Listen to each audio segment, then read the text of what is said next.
this question should not come up. Now we are time and again, our Prime Minister, Home Minister and everyone has repeated this. Yeah. Okay, so not immediately, but you did something different in Maharashtra, sir, where the BJP was single largest party, uh, wasn't able to form the government, then the government changed, it chose to form a government under the leadership of a different party, the party led by Mr. Eknath Shinde, but after the elections when you improved your mandate, Devendra Fadnavis ji became. So if you are the single largest party, and have the most amount of votes in Bihar, why not ask Nitish Kumar ji, who's 74, to step aside? No, I gave you the example of 2020, and second thing is that Maharashtra is a different case. You know, there was a division in Shiv Sena, the way Uddhav Thackeray put the ideology of Bala Saheb Thackeray at stake and he joined hands with Congress party. So it was a ideological conflict between the Shiv Sena, and both the groups parted ways, and in a way whatever happened is with concern with the, and as well as the suggestion and adjustment whatever took place in Maharashtra, that was already I see that Shinde ji is already the part of the government. I don't think he has taken this change in a different way. So he is the part of the NDA government. But Shiv Sena case should not be and can't be applied to Bihar. Okay. Bihar is a different case. Okay, so you learned your lesson from 2020. Any slight apprehension this morning, sir? As we know, we have to wait for the results to firm up before we can either congratulate you or commiserate with you. But any slight tension that if a similar result to 2020 comes, and it looks like it's going to be similar, that Nitish ji might be tempted to go the other side again. He's done it exactly 5 years ago.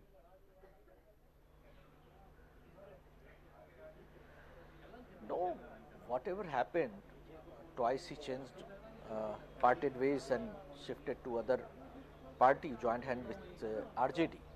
But whatever RJD is today is because of their partnership with JDU, because you know that in 2010 RJD got only 23 seats, and when the 2015 election came, they joined hand with JDU and got bigger number of seats, and now whatever RJD is surviving, the way RJD is surviving is because of the support of the JDU. But JDU and BJP are the natural allies. They started their fight against Jungle Raj in 90s, and we have a long standing credibility and faith, and now Nitish Kumar has time and again repeated that the question of shifting their partnership does not arise now, and we are going to form government, and I think result will be clearer. Okay, well, we are hours away. Tej Pratap Yadav, it's not looking good, now trailing by almost 3,000 votes in Mahua. Meanwhile, in Katehar, Kishore Prasad, the former Deputy Chief Minister of the BJP, currently leading by 2,000 votes. In Motihari, we are being told that Pawan Jaswal is currently leading again by about 3,000 votes. So a lot of results coming in. Let me take you through them one by one on your screens, but watch out for that. It's an interesting, it's not the game changer in this election, but it's an interesting vote. He is the brother of the RJD chief, who's chosen to contest with all the family issues that have been happening for the past several years. And it's not over yet, that several rounds of voting are remaining. But once you start losing by thousands of votes, catching up can become a lot more difficult. Some of the other battles are just 80 votes, 300 votes leads, so very small leads which will change absolutely for sure. So a lot of interesting developments going on. Let's take them up one by one. And let me also open this up to our guests. Samrat Chaudhary, currently trailing now in Tarapur. So a change has happened. Deputy Chief Minister there, trailing in Tarapur. Vijay Sinha leading in Lakhisaraya for the BJP. Tejasvi leading in Raghopur with a substantial margin, expected to win that seat. Kesari Lal of the RJD leading in Chhapra. Ritlal Yadav is leading in Danapur for the RJD. Shivani from Lalganj for the RJD also taken the lead. Tej Pratap, as we were mentioning, has been trailing by about 3,000 votes. Still too early. That is probably going to shift. JDU's Manorama Devi is currently leading in Belaganj. Let me quickly. Yeah, go ahead, Priya. JDU has overtaken the BJP now, if in terms of have numbers. a look at that 62. So there's 62, interesting turn. Yeah, long way to go because a lot of these seats are flipping. By the time I announce them, the fresh results are coming our way. That is flipping the other way. So I'm being told, in fact, Tej Pratap Yadav in the next round of counting, and I'm going to try to confirm this, maybe back in the lead. We'll just figure out those details as we come. Rajalakshmi Joshi joining us this morning. Rajalakshmi Joshi still all to play for. Okay, it's looking neck to neck, and neck to neck means very similar to what happened last time around, which means it is not Prashant Kishore as he hoped or some people said he would be, but very much Nitish Kumar who's going to decide still once again who forms the government. Now, does he stay? Is it too much to think that he could possibly keep us awake all night by trying to flip the government in Bihar and therefore impact the government at the center? Hello, Rishabh. Yes, I don't see it as a neck-to-neck fight, very frankly, because even though, if you consider the BJP and the RJD to be the largest parties in Bihar currently, and now today even the JDU is actually seems to be surging ahead of the BJP as well. So even though these are early trends, I see that probably it could be a scenario where the JDU and the BJP will be almost similar in numbers. But you have to remember that the coalition partner of the RJD, that is the Congress, is what is pulling them down. So now, very frankly, I don't think that Nitish Kumar would think that he has too many elections in front of him. So if he considers that this is going to be probably his last chance, I don't think that he would want to mess that up by again flipping or going back against his word. So I think that he would definitely want to stay true to whatever he has actually said, throughout this campaign and the kind of camaraderie that he has shared with the PM. I think that he definitely seems to be taking this very seriously, and this looks like a very strong coalition.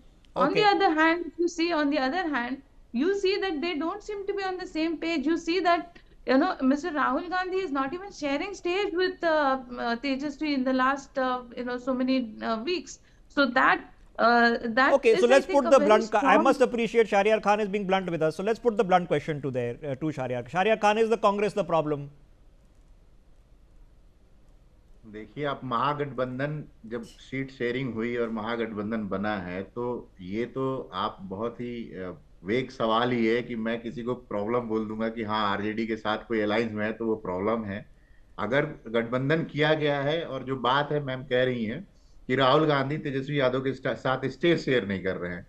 Rahul Gandhi और तेजस्वी यादव ने अपना एक साथ vision share किया, कांग्रेस का काम करने का तरीका और आरजेडी का जो काम करने का तरीका है, दोनों के राहुल गांधी के पास बिहार को लेकर के जो विजन है और तेजस्वी यादव को जो बिहार को लेकर के विजन है, दोनों ने एक साथ और अपने संगठनात्मक स्ट्रक्चर जो ऑर्गेनाइजेशनल स्ट्रक्चर है दोनों को साथ में जोड़ करके काम किया। अभी रुझान आ रहे हैं, कांग्रेस जिन सीटों पर लड़ी थी वहां पे परफॉर्मेंस आप अभी फर्स्ट राउंड में आपको ऐसा दिख रहा है कि नीचे है या ऊपर है। ये पिछली बार जो एक नैरेटिव सेट है कि कांग्रेस महागठबंधन को पुल डाउन करती है और आरजेडी को पीछे लेकर के जाती है, तो ये जो चीज है ये कहना जो है बिल्कुल ही अनुचित है। महागठबंधन अगर बनाया गया है तो ये सोच करके बनाया गया है कि हाँ भाई कौन सी सीटें किसको दी जा रही हैं, विनिंग प्रोबेबिलिटी क्या है, चीजें कैसी हैं। तो अभी ये बहुत ही अर्ली है ये कह पाना कि कौन सरकार बना रहा है। अभी भी मैं बात बोलूंगा, और जो लीडिंग है नीतीश कुमार का जो परफॉर्मेंस है और बीजेपी का जो परफॉर्मेंस है वो परफॉर्मेंस ऑन स्क्रीन है, आप भी देखिए, मैं भी देख रहा हूं, बना हुआ हूं, ठीक है। बिहार हमेशा ही जो है आपको आश्चर्यचकित करने वाले जो है फैसले देता है, तो ये कहना बिल्कुल ही अनुचित है कि किसी महागठबंधन के किसी पार्टनर को अब ये अभी तो जो दरार की बात है वो दरार तो एनडीए में साफ दिखी, चुनाव से 2 दिन पहले तक ऑडियो वायरल हो रहे हैं जिसमें बड़े बड़े नेता एक दूसरे के बारे में बोल रहे हैं कि उसको हरा दो, इसको हरा दो। इस तरह का कोई भी मिसमैनेजमेंट महागठबंधन में नहीं रहा है। Okay. विजन को लेकर के लोग क्लियर है। जनता के हाथ में है मैंडेट देना। बैलेट बॉक्स में चीजें बंद हैं, खुल रहे हैं, धीरे धीरे सब कुछ क्लियर हो जाएगा। और किसी पर भी एलिगेशन लगाना बिल्कुल ही बेमानी चीज है। Okay, we are at almost 10 o'clock, ladies and gentlemen, and it doesn't seem to be a clean sweep one way or the other. So you're seeing literally a BJP, JDU, RJD neck to neck fight. Yes, the Congress is gone into double digits in the leads, but have a look at this. Of the votes counted so far, the BJP has got 24.3% and the RJD has got 22.3%, with the JDU at 17.1%. This is where the battle is going on. The BJP slightly has a lead in the vote share, which might be the difference, may not be the difference. 1 or 2% of vote share can make a lot of difference, but still long way to go, long way to go. And let's keep it at that. Interesting developments meanwhile coming in. Vijay Sinha in Lakhisarai now trailing by 3,000 votes. He's in a bit of trouble over there. Deputy Chief Minister, he is not going to be too happy if that happens, that in a winning marathon, if you are the loser, that's going to be troubling. Can still change. 3,000 votes is not a small figure, but it is not irreversible either. In Ritesh Lal Yadav meanwhile is leading in Danapur. Anand Singh is leading in Mokama. Incidentally, he's been contesting while facing a jail term.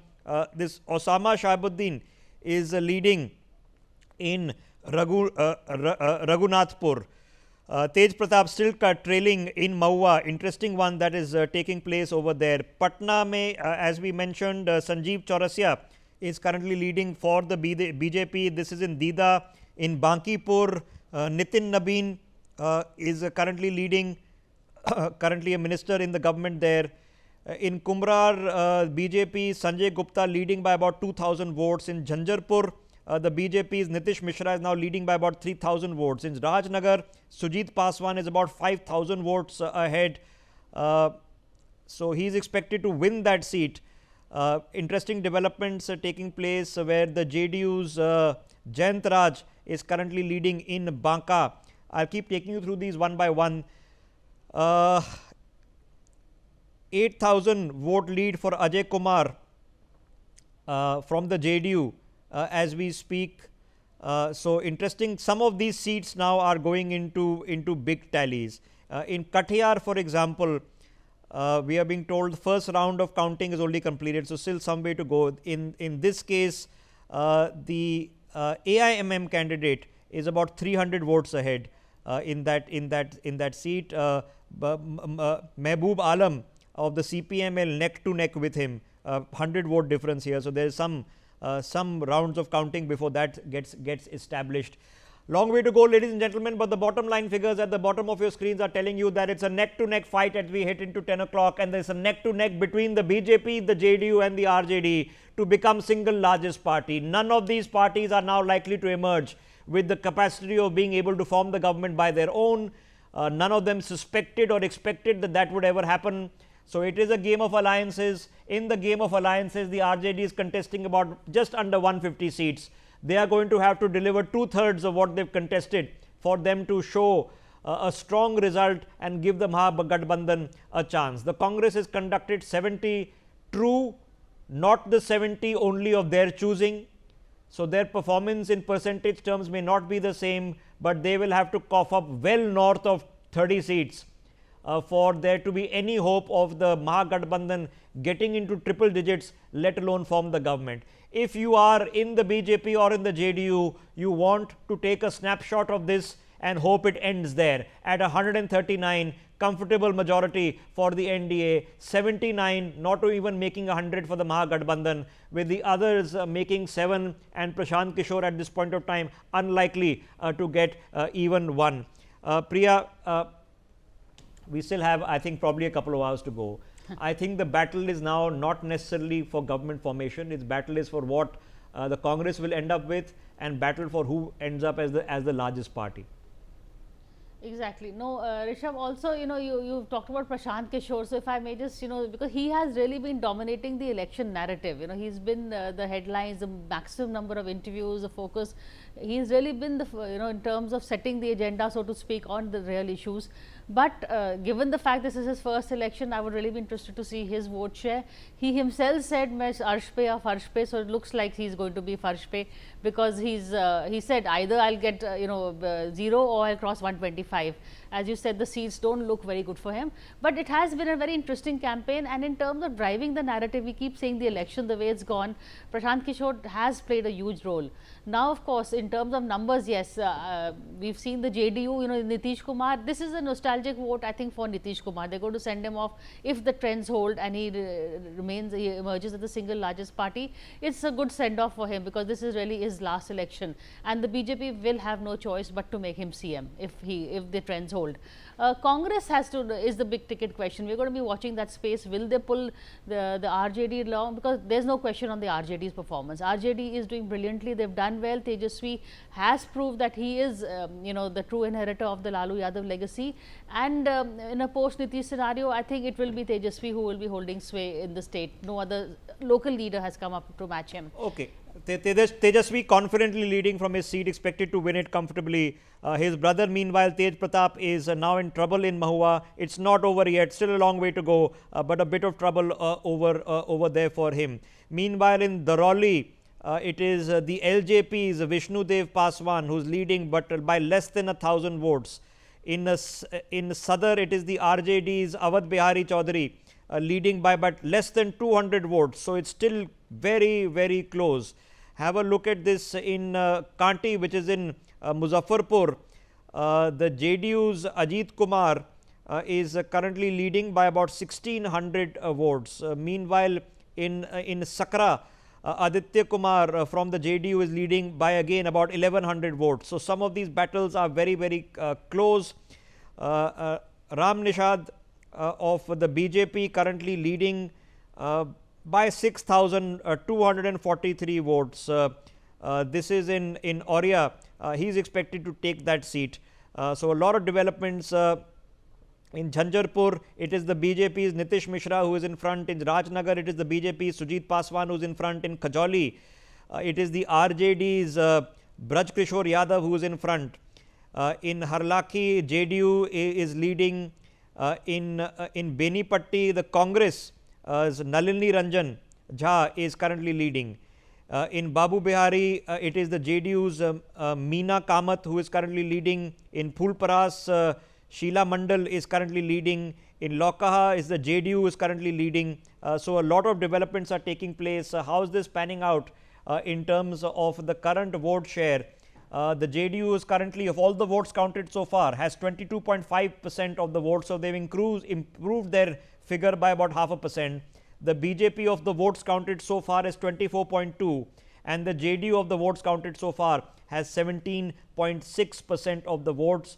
But look at how that's translating into leads, neck to neck within the coalition of the BJP and the JDU of who will emerge as the single largest party, 66 to 65 in the favor of Nitish Kumar. This is going to be an interesting internal battle, because it seems to be that unless a miracle takes place for Tejasvi Yadav and he wins 2 out of every 3 seats that his party is contested, it does not look like the Mahagathbandhan as it stands will be able to form a government in Bihar. Now it's a matter of who becomes the single largest party. Things could change, who knows. Varun wants to make a point. Varun, go ahead.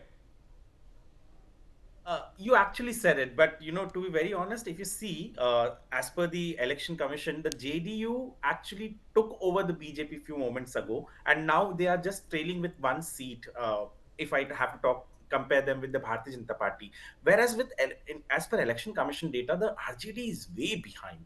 It is at least 25-30 seats behind the Bharatiya Janata Party, and the Congress is performing horrendously bad if you compare it even with Chirag Paswan's party. And even the HAM, the party led by Majhi, and Congress, they are at the same number, 3-3 each. And the lead that they have in one of the seats in Bagi is hardly of 300 or 200 votes, which I think in the future, in the upcoming results, they may go behind.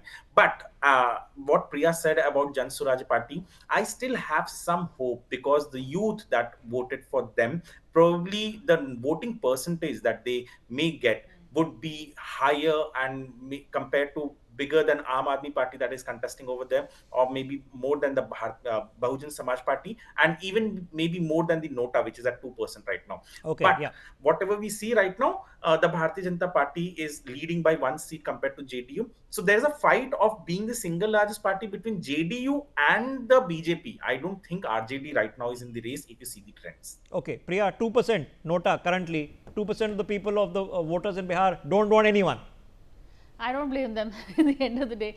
But I thought, the point about Prashant Kishore is interesting, because even in terms of given the fact it's first election, given the fact he's built a momentum, it would be really interesting to see his vote share, because the first election is really to make a name and to get recognition. He's had just 3 years to get his mark going. So I totally agree with what Varun has said in terms of Prashant Kishore's impact. That would be something to watch in terms of vote share.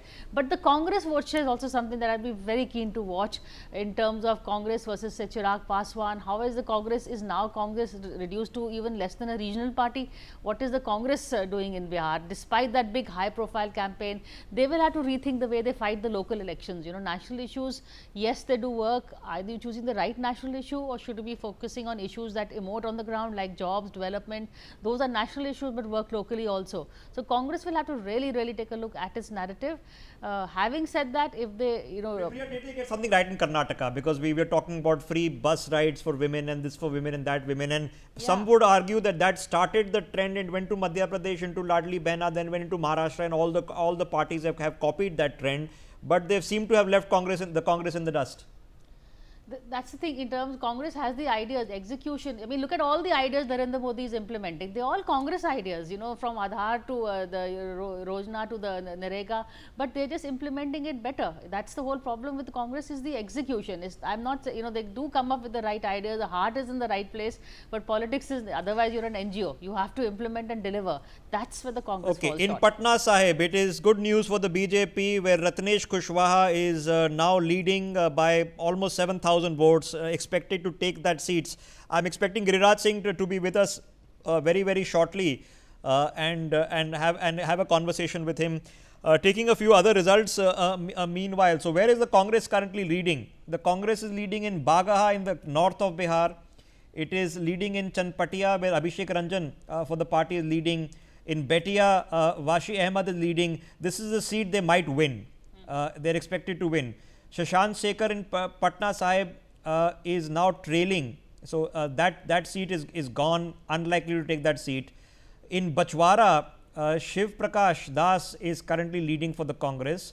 Now we head into South Bihar, where Lakhisarai, Amresh Kumar is currently leading. So that is an interesting battle there. Mitlesh Kumar Nishad leading but marginally from Beldor. So can't say that's going to be called. In Phobsganj, Manoj Biswas is in the lead, but again, it's a very narrow lead. 1% of the votes cast so far have already gone to the AIMIM. So let me put that thought to Priya once again. Priya, we've been talking about the AIMIM, always contests Maharashtra, they give contests in Bihar, they get a 1 or 2% vote share, don't really become a power player in these states. So what is OVC up to, doing these 1%, 2% games? What's it achieving? OSC, he always bristles when you say you are the B team of the NDA, but that's what he's doing. He's just cutting into the Mahagathbandhan's votes. He is there as a spoiler. He hasn't been able to achieve very much else, in the earlier elections also. But in the Seemanchal belt, he holds sway. And don't forget, Seemanchal, went to vote soon after the day of the Red Fort attack. So that also, there was a lot of polarizing happening on the ground. Whether OAC and his AIMIM have just damaged the Mahagathbandhan votes rather than achieve anything positive. Okay. That's the narrative that's going to be the figures out. For the JDU getting stronger. Raja Lakshmi Joshi wants to make a point. Raja Lakshmi Joshi, go ahead. Rishabh, I slightly disagree with Priya there, because see, if you look at what OAC has been doing in Jubilee Hills, then I think that is a completely different story. So there he has gone completely against the BJP. So there, if you look at it, see, what I see is that he is looking for some kind of a representation in on all these states. So that is what he's doing. In fact, he tried to join hands with the RJD, but then Mr. Tejas Yadav went ahead saying that he's an extremist. And he took very strong objection to this word, and he has been vehemently opposing the RJD on this particular one word. So that is what actually changed the entire scenario, because now he has been talking about completely destroying the RJD. So earlier he was about destroying the BJP and the JDU. Now this time around he was wanting to join hands with the RJD, but then for whatever reason Mr. Tejasvi Yadav chose not to, and that is exactly why today he is against the RJD, and he Okay, is but if we completely reduce connected it all to the brass tacks, and you're assuming that the votes that an Owaisi is collecting are mostly Muslim minority votes, and if he is collecting 1% of the total vote share, which means he's collecting a slightly larger percentage of Muslim minority vote, that's obviously going away either from the RJD or the Congress, unlikely to be going away from the Bharatiya Janata Party. Not to say that no Muslim would vote for the BJP, they would. But more likely to be voting on the other side. So yes, religion does matter, religious votes do take place, and obviously is taking away from them. Well, some would argue that if you rope in Prashant Kishore with an upper caste vote, he would take that away from the BJP. So far, Prashant Kishore not counting much in the vote share cast so far. It is 8% of the votes cast so far have gone to the Congress. It's neck to neck between the BJP and the RJD for single largest party in terms of vote share. 22.9% for the RJD and 23.1% of the votes cast so far. And we are getting into the millions of votes now for the BJP. The JDU only 18% votes, but translating that into more victories. Now things are firming up as we speak. Have a look on the ground. Nikhil Anand of the BJP is still with us. Nikhil ji, 10 बज गए करीबन, कुछ seats तो अब confirm होगी हैं. आपको कैसा लग रहा है? आपको भी फीडबैक आ रहा होगा, आप पार्टी हेडक्वार्टर्स में हैं. क्या थोड़ा कॉन्फिडेंस आ रहा है कि सर ये तो ठीक लग रहा है अब? Yeah, of course, as the trend shows, we are confident that we will take the decisive lead. Actually, by 10 o'clock, 10 a.m., I think that the postal ballots counting must be over, and the round of EVM counting will Yes, start. sir, postal ballots is over. Second round and third round are on now. About 13 to 14. Yeah, okay, then I think it is a good lead, and we will show a better trend in coming hours. So NDA is of course going to form government, and we are sure, there is no doubt about it. Okay, Nikhil ji, thank you for joining us. We'll connect back with you in the evening once the results are in, and if the results of course go well for the BJP, we can expect reasonably more roadshows to be taking place in Delhi with the senior leadership. Interesting developments that are taking place as we speak on your screens. If these trends hold, and I want to put the caveat, in some seats it's still a few hundred votes, that's the difference, and a single round can completely flip that around. But we are in the second and third round of counting now. There are 10-12 rounds of counting, so you're not even halfway house yet. But generally, if the leads have gone into the thousands by the third round, in an assembly election, they generally stick. Hundreds will change for sure. But if they've gone into the thousands, in some cases they've gone into the tens of thousands already. 8,000 votes lead, 12,000 votes lead. Those seats are very unlikely to flip back. So what the results are currently, or the leads currently are telling you, is that this is now a battle between the BJP and the JDU for who emerges as single largest party. It is likely that the BJP is going to get more vote share, once again significantly more vote share than the JDU, but are going to get similar if not less number of seats. The RJD currently is looking at diminished returns. They would want to do minimum 70 plus for them to have had a performance at least to say that okay, we've held our own. It's not looking like that currently. The Congress would want to do minimum 20 plus. 30 would have been a better figure. 20 would have been okay. Anything less than 20 will be a disappointment, even when they are not expected to really have an earth-shattering performance. Less than 20 will definitely be a disappointment. Himanshu Bhatt joining us on the broadcast. Himanshu ji, we are still probably an hour or two away before we can be confident. But how is it looking to you in terms of trends? Well, I think I was predicting this, I was predicting this. before the first round, I had given a figure of roughly about 145 to 150 as far as this NDA is concerned. And ultimately, it looks like if this current trends hold, it'll stand at that. Maybe a go little above that. And this is basically, it's something like, you have there was a definite choice in front of the people. More than electioneering and anything, the slogan bajis and all those things, let me put it aside. But it was a very clear-cut choice for the people of Bihar to decide that what they want. Do they want that jungle Raj, which the Gen Z had heard from their parents, to again come back to them becoming a reality? Or what they want is, a slow and a steady progress. I would not say Nitish has done so many things. He has done a few things. But at the same time, when you look at the opposition, this is bound to happen. And people are going to react one way or another. It was very, very clear. Okay, if this holds, it's actually Tejasvi's RJD which would be highly disappointed. They would have wanted to improve their tally. Let's be realistic. There was no hope for the RJD to form the government without Nitish. Okay, yes, it was never going to happen. They weren't going to win 120 seats out of 140 contested. That's never going to happen. They would have wanted to improve their tally, hope that the BJP tally comes down significantly enough that Nitish Kumar is wanting to upset the apple cart, because remember, if you upset the apple cart in Bihar, you also upset the apple cart at the center. And trust me, Chandrababu Naidu, nobody wants that to happen. So there's a lot of things, factors against it. Elections are not things politicians love fighting. I promise you, power is what they want. They don't want to risk it. So the last thing you want is to upset places where you are pretty comfortably forming the government. So if you're becoming chief minister, you have your minister at the center, why would you want to mess with that? It's happened in the past, so can't ignore it, but unlikely. If the trends hold, and we are not there yet, we are still an hour away, but if they hold as where they stand, this is a thumping improvement in performance for the NDA. Which means the BJP and the JDU especially significantly improving its performance. RJD disappointment and Congress roughly where it was 5 years ago. That's where things are currently as we speak. Let me quickly open this up and try to get perspectives. But first, let me hit the ground with Manish, my colleague who's outside Nitish Kumar's residence in Patna.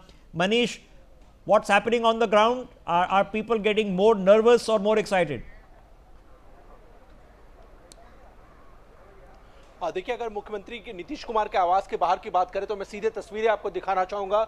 जैसे ही रुझानों में NDA की सरकार बनती नजर आई, आप देख लीजिए मुख्यमंत्री आवास के ठीक सामने भारी सुरक्षा बल आपको नजर आ रहे हैं। स्पेशल ब्रांच के जवान जो हैं वो आपको तैनात नजर आ रहे हैं। और इस वक्त आप देखिए कि यहाँ पर एक अनेमार की ये एक्सक्लूसिव तस्वीरें आप देखिए कि यहाँ पर किस तरह से जो जवान जो हैं उन्हें तैनात किया गया है। और अक्सर जो आप कहा जाए कि इस तरह की तैनाती जो है वो रोजाना नहीं होती है, लेकिन आज की तस्वीर बदली सी नजर आ रही है। लेकिन यहाँ पर एक अनेमार की अगर आप बात करें तो यहाँ पर आप देखिए कि कैसे बड़ी संख्या में जो है सुरक्षा बलों को तैनात किया गया है। दूसरी तरफ अगर बात करें जेडीयू कैंप की, तो जेडीयू के कुछ नेता यहाँ पर आए हुए थे थोड़ी देर पहले। उन्होंने कहा कि 12 बजे के बाद यहाँ पर एक अनेमार की तस्वीर जो है बदल जाएगी। आप देखिएगा समर्थक भारी संख्या में यहाँ पर जुटने लगेंगे और जश्न का माहौल होगा। तो फिलहाल कहा जाए कि एक अनेमार की बात करें तो रुझान जैसे ही सामने आए कि एनडीए की सरकार बन रही है, उसके बाद जहां सुरक्षा बढ़ा दी गई है, नीतीश कुमार के जगह जगह पोस्टर्स लगते हुए नजर आ रहे हैं। और तीसरी तरफ अगर एनडीए के समर्थकों का जुटान जो है थोड़ी देर में एक अनेमार के बाहर भी देखने को मिलेगा। Okay, big battles, Begusarai, Lakhisarai, big battles still going on. One, the difference is only 79 votes. The other is difference is only 500 votes. We are into the third round of counting now. There are still almost a dozen rounds of counting have to happen. So we are not even halfway there. But without having reached the halfway mark, there are certain seats which have gone into the thousands of votes in leading. If you're leading by thousands of votes, unlikely in a state election that will flip. It does happen, but becomes unlikely. But some of those battles which are down into single digit votes, 2-digit votes, still up for grabs. But the overall picture right now at about 15 minutes past 10 o'clock would be disappointment primarily for the RJD. The Congress is roughly where it was. The JDU significantly improving its performance. Who would have thought There is a generation that has been born and gone to college with Nitish as Chief Minister. Who would have thought that they would still be voting with him to improve his performance, to give him yet another term? This is what looks like the likelihood as we speak. Let me get the politicians, who of course will be able to give a final word only once they know the results. But Mr. Keswan of the BJP joining us, Arshpreet of the Congress is with us. CR Keswan, feeling a lot more confident now that we are closer with a few rounds of counting in the bag? Good morning, Rishabh, to all the panelists and the audience. These are early trends like you indicated, but we're very confident that the people of Bihar will deliver a historic verdict, overwhelmingly blessing the NDA. And I think this is a clear mandate reaffirming that their trust and their faith in, the politics of performance of Prime Minister Narendra Modi ji and Nitish Kumar ji. And I think as much as it is a vote for good governance, it is also an outright rejection of the regressive politics of Rahul Gandhi, who ran a very wild smear campaign. And also they did not believe the untenable voodoo economics of RJD and the kind of language they were speaking, reminding them of Jungle Raj. So clearly the people of Bihar, they are voting for development over Jungle Raj. They are voting for the rule of law or the rule of gun. They are voting for progressive politics of performance under Modi ji and Nitish Kumar ji over the politics of appeasement. Okay, just stay with me. Arshpreet, I know there are still probably a couple of hours to go before we actually know what has happened. But it's not looking good. What would be you contested 70? Okay, so obviously the Congress is never in a position to form a government on its own. Out of the 70, what's a figure that your team would be happy with? Would it be 20, 30? What's a good figure for you? See, as far as the figures go, we leave it for the people to decide how much they have decided to give us. And number two, as far as the NDA is concerned and as far as their slogans are concerned, they had to change way too many slogans because they could not change the ground reality. And I want to tell you that exit polls and early trends are not exact polls. My only request is Lok Sabha elections, the recent ones, exit polls proven out to be wrong.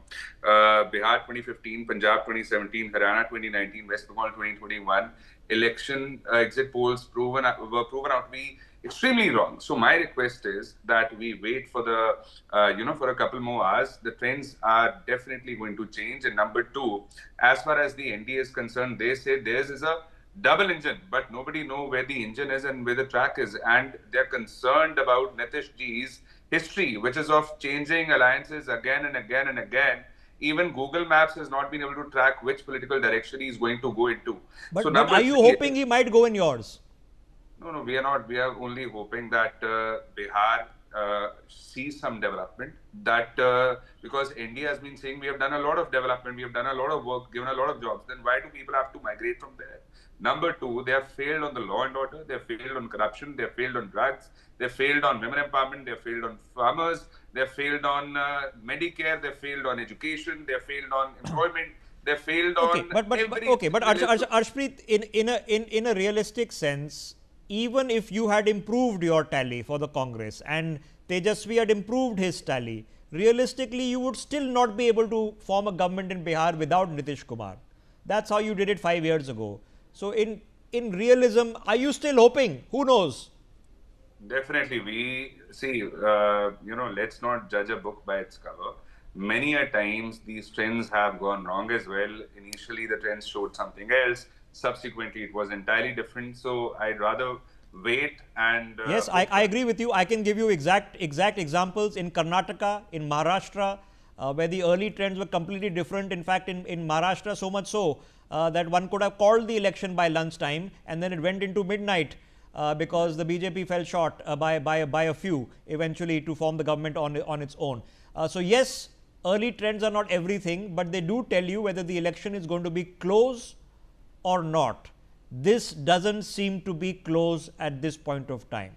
So yes, some of the seats will swap, you'll gain some and you lose some, but currently it is looking like the BJP and the JDU together in a pre-existing pre-poll alliance have what it takes. Now a pre-poll alliance is not the be-all end-all of government formation, as we have learnt.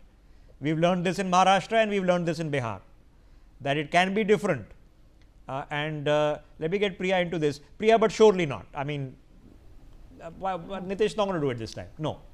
No, Nitish won't do it, and it depends what the BJP does to Nitish. If the BJP tries to act smart and say, try to put in a candidate of its own, Nitish has options, and also Nitish has the mandate. So I don't think BJP will try and upset that apple cart.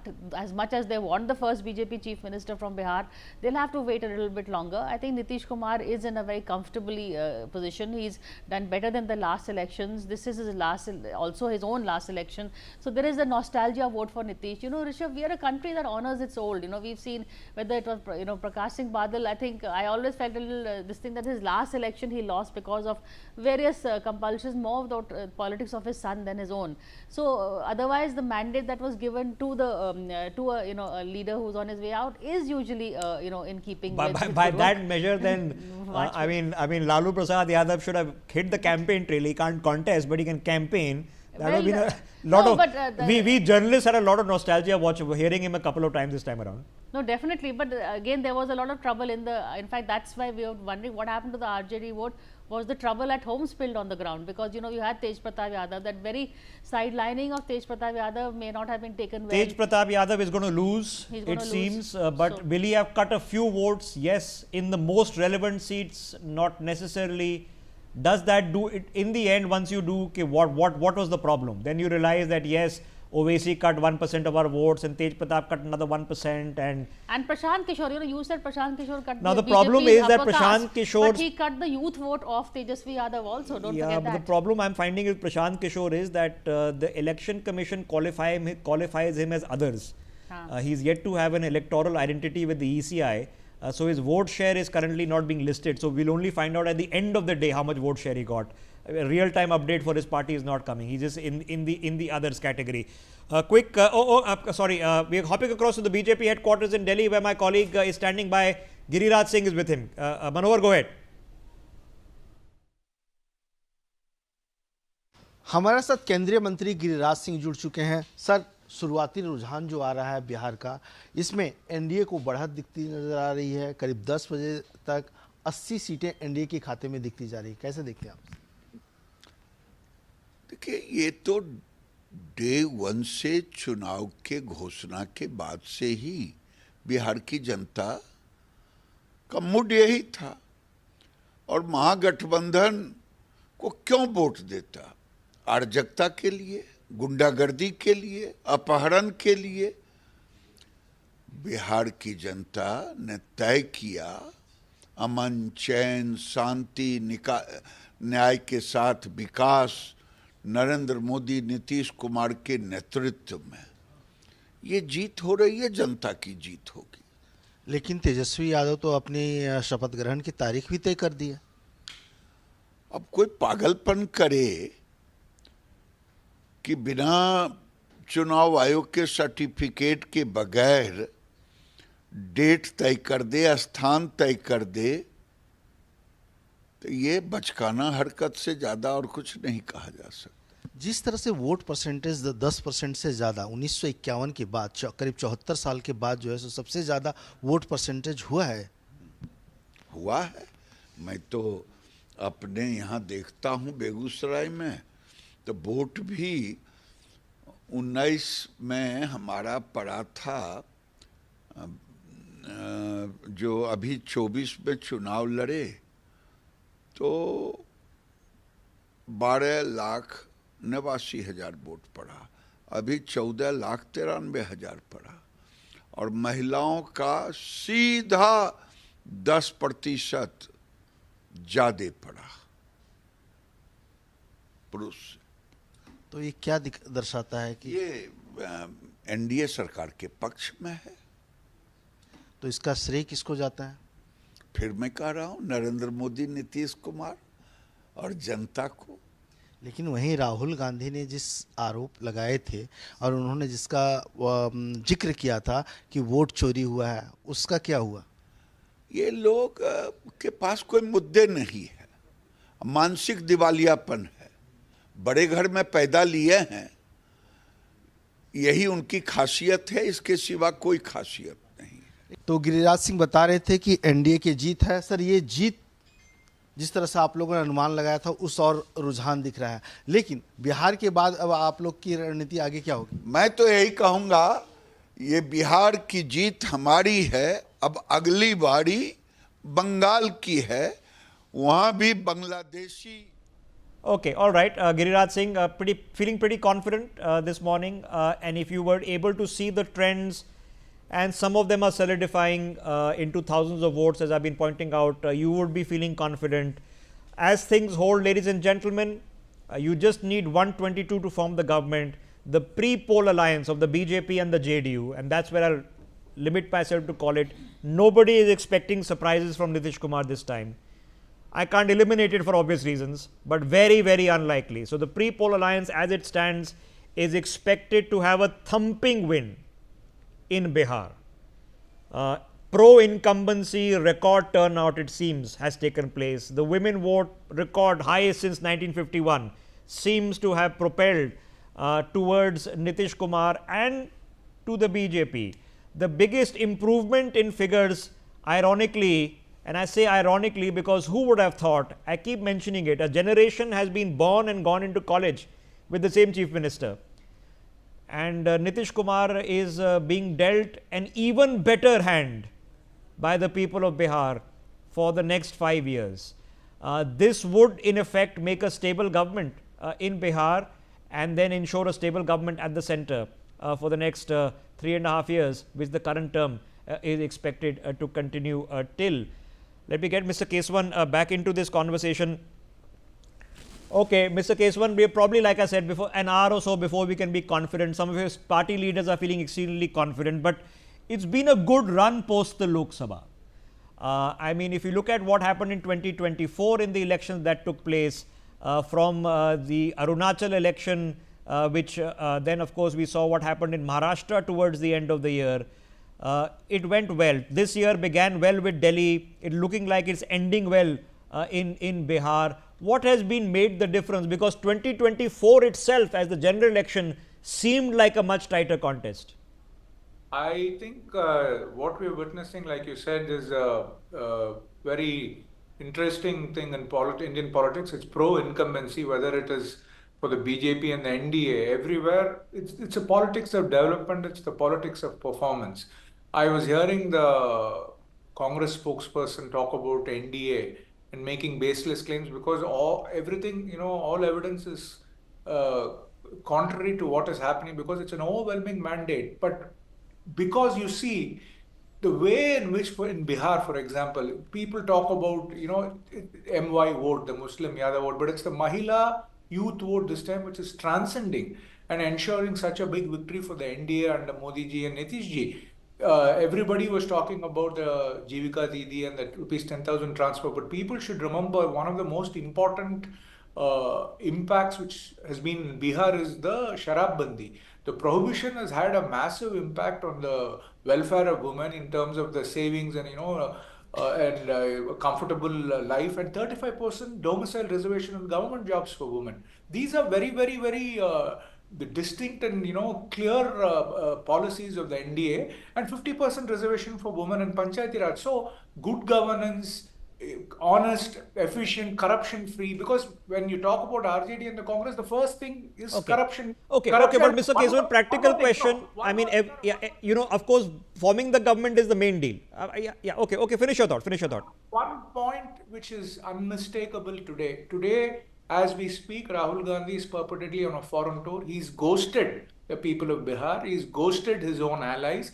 Rahul Gandhi has become a political albatross. He's an electoral liability. And one of the main reasons for the defeat of the RJD, besides the Jungle Raj politics, is the way in which he ran a smear, vote theft, and also insulting the sentiments of women, saying Chhat Puja is a drama.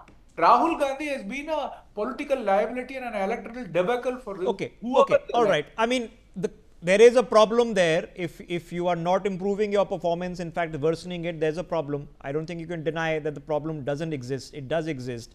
But in a practical sense, ladies and gentlemen, what you're seeing on your screen is telling. Have a look at the JDU figure from where to where. 43 to 72 current leads. Let's assume that even the 72 don't hold and they fall behind a few more. The JDU is going to be the biggest gainer at the expense of the RJD, which is going to be the biggest loser. The BJP roughly where it was is what it seems to be at 10:30. the Congress roughly where it was is what it seems to be. So, the story today will be within the NDA for Nitish Kumar. Now, the BJP would have been hoping that they would have improved their tally and Nitish would have left somewhere the same. Not to say the Chief Minister would have changed this time around, but then 2 years later, 3 years later, it would be history. First time ever a BJP Chief Minister in Bihar. Nikhil is joining us on the broadcast. Nikhil, over to you. What do you make of the trend so far? Rishabh, first of all, I would like to address the point that Rahul Gandhi was not the only one who was talking about vote chori or the allegations of electoral malpractices on the part of the Election Commission of India. It was the entire opposition, including Mr. Tejasvi Yadav. Secondly, I don't know what love the BJP has for Rahul Gandhi. Sometimes I honestly feel that Romeo and Juliet did not have the kind of love for each other as they do for Rahul Gandhi. The election was fought in the leadership of Tejasvi Yadav. He was the CM candidate, and yet the only name that they can remember is Rahul Gandhi. And the final thing about the trends and the way we are seeing the results. Let's face it, the BJP has a mammoth organization. They have mammoth resources, and the outcome that we're seeing today is primarily a result of that. Had it not been for that, the Prime Minister wouldn't have to come to Bihar and talk about katta rakh diya kanpatti pe and this and that. He could have presented a report card of what has been done in the past 20 years. Yet the entire campaign of the BJP was a negative campaign talking about things that happened 20 years ago, 30 years ago.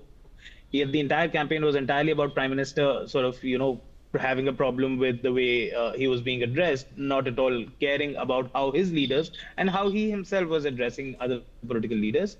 The JDU being a gainer is sort of, I feel given the fact that they don't have an LJP contesting against them.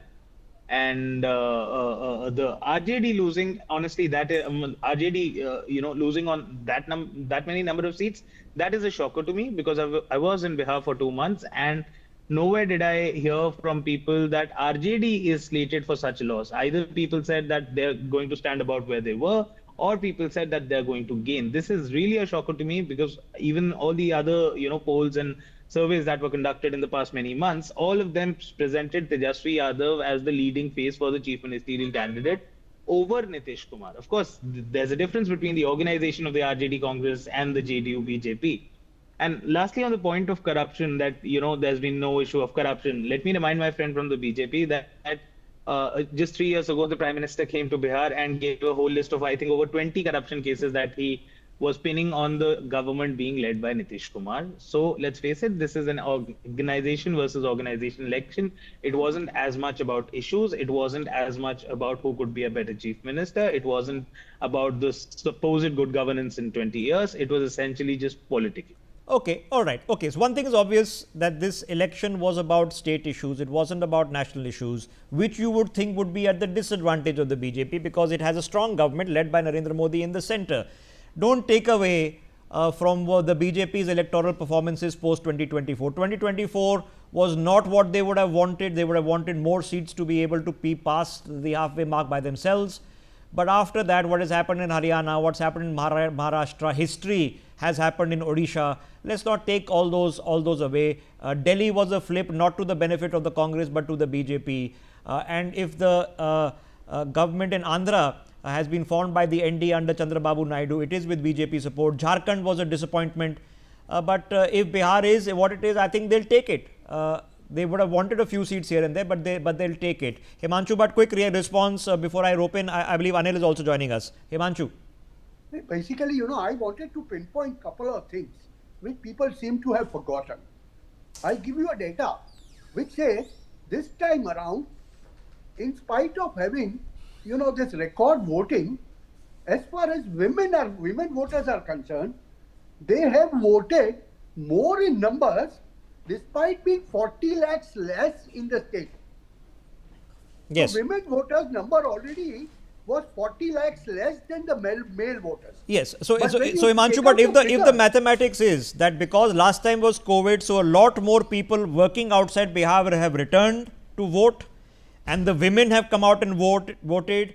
And if the figures are telling you that the biggest improvement, maybe even close to doubling of seats, almost, is for Nitish, which means that the majority of these people have come and voted for Nitish. Okay. Yes, now good, bad, but why not BJP? Why Nitish? I mean, number of seats contested matters, but not BJP more. Why Nitish more? Himanshu Bhatt. Yeah, I'll tell you. See, this 10,000 rupees in the bank accounts is done by the Chief Minister. Now that has had a definite effect. You telling that we promise to give you 30,000 rupees is a different thing. Okay.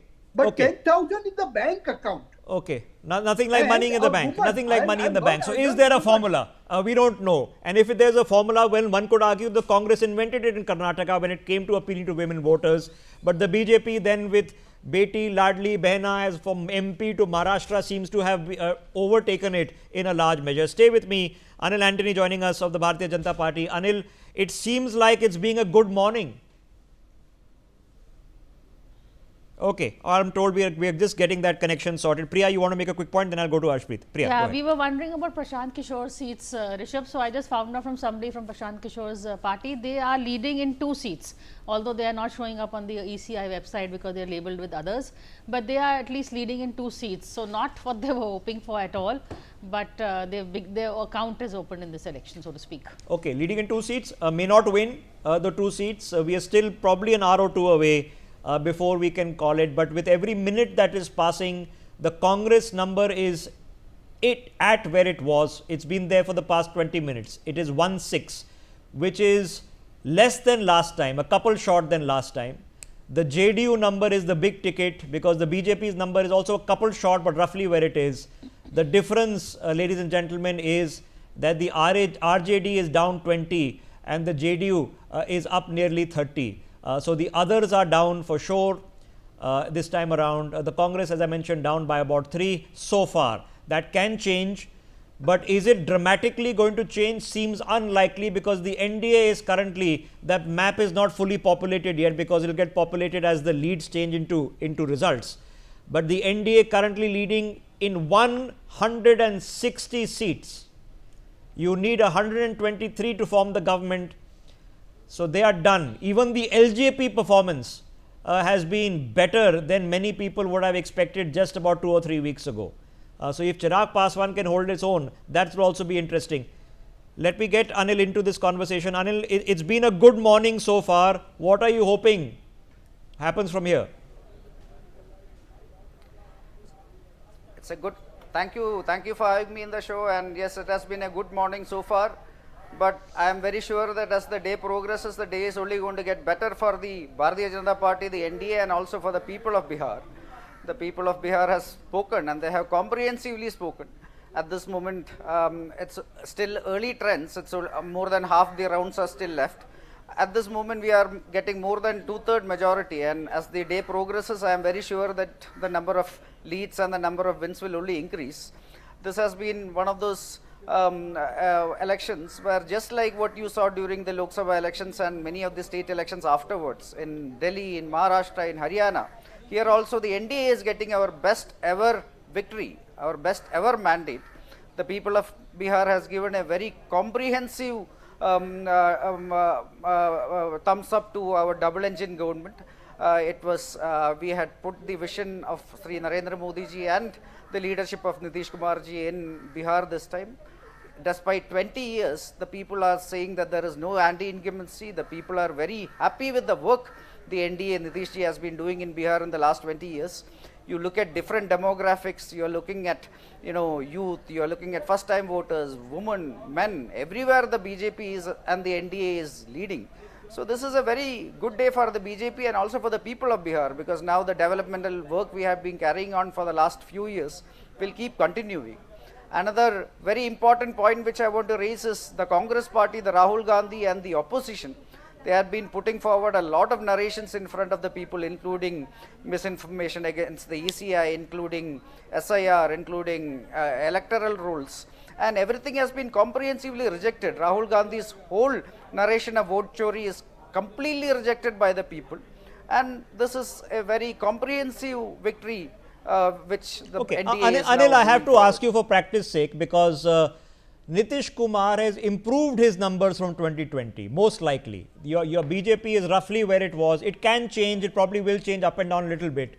But we are expecting Nitish Kumar JDU to have significantly better numbers this time around. Are you slightly nervous in your party ranks after what happened 5 years ago? That he could simply just pack up his bags and go elsewhere? See, this election, the Bharatiya Janata Party has gone to the elections as a part of a very strong coalition. There is Nitish ji who is leading it.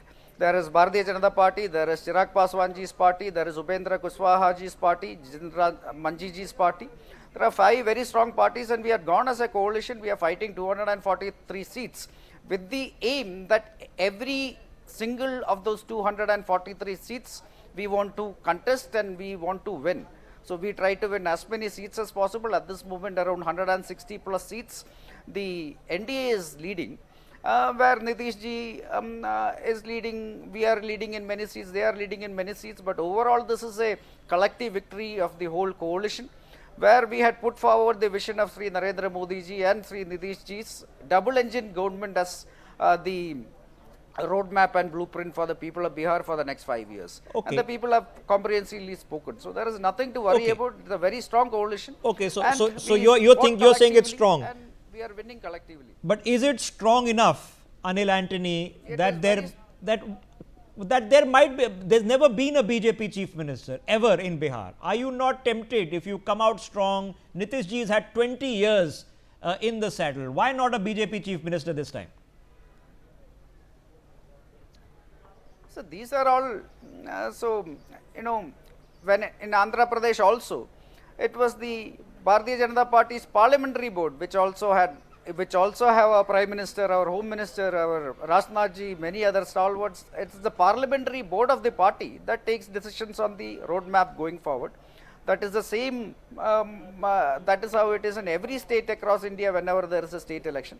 When in Andhra Pradesh, it was the parliamentary board that took a decision that this coalition, we will be giving all our support to Chandrababu Garu in Andhra Pradesh. Similarly, here also the parliamentary board will take the apt decision that is in the best interest of the party. But before the election itself, all our national leaders were in Bihar for campaign. They had addressed many rallies, dozens of rallies.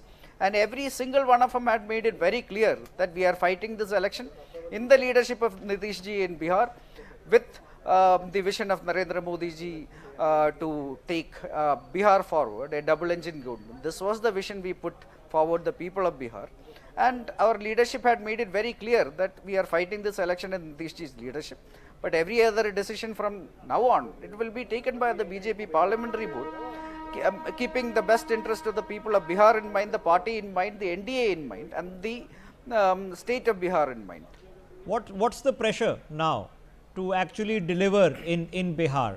Because we've seen changes happen in many states in the country, some under the BJP, some even under opposition rules. Karnataka is doing well, Tamil Nadu is also doing well, as you know. Kerala, where the BJP, which is your home state, is also showing some positive developmental indicators. But Bihar, even though it is reducing poverty, still has a long way to go. What's the pressure if you win today? See, one thing which we have seen very clearly across India, like wherever the NDA has come, BJP has come, it is never a one-time government, whether it is in Gujarat, whether it is in UP, whether it is in Madhya Pradesh, Rajasthan, across India, like you are seeing NDA governments getting voted multiple times because we have delivered.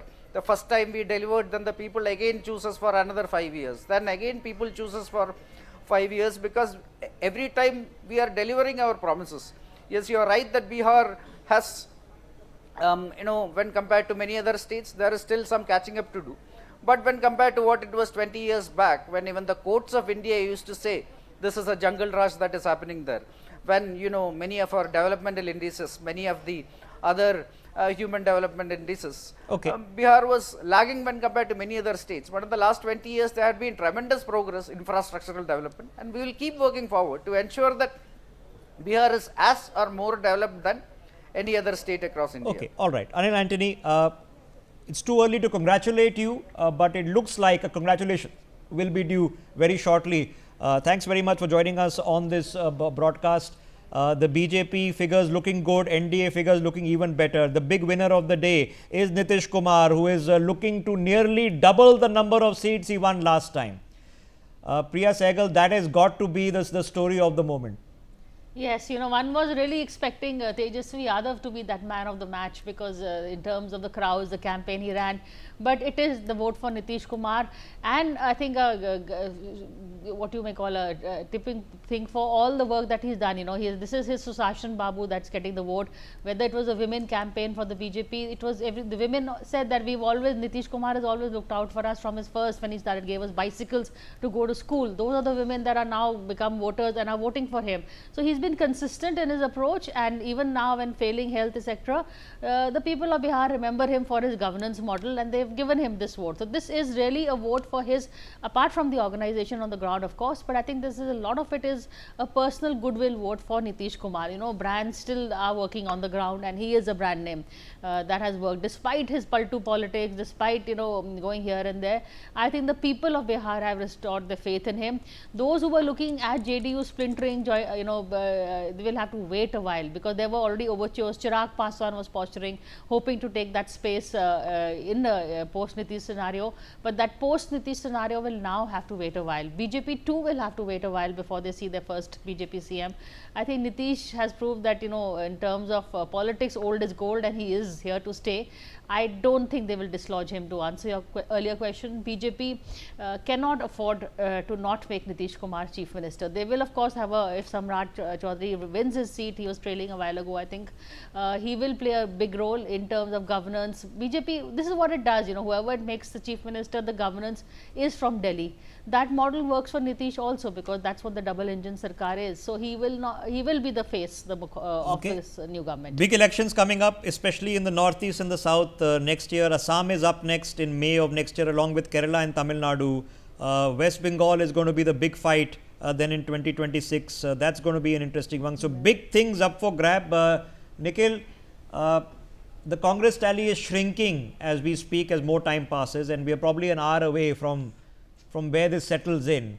The big winner of the day is definitely Nitish, nearly doubling the amount of seats. But where do a Tejasvi, where do a Congress go from here? No, Rishabh, the issues that were being raised by the Congress and the RJD will continue to be raised by them, whether they sit in the opposition or in the government. I think we should wait for the trends to finalize a bit, and before we can, understand the number of seats that each of the parties are getting. All that being said, of course, I think it's by and large clear by now that it will be an NDA government. The question is, will Nitish Kumar be the Chief Minister? It was very interesting when I was listening to the BJP spokesperson. What he said was, this time it was under the leadership of Nitish Kumar. Even Amit Shah till the last moment kept on saying there is no vacancy in Delhi or in Patna right now. Now the question is, will the BJP and Nitish Kumar get into a tussle about who gets to be the Chief Minister? Because let's not forget that the BJP cadres in the state are indeed irritated with the fact that 20 years they've been in alliance. For many, many years, they've been the larger party in the alliance, yet they don't have a chief minister of their own. Now, this is a tussle that will pan out. How it does pan out, or will we see a situation where Nitish Kumar comes back with the RJD and Congress fold?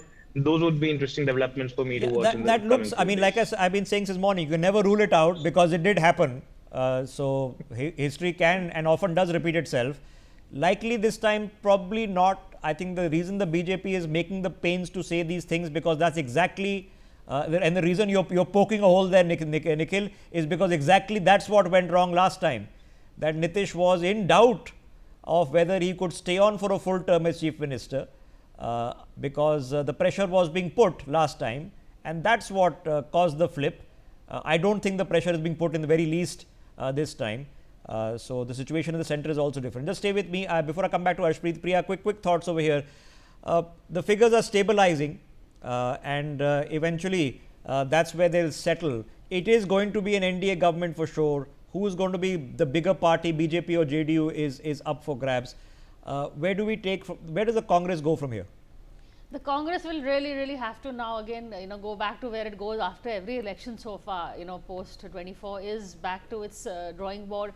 But they're not coming up with any real, lessons that work on the ground, because even Rahul Gandhi's vote chore campaign wasn't taken up by Tejasvi Yadav also. Forget the people on the ground. His own ally realized that this is not, it's a very good campaign. What he raised are good pertinent issues, but is this the need of the hour in Bihar? Is that what is topmost on the mind of the Bihari voter?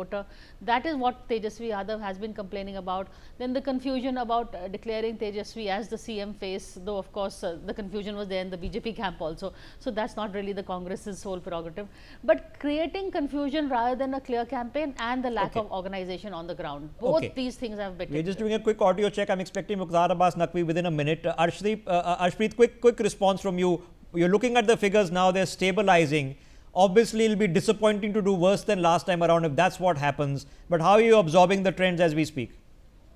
See, it's been said before, Karnataka is a prime example. Maharashtra is a prime example of how the trends could change. And we are optimistic. We are hopeful that they will change. And number two, given that why do we have elections in the first place? Why do we have MLAs? Why do we have the government? So that work could be done. Now let's analyze what the Bharatiya Janata Party NDA has done back in the day. We did go to Bihar, we did go there to campaign, and the way the streets are, it appeared as if it wasn't a porthole in a street. It appeared as if there was a street in a pothole. That's the number of potholes we had to go through. The streets are in shambles, and the unemployment rate is at an all-time high in Bihar. At the end of the day, people vote for a party to get something out of that. Yet, the Bharatiya Janata Party, the NDA, has not been able to do anything there at all whatsoever on the ground. And that's why you will see that the results, the trends will definitely be changing. And they could still change. And that's reasonable to expect. No, they probably will change from these exact figures. But will they dramatically change? It increasingly seems unlikely. Mukhtar Abbas Naqvi, former Union Minister, joining us on the broadcast. Naqvi ji good morning. नज़र नहीं लगाना चाहूँगा कि पहले से बधाइयाँ हो जाएं, ट्रेंड्स चेंज करते हैं, लेकिन लग रहा है कि एनडीए की सरकार बन रही है. आप कैसे ट्रेंड एनालाइज कर रहे हैं इस सुबह? देखिए, एक चीज़ बहुत क्लियर है, जो इश्यूज जो अभी आपके पैनल पे पैनलिस्ट थे, वो unemployment and other issues are, but now the election voting is over. अभी जो वोटर्स हैं उन्होंने अपने जो मतदान ईवीएम की मशीनों में बंद कर दिया और वो भी निकल पड़ा है.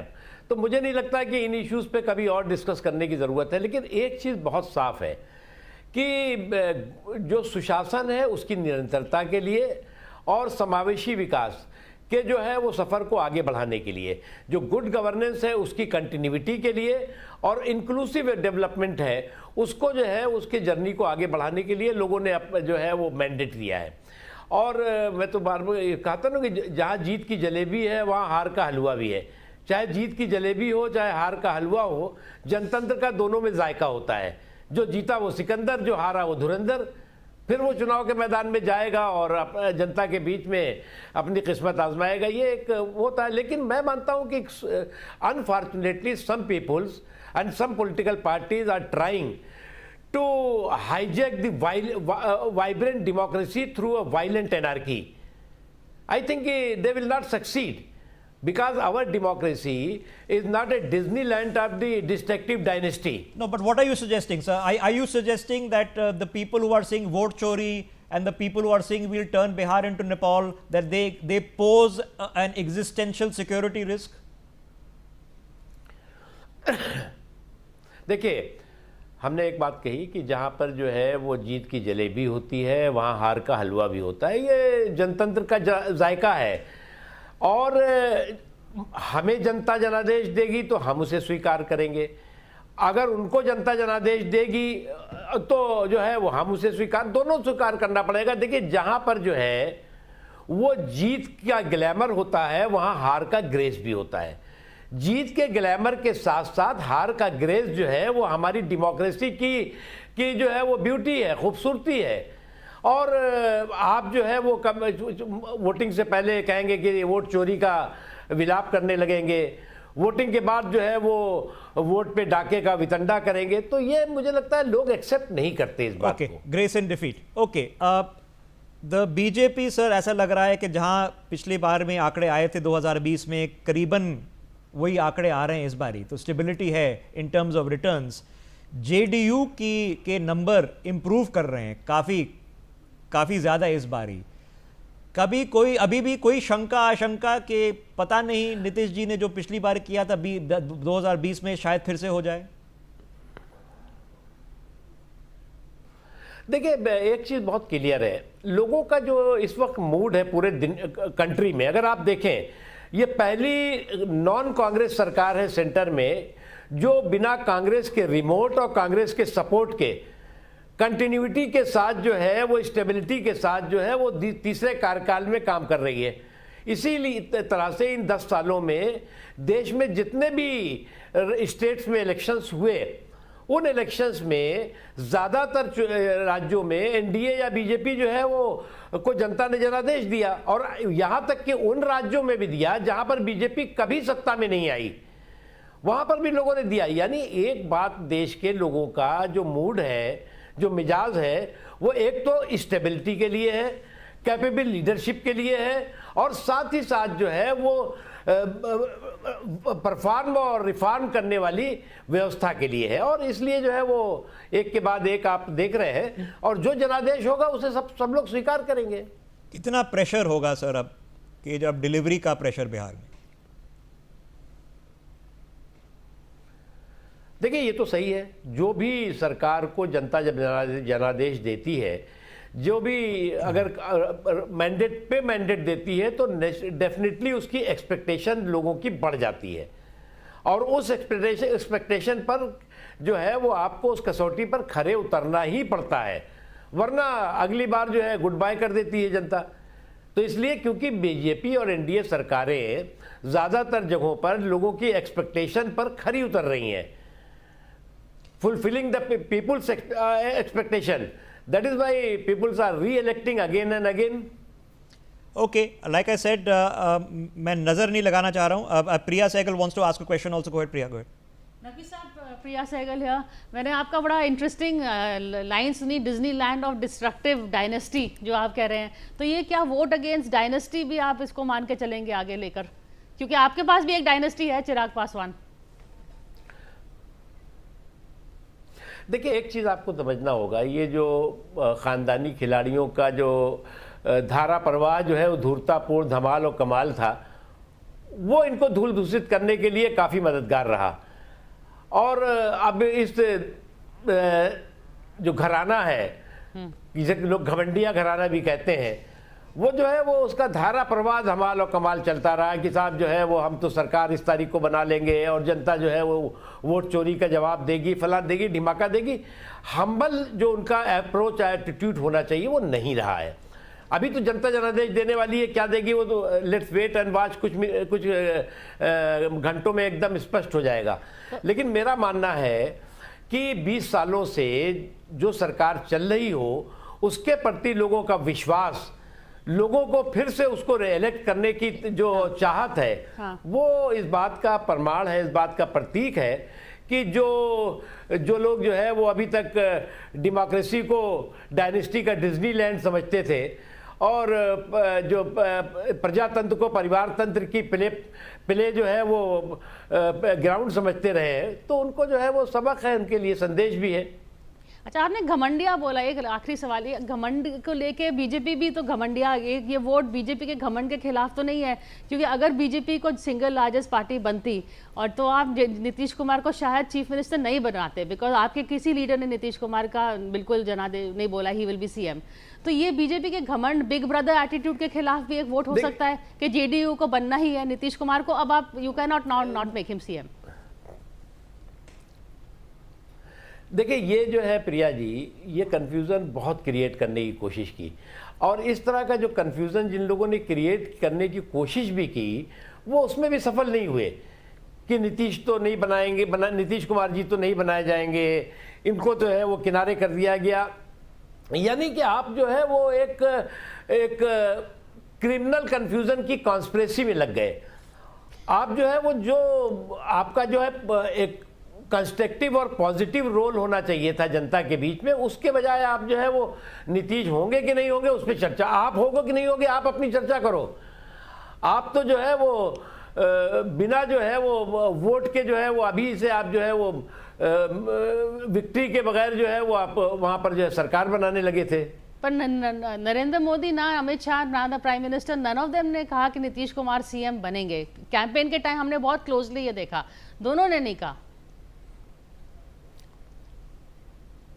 देखिए पहली बात ये कि कैंपेन में मैं अपनी पार्टी का लगभग जो है वो 20 सालों से ज़्यादा समय से इलेक्शन कैंपेन को मैनेज करता हूँ, उसका इंचार्ज भी रहा हूँ। मैं पार्टी तय करती है, स्ट्रेटेजी उसकी होती है कि कहाँ पर किस तरह से हमें प्रोजेक्ट करना है, कहाँ पर हमें बोलना है, हमें क्या नहीं बोलना है। ये हम दूसरी पार्टियाँ हम क्या कहना चाहते हैं वो दूसरी पार्टियां हमें जो है वो प्रॉम्प्ट नहीं कर सकती, हमारी जो है वो स्पीच को जो है कि स्क्रिप्ट राइटर नहीं बन सकती। इसलिए जो है हमें जो कहना है वो करा, जनता को स्वीकार करना है। Well, in this case, Mukhtar ji, it looks like it's worked very well. The BJP leading in 74 seats, which is roughly where it was. The JDU currently leading in 80 seats. The NDA leading in 160 plus. It's not a victory, it's a thumping victory. Who would have thought? I keep saying there are children who have been born and are currently in college while Nitish Kumar was chief minister, and they have given him another 5 years. Whether that becomes the first BJP chief minister ever of Bihar, we don't know. Mukhtar Abbas Naqvi, thank you very much for joining us. Let me quickly get in Himanshu on this conversation. Himanshu, but as the hours roll by, we are now heading into the countdown to noon. It's getting systematically worse for the Congress and the RJD, especially the RJD, which has been cut down potentially by 30 less seats.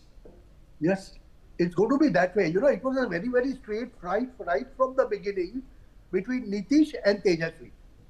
What Bihar wants, whether they wanted Tejasvi or they wanted Nitish. And the people seem to have chosen Nitish.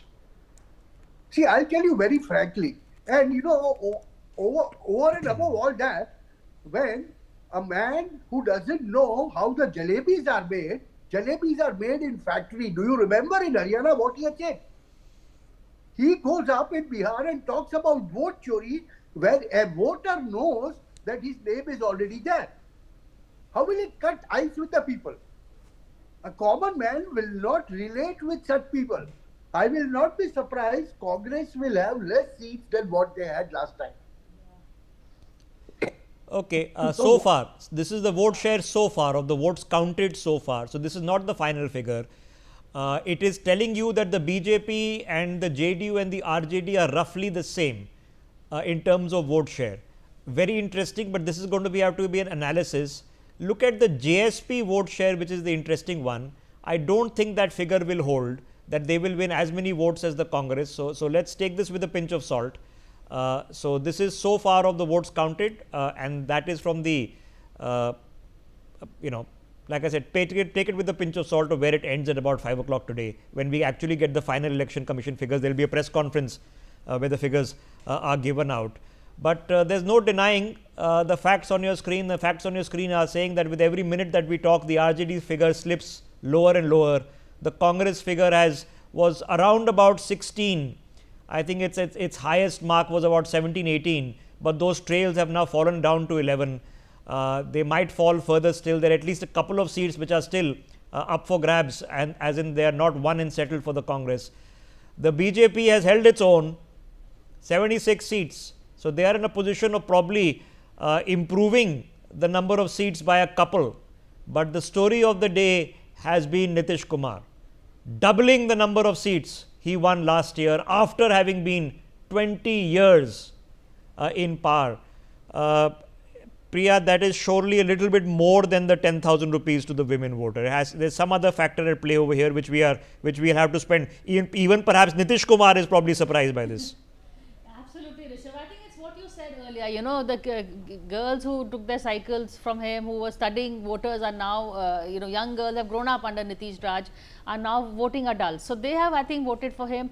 This is very interesting because the youth vote that we thought would go to Tejasvi, you know, because he was talking development, jobs, etc., that also seems to have gone to the JDU, because JDU has clearly expanded his vote base. So where the women were already voting for him, there seems to be a new voter that has come in and voted for Nitish, and that is probably the young voter, the girls who've grown up, and not just the girls but even the families that have grown up under his Sushashan Raj. So to say that Nitish Kumar was, you know, paltu and he just played politics and did no work, he did development also. Development does count. There's always plus, you know, there is a caste factor, there is of course religion. As much as we don't want these factors to count, they do count on the ground, as well as development. So Nitish, maybe that extra that Nitish has brought is of course the nostalgia of this being his last election, but I think his work, what he stands for, has stood. Because if things stand, they've beaten all the exit polls by a large measure. 175 seats when you need 123 to form a government for the NDA as we speak. So this is going to be a thumping victory, and even Chirag Paswan has been swept along. He's also winning a few seats. You know, if you had asked me the question 1 month ago, I would have told you Chirag Paswan was in a little bit of trouble in a BJP versus JDU contest within the coalition as we speak. But it's clearly been an NDA. One will have to call this a sweep. If you're winning by well beyond the best expectations of everyone, including yourself, I promise you the BJP was also being a little bit cautious, more confident towards the end of the polls than they were at the beginning of the polls. That's the truth. So this is better than the expectations of the JDU, better than the expectations of the BJP, better, way better than the expectations of the exit polls. What the figure is, the Mahagathbandhan just slipping lower and lower, down to 63 seats, and that's not looking good. Now you can say who cut what. Prashant Kishore was actually supposed to cut BJP votes, but doesn't seem to have a lot of things to be figured out. Before I rope in Rishi Bagri, let me hit the ground. Manish, my colleague, is standing by in Patna. Anand is in Delhi. Let's go to Anand first. Anand, Congress headquarters, I'm assuming it's quietened down now. It's not looking good.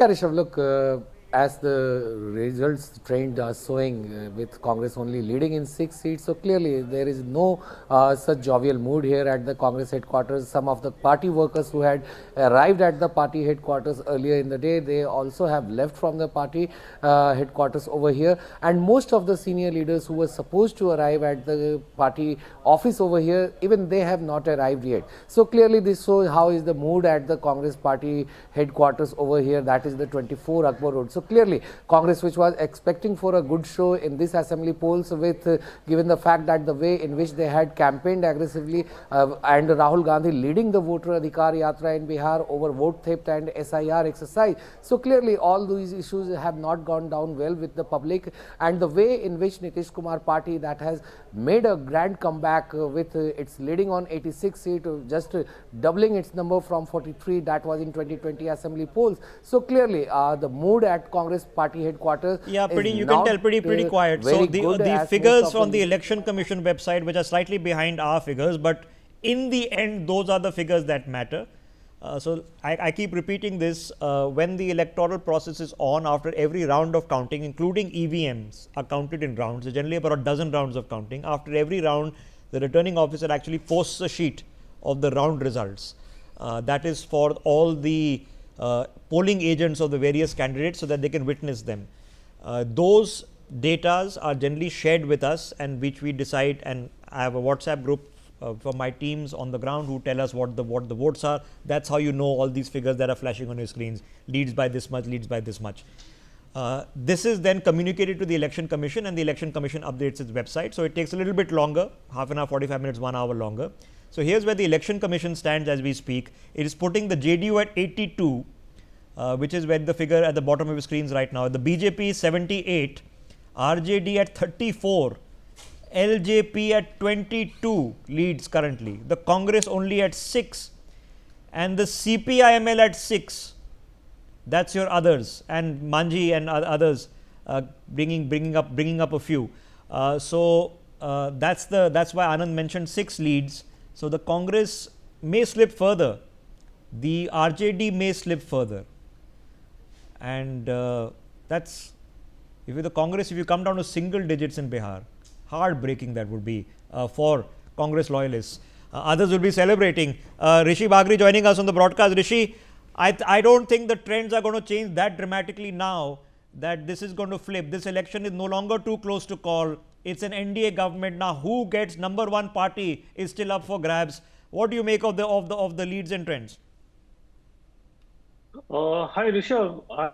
I think that this result is going to hold maybe 5-10 seat plus minus. That can be happen, but I think the lead will be holding. I think the problem is very clear. That Congress need to introspect. They have actually sabotaged the Mahagathbandhan campaign. I mean, from starting, Tejasvi was doing good.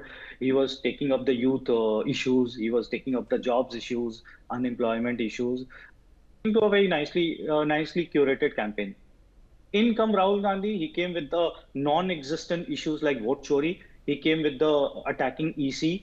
He came with that attacking the Zenzi factor, how Nepal was sabotage and how Zenze, the young population, need to go out on the street and make violent protests and change the regime. It didn't resonate with the masses, actually. And actually, in that way, he sabotaged Tejasvi's campaign. And this is the reason why Tejasvi is down to 40s. I mean, from the single largest party, he has become the third largest party. And I think Congress will be limiting itself in the double digit, maybe in the single digit also. So 62 seats, you'll be having, or 10, 11 seats you'll be winning. You can imagine the strike rate which Congress has done with the Mahagathbandhan. Actually, they have dragged down the Mahagathbandhan completely. Okay, well, ironically, the Congress has probably not done the Mahagathbandhan any favors, but the bad news is for Tejasvi. Tejasvi would have loved if he had held his numbers, and he was never going to form a government without Nitish. Let's be clear. If he had held his numbers, if Nitish had, if it had been similar to last time, let me put it that way, then there was something that they could have said, oh, Nitish, if he joined us, or you could have waited 1 or 2 years for some fight. Eventually, the BJP would have come and said, bhai, hame make us chief minister 1 year later, 2 years later, then you could have bided your time. I don't think that happens now. The disappointment and the heartbreak is not necessarily for the Congress, it's for Tejasvi. Yeah. His expectations would have been a lot higher than them. Let's hop across to where the party is about to begin. High security. My colleague Manish is standing by in Patna. Manish, what's going on?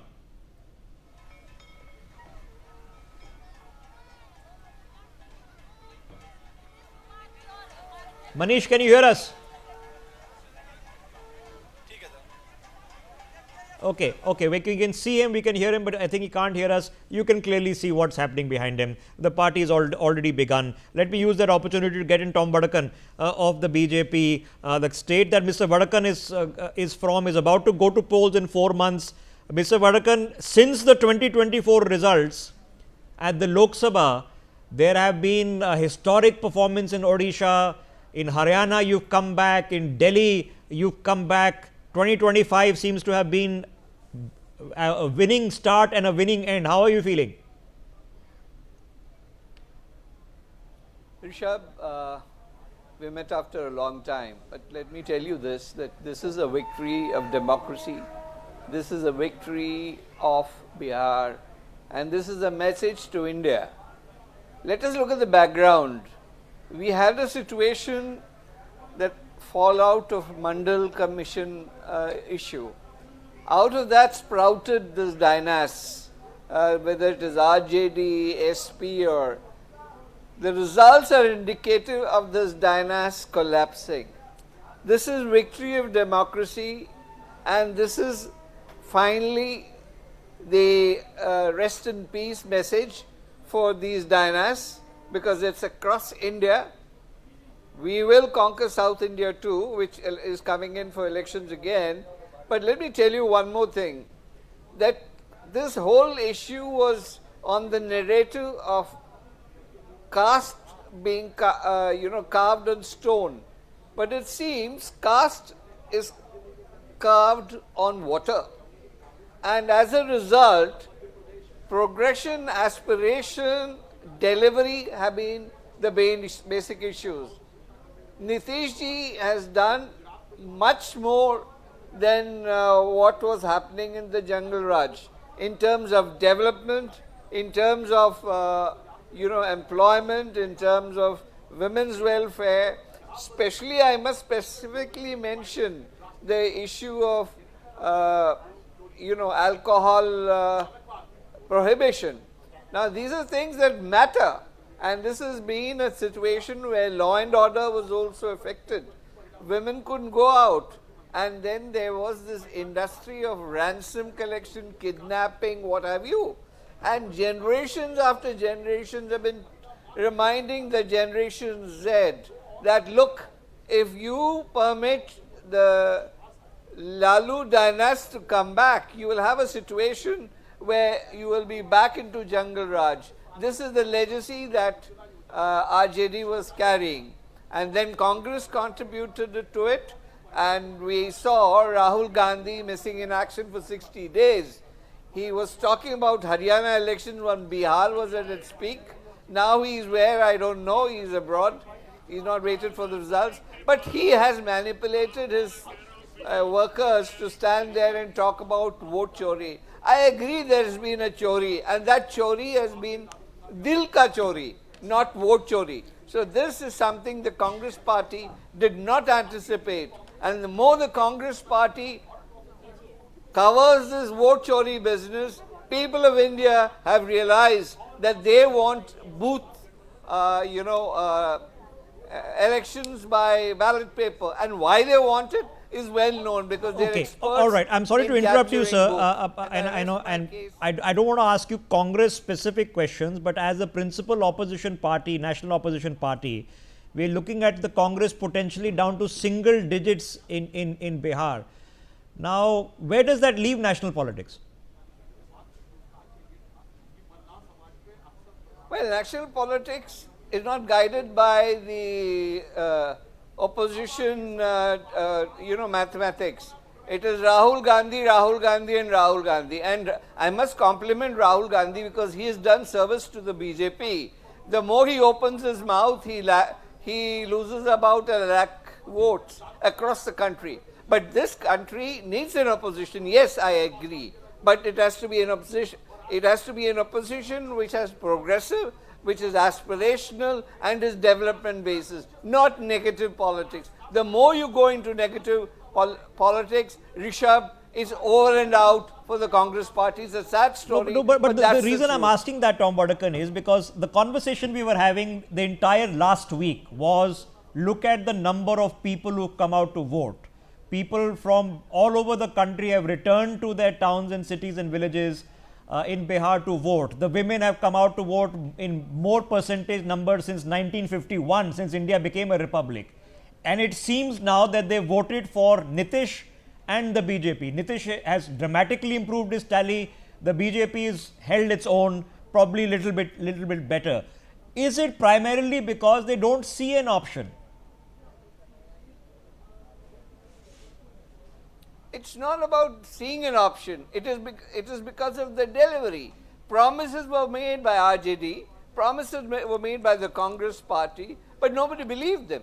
The guarantees by RJD and the guarantees of the Congress party have been seen. Now, for example, guarantees in Congress, Telangana, Himachal Pradesh and Karnataka, they are bankrupt. They don't have money for salaries. Development has come to a zero level. So these promises are tested and tried, and the guarantees of our Prime Minister have held its ground, and we have delivered. That's big news, big breaking developments coming in, even in what seems to be a sweeping, thumping victory for the NDA.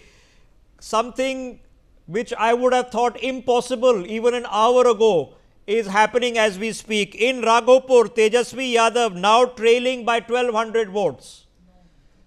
This would have been, he's been reading all morning. So Tejasvi Yadav in his own constituency is currently trailing by 1200 votes. This might change. It's only 1200 votes, but it's also 1200 votes. It has definitely would be creating a little bit of perturbation, because the overall number for the RJD looks like it's going to half. And if Tejasvi has been brought down to a close contest, perhaps even being brought down to a losing contest, that would be devastating for him personally, not just for the party itself. A lot of things to absorb over here, but the news. Will be regretting he didn't contest Raghopur, because he would then take credit for this trailing.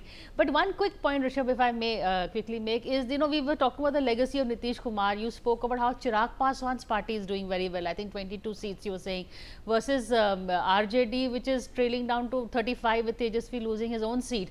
So the battle, the Gen Next battle, is also very interesting to watch. Tejasvi versus Chirag Paswan. It looks like Chirag Paswan may emerge as the next gen leader for Bihar, with the current situation he's in, with the BJP backing, and the JDU is, if it splinters in a post-Nitish scenario, Chirag may be better placed to take that splinter. So an interesting leadership Gen Next model is also developing in the state of Bihar in these elections. Okay, so Sulaiman Muhammad Khan of Congress joining us. Sir, I'm coming to you in a second. Let's hop across to Patna right now, where Manish is with us now, where obviously the celebrations have already begun. Manish, what's happening?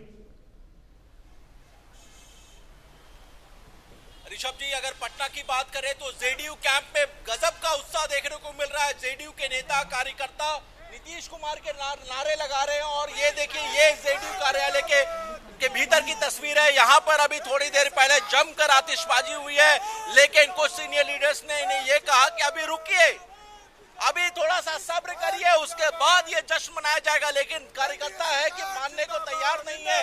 क्या नाम है भाई साहब आपका? मोनी सिंह। ये बताइए, ये जो रुझान आ रही है, क्या कह रहे हैं, क्या इशारा कर रहे हैं? ये इशारा पूर्ण बहुमत की ओर जा रहा है। बढ़ता बिहार, नीतीश कुमार। क्या नाम है भाई साहब का? लखिंदर कुमार सिंह। क्या इस बार क्या माहौल लग रहा है? माहौल क्या लग रहा है? पूर्ण बहुमत से एनडीए सरकार आ रही है, जिसमें सबसे बड़ी पार्टी एनडीए ये जदयू बनकर करके आ रही है। नीतीश कुमार ही बिहार है, बिहार ही नीतीश कुमार है। बिहार नीतीश ही बिहार है, बिहार ही नीतीश है। टाइगर अभी जिंदा है, पोस्टर्स दिख रहे हैं। Tiger is back, tiger back किया, टाइगर जिंदा है। विपक्ष हवा में उड़ गया, विपक्ष हवा में उड़ गया, टाइगर अभी जिंदा। आप क्या कहेंगे? टाइगर दहाड़ रहा है पूरा बिहार में, पूरा दहाड़ रहा है टाइगर। अभी तो शुरू हुआ है, अभी असली खेल बाकी है। और इस दहाड़ का क्या असर होगा? असर दिख रहा है सर, एनडीए का फुल बहुमत आएगा और नीतीश कुमार मुख्यमंत्री फिर से बनेंगे। एक और महत्वपूर्ण सवाल ये है, इस चुनाव में हमने देखा कि नीतीश कुमार को लेकर बहुत सारे सवाल किए। विपक्ष ने साफ कहा कि अब उनका अस्तित्व खत्म हो रहा है, उनका इम्पोर्टेंस नहीं है। देखिए, विपक्ष की बात ना करें तो ज्यादा बेहतर होगा। वो तो स्वाघोषित है कि 18 तारीख को उनको सीएम पद का शपथ लेना था। उनकी एक प्रवक्ता है, वो लाठी लेके अपना सोशल मीडिया पे पिक्चर हैंडल पे ट्वीट कर रही है। पता नहीं वो कैसा बिहार बनाना चाहती है। और बिहार की जनता ने जो माननीय मुख्यमंत्री जी ने 20 सालों में कार्य किया, उस पर अपना बेशुमार प्यार लुटाया है। उसी का नतीजा है कि हम इतने प्रचंड बहुमत के साथ सत्ता में वापसी कर रहे हैं। नीतीश जी के लिए क्या कहेंगे? नीतीश जी बिहार के लिए और मेरे जैसे कार्यकर्ता और आम जनता के लिए बिहार के लिए एक भगवान है। क्या कितना उत्साह है? पूरा उत्साह है सर, टाइट है, पूरा टाइट है। तो बिल्कुल 25 से 30 फिर से नीतीश, 25 से 30 फिर से नीतीश। टाइगर अभी जिंदा है और 30 से भी आगे अभी जाएंगे हम। टाइगर दहाड़ रहा है, टाइगर अभी जिंदा है। इस तरह के जो नारे हैं नीतीश कुमार के लिए लगाए जा रहे हैं जेडीयू कार्यकर्ताओं की तरफ से। और ये देखिए, जो कार्यकर्ताओं की तस्वीर मैं दिखाना चाहूंगा, जेडीयू ऑफिस की ये तस्वीर है, जहां पर आप देख सकते हैं कि कैसे कार्यकर्ता जो है लगातार यहां पर नारेबाजी कर रहे हैं। नीतीश कुमार की जो पार्टी है जेडीयू, वो सबसे बड़ी पार्टी को लेकर के कार्यकर्ताओं में ज्यादा जोश है। ऋषभ जी, okay, if Nitish Kumar serves out this term as chief minister, and he's expected to become chief minister yet again, he'll become India's longest serving chief minister ever, beating out the late great Jyoti Basu, who I'm told served for 23 years and 137 days. Naveen Patnaik had served for 24 years and 99 days until, of course, last year when the BJP formed the government in Odisha. So Nitish Kumar is currently at 19 years and 87 days. You add another 5 to that, he would have become India's longest serving chief minister. Well, that stays a lot. Jyoti Basu is embedded in my memory. Naveen Patnaik is embedded in your memory. Well, Nitish Kumar is about to be embedded in our memory. Sulaiman Muhammad Khan of the Congress joining us on the broadcast. Manasvi Thapar is also joining us. Sulaiman ji, let me come to you first. Commiseration is not looking good. It looks like the result is pretty one-sided. A lot of course, introspection will be called for. But what's the feedback that you are getting? I mean, potentially down to single digits, sir. Thanks. Suleiman ji, if you can hear us. Yes, go ahead. Go ahead. Sorry, I was getting your voice late. So, no, single digit or double digit, it's not, it will not make much difference in the sense the results overall doesn't seem, doesn't show a very good picture, rather a bad picture. But to my understanding, I don't know that how much is the lead on the seats which the NDA is leading on each and every seats, because it's 11:15, and for initial 1 hour, it's like postal ballots. I don't know how many rounds of counting have been done. Most probably 10 rounds, 8 rounds, 12 rounds. A lot of times after 12 results change. I can't say, I have no information. I don't know you have or not, that what is the lead of the candidates leading on different seats of the NDA, BJP, JDU, and others. We have some information, sir. But for example, in Raghopur, Tejasvi Yadav himself is trailing by 2,000 votes right now. And we are about halfway through counting, sir. So 2,000, to my understanding, if there are 10 rounds or 12 rounds or 14 rounds of counting happen, machines have been opened. 2,000, it's not a margin. Correct. Which can, not be covered, even if half the counting is not done. So therefore, I'm saying that we have to be very cautious saying single digit, double digit, 50, etc. These things, at a later part of the day may, you look quite not appropriate saying something at 11:50. Okay, I agree with you, and I'll give you two examples. In Karnataka, we've learned the lesson. In Maharashtra, we've learned the lesson where the BJP eventually fell short of a majority and was then consequently unable to form a government. In fact, it was another kind of Gadbandhan government that was formed over there. But realistically, Suleiman Mohammad Khan, I'm sure you're not expecting a total turnaround where 100 seats will change hands over the next 45 odd minutes. So realistically, it's an NDA government in Bihar. Yet again, I just mentioned that Nitish Kumar is looking at becoming the longest serving chief minister in the history of the country. What do you think has happened? I don't know if I remember correctly. I think Jyoti Basu has 23 and a half years, sir, for him, 24 years for Naveen Patnaik. So if he completes another term, Nitish Kumar at 24 and a half years would become the longest serving. Now it's correct. Now I thought you were saying that he has already been, there for chief minister for 25 years. So he have to surpass that 4 years first. Let's see how long, if he becomes the chief minister. First of all, if NDA forms the government, then if he becomes the chief minister, and then if he completes his 4 years. So there are 3 ifs and buts which have to be, achieved in near future. This I am saying, this Ranjit, this line. Okay, just hold your thoughts, sir. Let me quickly, before I rope in Manasvi, let's take a dipstick test, because other than the battle of who forms the government, then the battle of which party gets how many seats, the individual battles also count about who is winning which seat. My colleague Shivani with the trends. All right, we are looking at the trends of the VIP seats over here, and the first seat that we will be looking at, these are the early trends, remember. We will look at some of the candidates like Tejasvi Yadav, Vijay Kumar Singh. So Tejasvi Yadav from Raghopur is trailing. That's one of the biggest victories, upsets that we are seeing. Samrat Chaudhary from Tarapur is leading. Tej Pratap Yadav from Mahua. Vijay Kumar Sinha from Lakhisrai is leading. Renu Devi from Betia is trailing. Awadh Bihari Chaudhary from Siwan is trailing. Maithili Thakur from Alinagar is leading. Hari Narayan Singh from Harnaut is leading. Anand Singh from Mokama is leading. Nitin Nabin from Bankipur is leading. Shreyasi Singh from Jamui is leading. Prem Kumar from Gaya Town is leading. Vijendra Pratap Yadav from Supol is leading as well. Veena Devi from Mokama is trailing. Arun Kumar from Tarapur is trailing. Sanjay Sarogi from Darbhanga is leading. Subhash Singh from Gopalganj is leading again. Vijay Kumar Khemka from Purnia is leading. Dhirendra Pratap Singh from Valmiki Nagar is also leading. Okay, some big tickets, some big tickets obviously there. Tej Pratap Yadav is now number 4, so he's going to lose that pretty badly.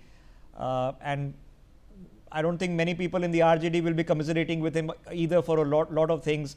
But what if you are Tej Pratap Yadav, actually Priya, you're saying, haha, down to 46.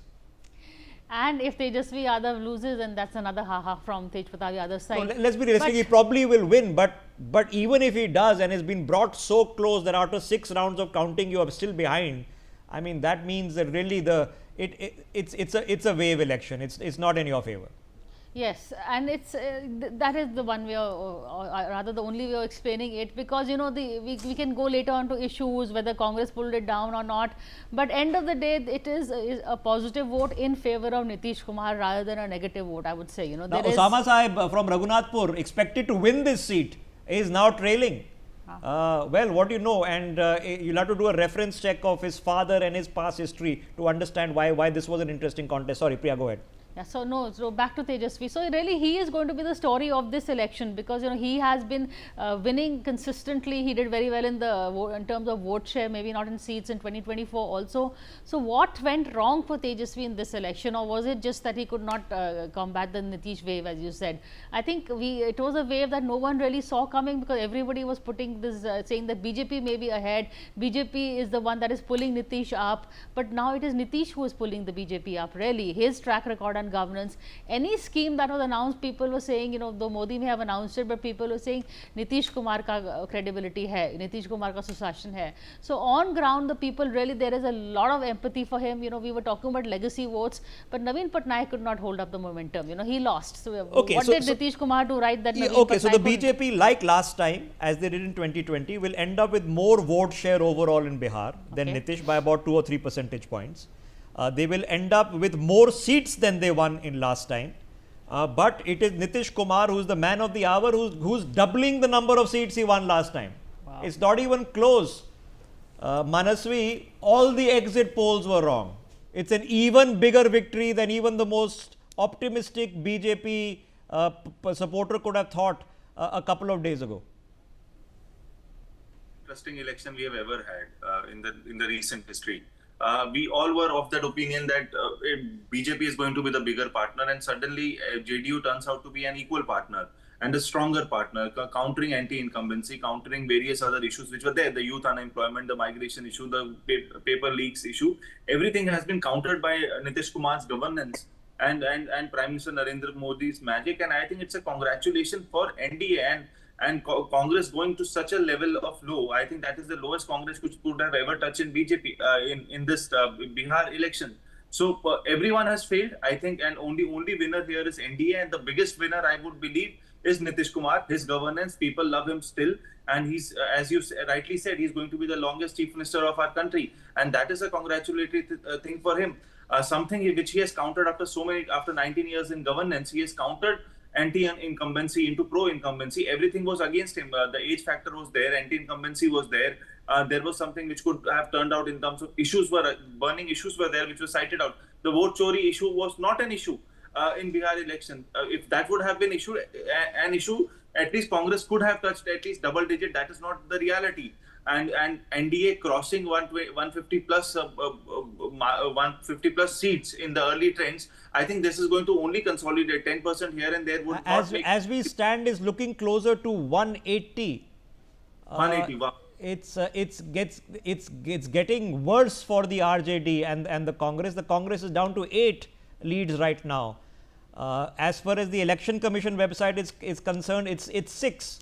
The RJD down to 46. Look at the JDU performance from 43 to potentially 84. Even if that changes by a couple, that's doubling the number of seats. Manasvi, so we were discussing the entire last week that look at the voter turnout, look at the voter turnout, look at the voter turnout. All the women, record since 1951. All these people have come from outside Bihar, come back home to their villages and their houses to cast a vote. It seems that the vast majority of them have come to vote for Nitish. Correct, 100%, 65% in the first phase, 69% in the second phase. Overall, 67% voter turnout happened in this election, and all this have turned out to be Nitish's voters. All this have turned out to be pro-incumbency voter base for in Bihar election for Nitish Kumar. I think it's a complete landslide victory for Nitish Kumar, his governance after so many years of being in power, anti-incumbency, countering it up, and Prime Minister Narendra Modi's support with him. And it's a huge dent to RJD. It's a huge dent to Indian National Congress. There is no coming back. They have not learned their lessons. They have not tried their best, and they don't have anything which which goes in their support. The Mahagathbandhan, they have lowered their numbers even as per the exit polls. Even from the last year, they have lowered their numbers. So something is not well. Look at that. BJP leading in 79, the JDU in 84. Look at Chirag's number. At 12, Chirag Paswan is going to win significantly more seats than the Congress party. I would have told you that's going to be a difficult one a few days ago. And look at it. This is Priya. This is a wave election. It's just gone one way. Everything else has been left behind. Prashant Kishore leading in a couple. So that's holding. Huh? Yeah, Prashant Kishore holding is interesting because this is his first election and he is here to stay. You know, he has the muscle power, money power. Yes, thank you. Right. I was trying to find the politically correct word, but he has that. So he is definitely here to stay. This is going to be a very interesting I would also like to see, I've forgotten how many seats the LJP is contesting. So their strike rate is also going to be very interesting because JDU and BJP got 101 each. So given that, the JDU strike rate is like 2/3. But Chirag Paswan's strike rate versus Tejasvi Yadav's non-strike rate. Okay, breaking developments coming in from Raghopur, where Tejasvi Yadav, who was trailing by 2,400 votes, is now trailing by 3,000 votes. So it's become worse and not better. This can still change. 3,000 votes is not insurmountable in a couple of rounds of counting. But from one round to the next round, it has become worse and not better. And that's not good news. It's unhappy news. That would be the upset of this election if he were to lose that seat, which should have been a sure thing. It's being difficult to digest. Still a couple of close, I mean these Jamui and all are done, 11,000 leads and all that, these are closed. Tej Pratap Yadav is number 4 currently, so he's not going to win that is closed. But this is the big one, Raghopur, watch out for this. It is a huge deal because it's not the be all end all for his leadership in the party or within the family. But can a defeat, if it becomes of such a scale, cause factionalism in a party that is undergone a dynastic change? Yes, it can. Yes, it can. And that messes you up for the next elections as well. There's a general election in 29 and this, of course, Bihar election next time in 2030. Okay. You can't blame the Congress for this at least. Well, absolutely not. So what's the bottom line? From the results and leads as they stand, what has Bihar told us in the pulse, in the fabric? What are the 10 big takeaways that we can distill from this election? Let's put them out. Let's have that conversation. Let's discuss them point by point, step by step. Ladies and gentlemen, number 1, the women's vote is a game changer now in India. That's the formula that is being learned state after state. Karnataka, Maharashtra, Madhya Pradesh, Haryana, Bihar is telling you that women are voting more than ever before and they are voting more independently, which means they are also deciding who they vote for, not following the patronizing aspect of we'll vote where my husband is voting. This is the flavor of at least the coming decade for all political parties, and what a happy thing that this is happening just a few years ahead of 33% reservation in Parliament. So watch out for this one. That's a huge takeaway from Bihar. The second big takeaway is that this double engine concept is becoming a factor. It's no longer a slogan. If you're thinking about who to vote for, you are genuinely thinking, does it make more sense for my state to be with the government at the center, or am I going to see more development being an opposition ruled state?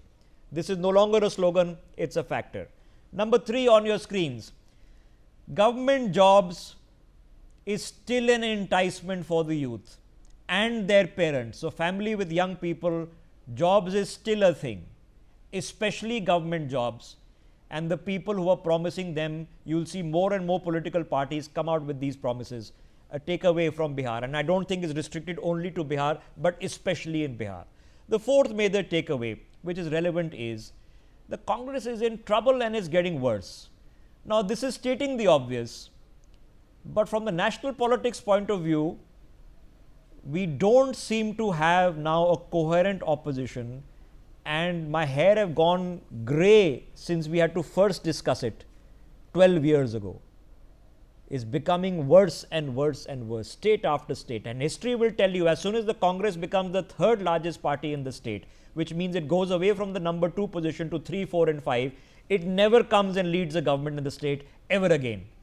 So if you are in the Congress or vote for the Congress, support the Congress, it's emphasizing a trend of decline. That's not changing. The fifth major takeaway from this election is regional parties are still entrenched players. Now, whether it be a Nitish or it be the RJD, to the detriment of the Congress, not necessarily the BJP. Now, the BJP is not a player in Kerala and Tamil Nadu, but in Bengal it is, in Bihar it is, the Congress isn't.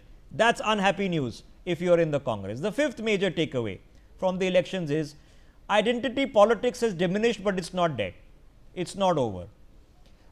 There has been caste line voting, there has been voting on terms of religion. It is not over.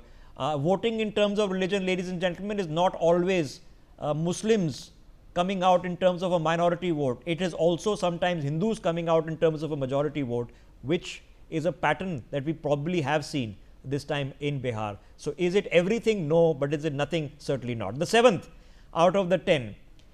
High turnout is now a sign of pro-incumbency. It is completely opposite to what we have learnt in psephology before the Modi era in politics, that the more the number the people come out and vote, that means they want change.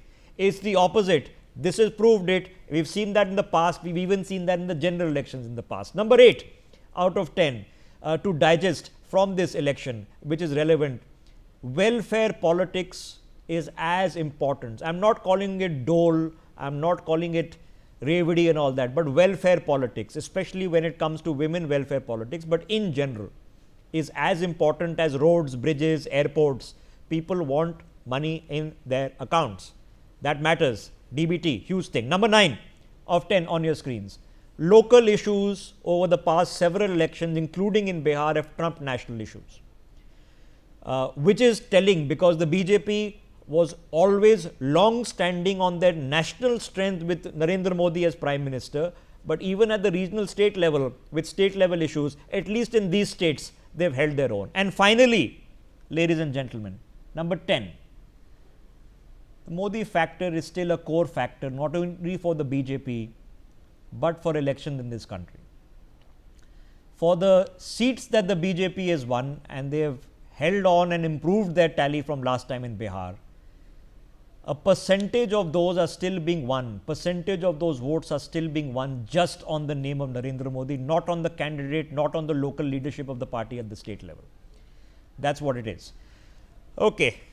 So, there were things we stand. How do we put the overall picture in perspective? Let's throw this back to Priya before I rope in Suleiman, Manasvi and Manish Bariyar of the BJP joining us on the broadcast. Priya Sehgal, the numbers are changing, but they just keep getting worse. We are looking at 190 potentially for the NDA. It might not hold, but that's what it says.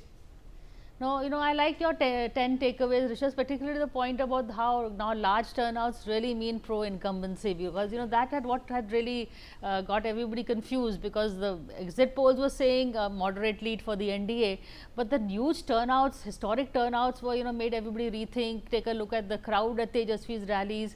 So, we were calibrating, maybe, we read the numbers wrong, or we read the mood wrong, because there was, there was a lot of euphoria on the ground. I think the issues were the one that there was euphoria, and then the people calculated as to who would be the best to deliver on those issues. And the youth and the young who had come out probably made a calculation that, they would rather go for experience and past delivery track record rather than bet on Tejasvi or even Prashant Kishore for that matter. So, it's interesting to see how the voters' mind has been revealed. And yes, women's vote is now becoming a very strong determining factor, I think. And the fact that the sitting government is in a position to deliver gives them that added advantage. Congress, RJD and all said Jivika Didi, but hum jab aayenge sarkar mein, these guys not only implemented it, gave them money in their hands. So, Diwali time, the women had 10,000 bucks in their banks. Same thing happened in Madhya Pradesh. I remember I was there for the campaign, and just before Diwali, they'd already got 3 tranches of the Ladli Devi scheme that Shivraj Singh Chauhan had promised.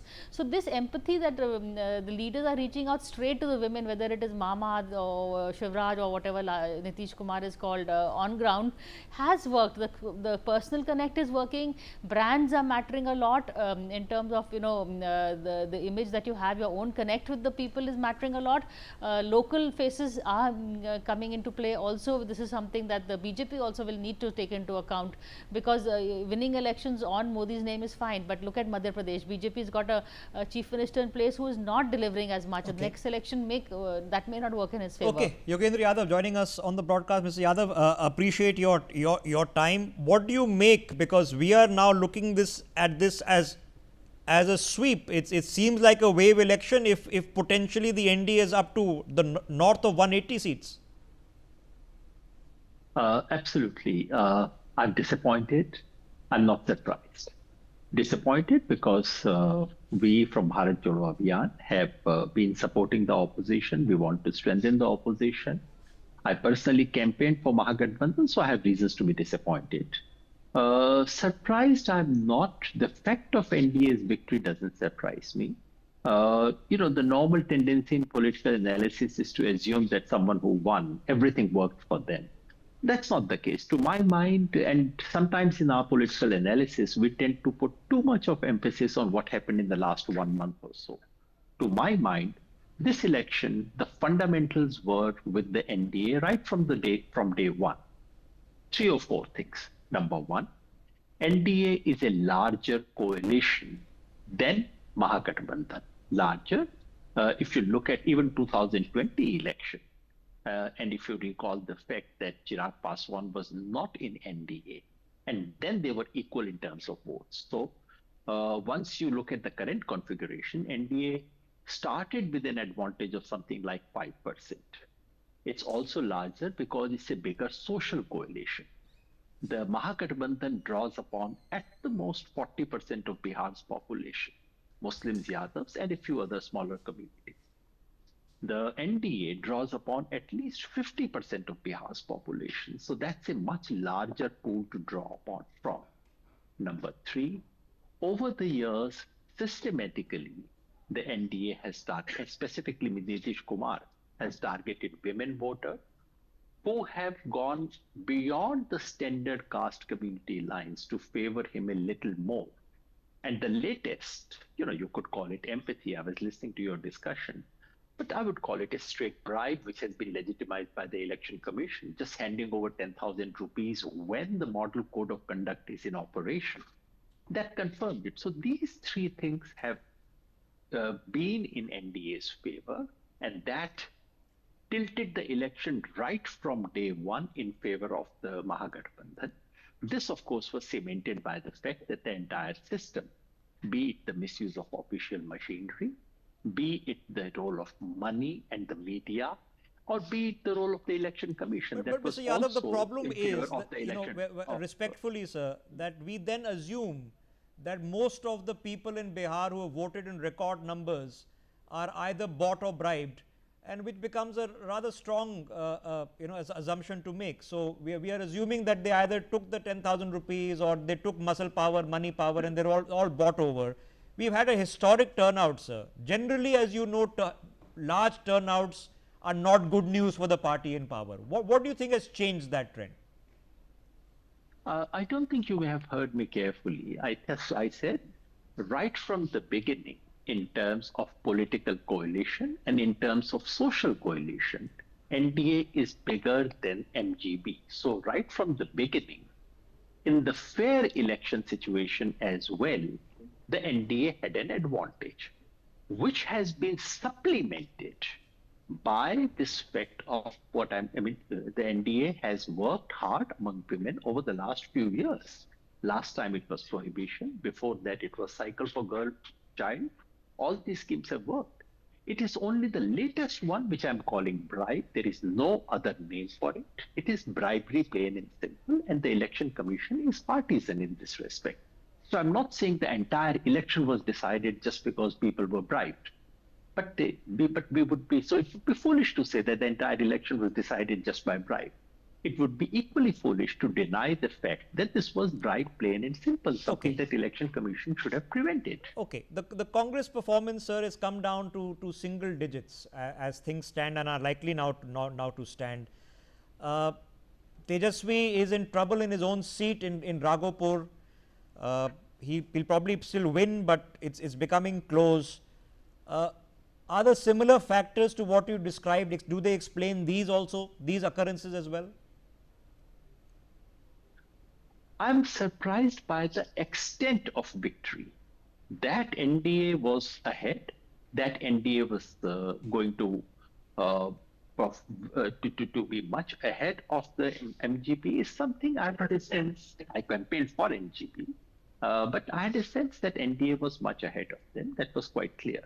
However, the number of seats that we see now and the percentage gap, which is nearly 11% or so, that does surprise me because that is not what I sensed on the ground. When Mahagathbandhan is doing as poorly as it is, we must look at the possibility that Mahagathbandhan has made mistakes. To my mind, the simple fact is that what started as a movement of the socially deprived in 1990, the coming of Lalu Prasad Yadav, was a social revolution in Bihar. It was not merely the party of Muslims and Yadavs. It was a party of all the deprived communities of Bihar. Over the years, it has shrunk into a party which is largely supported by Muslims and Yadavs, which only a few people from outside coming in to support that. That is something which the opposition has to look at. The opposition needs to introspect. That Congress has done worse is just as the entire alliance has worked. I'm actually more surprised about the CPI-ML doing as poorly as it has done, because I thought they are the ones who've done work on the ground. At least they have an organization, unlike the Congress. So I'm surprised at that. However, the entire opposition seems to have done much worse than I had expected them to do. Okay. Yogendra Yadav, if we look at the trends post 2024, my last question to you, where the BJP in itself required the NDA to form a government, it didn't emerge as the single largest party, but after that, from Arunachal to Maharashtra to Odisha, which was a big one in Maharashtra, in Delhi this year, now again in Bihar, in Andhra, albeit again to a partnership. It seems that the trends are all in one direction. So where does that leave national politics? Not all. I think we've had two major reversals. All others that you mentioned actually happened with the Lok Sabha election. The two major reversals were Maharashtra and Haryana. These were major shocks, major reversals, major upsets for the opposition, which in a sense reversed the overall mood and overall momentum that the opposition has built. Bihar, I would not see as a reversal or major change, because in Bihar, the NDA had already done very well in the Lok Sabha election. So what we are witnessing today is a repetition with a slight upper edge to the opposite, this. So I would not see that as a major thing. To my mind, the real test will come in Uttar Pradesh. Okay, before we let you go, sir, Priya Sehgal has a quick question. Hi Yogendra Yadav ji, Priya Sehgal here. One quick question. Looking back at the campaign, do you think that this campaign of vote chori may be, emphasizing so much on that and not the local issues? I'm not questioning the issue that was raised, but maybe more local issues would have been better from the Congress side? That's for Congress to answer. For us, the campaign of campaign against SIR was not a campaign directed at ensuring that this party or that party wins. The campaign was about ensuring that everyone gets the right to vote, that people should not be disenfranchised. And I personally have some sense of satisfaction that SIR, which was originally designed to exclude at least 1.5 crore or 2 crore people, ended up excluding only 40 lakh people or so. That's bad, but not as bad as it could have been. But yes, vote chori by itself cannot be the election campaign. Finally, you have to have election campaign on issues that matter to people's everyday life and livelihoods. Okay. Yogendra Yadav, appreciate your thoughts on this. As he mentioned, he was involved in the campaign in favor of the Mahagathbandhan, but is explaining how he feels the results have panned out. Let me quickly get in Manish Bariyar of the Bharatiya Janata Party. Manish ji, obviously now as we head into the afternoon hours, it's a passionate. Politics is a passionate job. at the district level, local level, senior level, it definitely pumps you up if you have a good result. Has this beaten even your expectations? Good afternoon to you and to my co-panelists and all the viewers. Not at all. In fact, Amit Shah ji had very categorically mentioned that we would be 160 plus. I think this mood is because of the exit polls, because they were very conservative. And there were reasons for that, because a lot of them got wrong last time. But I could argue Amit Shah was being conservative because you're looking at 180 plus now. No, he said 160 plus for sure. But, in party, everybody knew that there is a very high chance that we would get historical mandate. And this is not something, it was just an optimistic view. Because, see, you have two leaders out there. Now, anybody in this country, let alone Bihar, you choose between Nitish Kumar and with Prime Minister being there, and you choose Tejasvi Yadav. I think the answer is very simple, right? You include Mr. Rahul Gandhi also in that. And ask the country to choose between these two sides. And I think Bihar has done that. The whole country has done that number of times. Bihar has also repeated. Now, along with that, I particularly take exception to, now he is not there, Yogendra ji, but he was talking about bribing. He is not privy to the fact that this scheme was there from 2006 for Jivika Didis. But people would really get into false narratives. I don't want to really get into that. But then, this NDA government is about performance.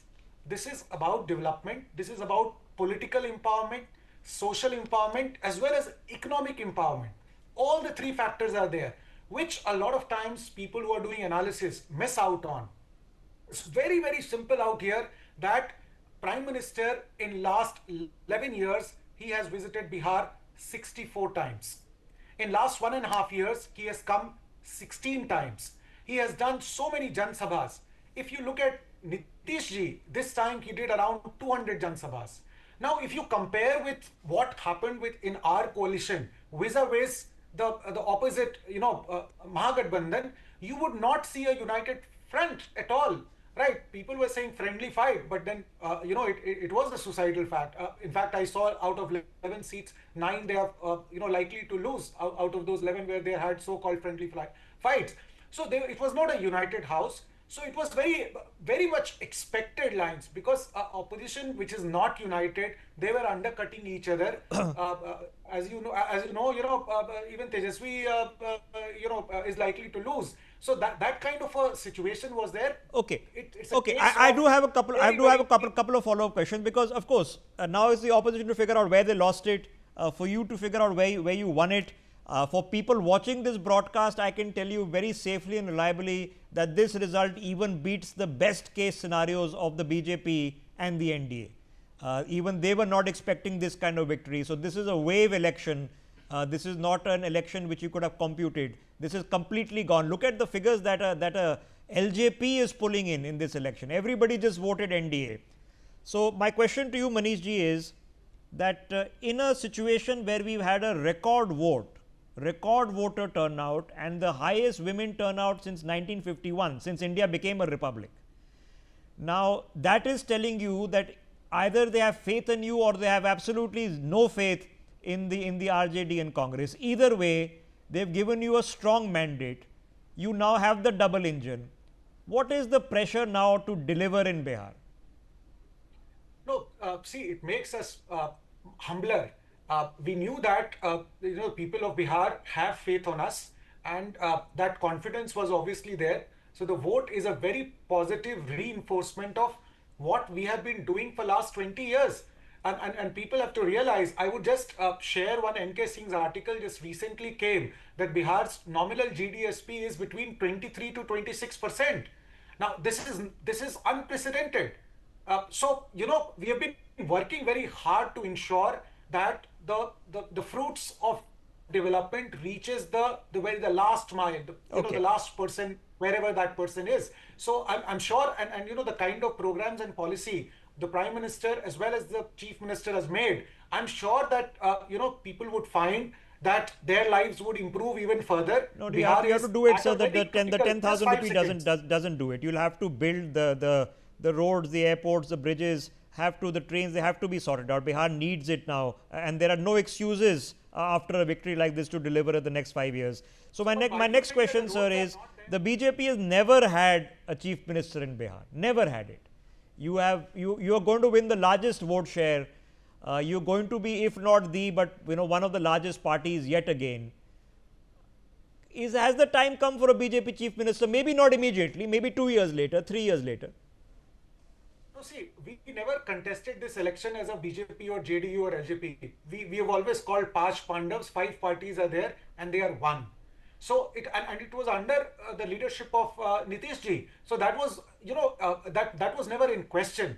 And you saw the kind of historic mandate the people of Bihar have faith on Nitish ji as a leader, and we have been and Prime Minister, 5 elections that have been that has been conducted in Bihar under the leadership of Prime Minister. Every election, people of Bihar have given him support and thumping majority. So these two people are principal figures around which Bihar's development agenda and the vision goes. And I don't see that changing at all. All right. Okay. This is where, for people watching the broadcast, this is where it went all wrong in 2020. It should have been a one-way NDA result, not as emphatic as this one. This is a sweep. But it should have been an NDA government, didn't become an NDA government primarily because of this issue. Of course, you're getting a far stronger, if diplomatic, answer from the BJP spokesperson. So let me try again on a different tack. If we are looking at a position, sir, in Bihar with a trend that is set, where a record number of people have come in now voted for you. We have elections now coming up in the south of India, in Tamil Nadu, in Kerala, in the northeast, in Assam. It's going to be a busy electoral year next year. Do you think this pattern holds, that you are strong and will perhaps even emerge stronger in the south? Absolutely. The people of this country have seen the leadership of Prime Minister, and they've seen that this double engine Sarkar works. Bihar was in a very, very sad state of affairs 20 years back. And then, from 2014 onwards, once both these, Prime Minister and Nitish ji came together, the face of Bihar has changed. For last 5-6 years, Bihar has always been top 5 in GDSP growth rate, and second last year. Okay, we'll be conservative. We won't say changed. We'll try to say changing. I think there's still a long way to go, and like I keep telling you, with great power comes great responsibility. A thumping mandate in Bihar, a pretty stable mandate at the center, double engine, everything, and no excuses left over the next 5 years. Let me get Sulaiman Mohammad Khan. Sulaiman Mohammad Khan, obviously now your job becomes to make sure that they do deliver the development they promised, but it is now single digits. It's 12 o'clock. It's not looking good. It's been a bad day at the office. What do you take away from this? What should we do? Should we dismantle our party?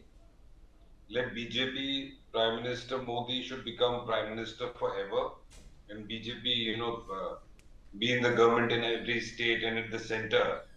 And it's like, it will not look like democracy, rather a dictatorship. This is what you and other people want? Because no. What are you suggesting you and other people want? 20 minutes I heard you. You said even if you vote for Congress or not vote for Congress, the picture doesn't look good. These are the 10 reasons. This narrative is not good. It's not a narrative, sir. I mean, I wish you had read the A.K. Antony report 12 years ago. Clearly, you've not. I wish you had. This is the problem. Who has said that the Congress is irrelevant in the country? You come down to 5 seats in Bihar and you are thinking that this is the problem of the narrative. No, the problem is with the parties, not with us. Once you were speaking for 20 minutes, I just started. I said something, you cut me short. Better I exit the show, or you at least listen to me. This is not proper manners. I started, you interjected. You could have replied. Sulaiman Mohammad Khan, the party is down at 5 seats. I've asked you, how do you see these results? You are saying we'll shut the Congress, a narrative you are setting. I am not setting any such narrative, sir. The party is struggling in a particular state. My question to you is, where do you see it go from here? It's a simple question. Did you say that transfer of 10,000 rupees, post model code of conduct, post the nominations being done, it's illegal. It's not hijacking of election. Was election commission not with BJP on this? At least this is an admitted fact that 10,000 rupees have been transferred in each woman's house, bank account on 23rd or 24th of October, post nomination for both the phases. Did anyone say this? That it was illegal? And did you ask that despite worst law and order situation, second in the country, the first being Uttar Pradesh and its NCRB data, what extraordinary you have done, people being murdered in Patna, near to residence of the chief minister, despite people voting, no jobs, nothing. Which university you have opened in 20 years? How many hospitals have you opened? How many jobs have you given? Despite all the failures, they are getting a more than 2/3 majority, and Congress is losing. That's a matter which we'll analyze during the course of the day. But you know, the BJP spokesperson was saying that it's all the policies of the Prime Minister and the Chief Minister, etc., etc. What have you done? Is Bihar the number one state of the country?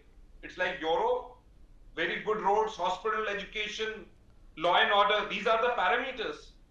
In which parameter Bihar is under top 10? No, you're right. Those are reasonable parameters. But my question to you was that for some reason, record voter turnout, record women voter turnout since 51, but they haven't voted for you. Did you find this election result? Did you not find this election result not very shocking to you or surprising? Even the exit polls have failed to analyze. You said it's a wave election. Where was the wave? Did you cover it on ground or even on TV? Did you see? Is there was a wave? So what are you suggesting? Are you suggesting the results are fixed? What are you suggesting? No. I'm not saying this. Don't put words in my mouth. I am, as a human being, as a thinking person, I am just trying to analyze that nobody, just like Maharashtra, more than 2/3. How this happened? We have to analyze that despite the complete failure of Nitish and BJP, and BJP spokesperson talking about Prime Minister's development, etc. You were talking about double engine, coming on ground. What else? Did you remember in 2020 or 2015, if I remember it correctly, in one of the assembly elections, Prime Minister promised that I'll, give a special status to Bihar. How much money do you want? 10,000 crore chahiye. Chalo 1.25 lakh crore diya. 20,000 crore chahiye. Did 1.25 lakh crore a special status to Bihar has been given? What was the extraordinary thing which has been done by the BJP and Nitish Babu that this has come? Sir, I don't know, because the people have voted and they voted overwhelmingly for one side. Now, why they voted is what we are. Okay. Yeah, please go ahead. Finish your thought. Yeah, what I am saying, it's not about winning and losing. Congress party may lose when it doesn't, it's a matter of concern. We analyze. It's 12 noon right now. So it's a whole day which we have to analyze, and tomorrow and how the results come booth wise, etc., constituency wise. But as a political analyst or a political person, everyone, you being a journalist also analyze politics in different fields of endeavor of different people. As a political person, as a practicing lawyer, we analyze what has happened. So to my understanding, as a thinking person, this result, NDA touching 200, the same as what's happened in Maharashtra, it seems. So it is beyond imagination. Even the BJP people we met in Bihar were not expecting that out of 101 seats BJP contested or JDU contested each 101, they'll get 90. No, I agree with you. I agree with you. We speak to people in politics as well. Nobody was expecting this result, but there you have it. The people have voted. That's why I said it's a wave election, because nobody was expecting this. Okay, hold your thought. I need to take a break. Before I do, let me take Pankaj Vora has been listening in to both sides of the conversation. For the record, we just had Yogendra Yadav, and we had a very respectful conversation where we heard out whatever he had to say. We generally try to hear out what everybody has to say, whether we agree or disagree with it. There is no denying the facts and figures on your screens, Pankaj Vora. Nobody was expecting this. If it's at 190 with the BJP as a single largest party, improving its tally, Nitish nearly doubling his tally, the RJD down to the 30s, and the Congress down to single digits. What do we make of this? Well, it is really an overwhelming victory for the NDA. As you said, no one expected such a spectacular victory, but it has happened. And all congratulations to the winners or the likely winners. Having said that, it is very evident and very obvious that there was no resistance from the other side. There was no program which was given by the other side which appealed to the voters, which appealed to the people. So it is something which leaves a lot of room for thought and introspection for both the Congress and the RJD. So far as RJD is concerned, no one expected it to collapse so much.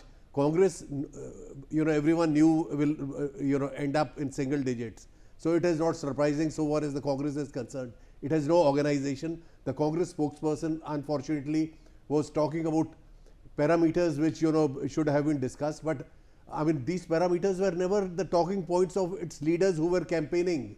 The Congress does not have an organization in Bihar. It needs to strengthen its organization. Its leaders were talking about special intensive revision of votes, an issue which was nowhere in any survey which was conducted by their own party as well. The leaders were talking about vote chori. Is this vote chori this kind of victory? It is a victory which is absolutely so convincing that it leaves nothing to imagination. It should be accepted, and people should move on from there. There are still people who are speculating that Nitish, who is also known as the Paltu Ram, may again flip, and if RJD has sufficient numbers, it could be again a. But ironically, as things stand, they can't still form a government. They cannot. But there has been speculation. It may be unfounded speculation, but there have been people who have been speculating. So BJP, by emerging as the single largest party, holds all the cards in its hands. It is a victory which has been carved out by good strategy. By Amit Shah, Prime Minister Modi, and JP Nadda, and of course Bihar leaders on the ground. So it is something which should be accepted. I mean, it is something which I mean, people can't be criticizing that a one-sided victory. I mean, what was the other side doing? You are allowing I mean the NDA to score one goal after the other, and there's nobody to defend the goal, because Rahul Gandhi goes after a very successful yatra. He goes on almost a 2-month, vacation or sabbatical from politics, either to South America or to other places. So where was the seriousness? People could see through it. Yes, 10,000 rupees did matter. The bureaucracy in Bihar was for Nitish Kumar. They wanted Nitish to win, because they were the ones who were according to popular perception ruling the state in the last 5 years, and they did whatever they could to help Nitish. But what was the other side doing? This is the question. They won. Any side which wins will employ all the tactics and the resources which are available to them. Correct. But what about the other side? Just want to know, want to understand. And by declaring Tejaswi Yadav as the chief ministerial face of the Mahagathbandhan, there were earlier reports that many EBCs were planning to support the Mahagathbandhan. But then after Tejaswi's declaration, there was there's this Yadav phobia which exists there, and the people were reminded, some of them, of the Jungle Raj. And this victory is a victory where women have played the most important role. Yeah. And it is a victory which has been on the shoulders of women and not as much on the shoulders of the activists of JDU and BJP. But women have shown their preference, and that is how the things stand. Okay, all right. I'm just going to take a 2-minute break. The results are done, ladies and gentlemen. The numbers are going to slightly change, correct a little bit, 1 or 2. But this is an overwhelming victory for the NDA in Bihar. It is the Congress reduced to single digits, and Tejaswi Yadav cut down by more than half, and to the point of losing his own seat. It became that much of a mess. So the writing is now on the wall. The NDA gets chance to celebrate, of course, a lot of responsibility because they've got no excuses now. They've got an overwhelming mandate and a double engine. But the bottom line is welfare, women, double engine. This is the formula that is working state after state after state, and there's nothing that anybody is coming up with that is being able to stop this juggernaut. We've seen it happen since the 2024 elections ended. It has replaced the formula of national security, of dynasty, of the Congress the last 60 years. Welfare, women, double engine. Take a break. See you in a minute.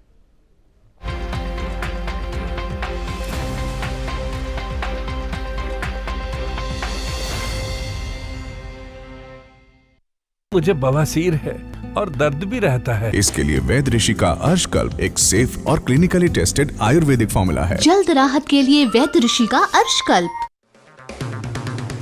अगर आप बनना चाहते हैं anchor या फिर आप में है जुनून एक तेज तर्रार न्यूज रिपोर्टर बनने का, तो आप ज्वाइन करें ITV और इंडिया न्यूज़ का media school. ITV next media international school का कोर्स आपको मौका देता है देश के दिग्गज एंकर्स के साथ काम करने का। ITV next media international school में आप बेहद नजदीकी से देख पाएंगे किस तरह से ITV नेटवर्क के दिग्गज पत्रकारों की टीम दिन रात खबरों पर काम करती है। इस कोर्स के दौरान आप सीखेंगे एंकरिंग की एक एक बारीकी उन एंकर्स के साथ जो देश को रखते हैं हर खबर से बाखबर। ITV next media international school का ये कोर्स आपके एंकरिंग स्किल्स को करेगा इतना सशक्त, मजबूत, जिससे आप बनेंगे पत्रकारिता की दुनिया का वो चमकता चेहरा जो दुनिया देखेगी और पसंद करेगी।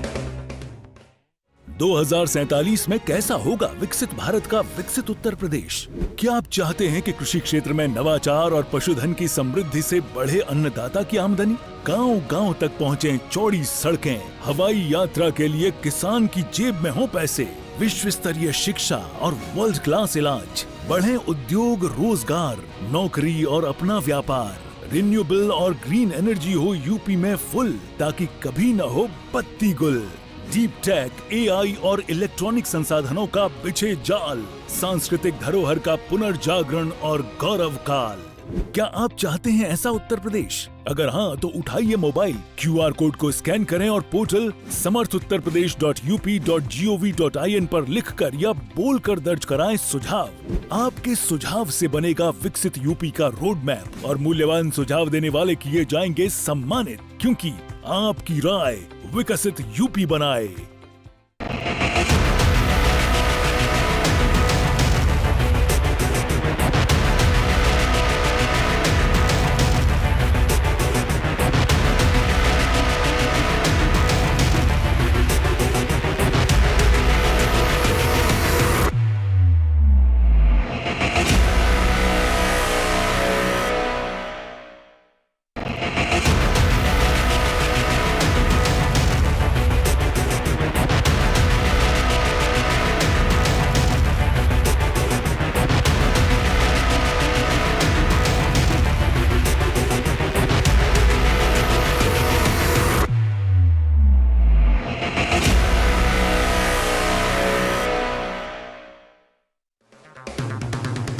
अगर आप बनना चाहते हैं एंकर या फिर आप में है जुनून एक तेज तर्रार न्यूज रिपोर्टर बनने का, तो आप ज्वाइन करें ITV और इंडिया न्यूज़ का media school. ITV next media international school का कोर्स आपको मौका देता है देश के दिग्गज एंकर्स के साथ काम करने का, इसके साथ जो देश को रखते हैं हर खबर से बाखबर। ITV next media international school का ये कोर्स आपके एंकरिंग स्किल्स को करेगा इतना सशक्त, मजबूत, जिससे आप बनेंगे पत्रकारिता की दुनिया का वो चमकता चेहरा जो दुनिया देखेगी और पसंद करेगी।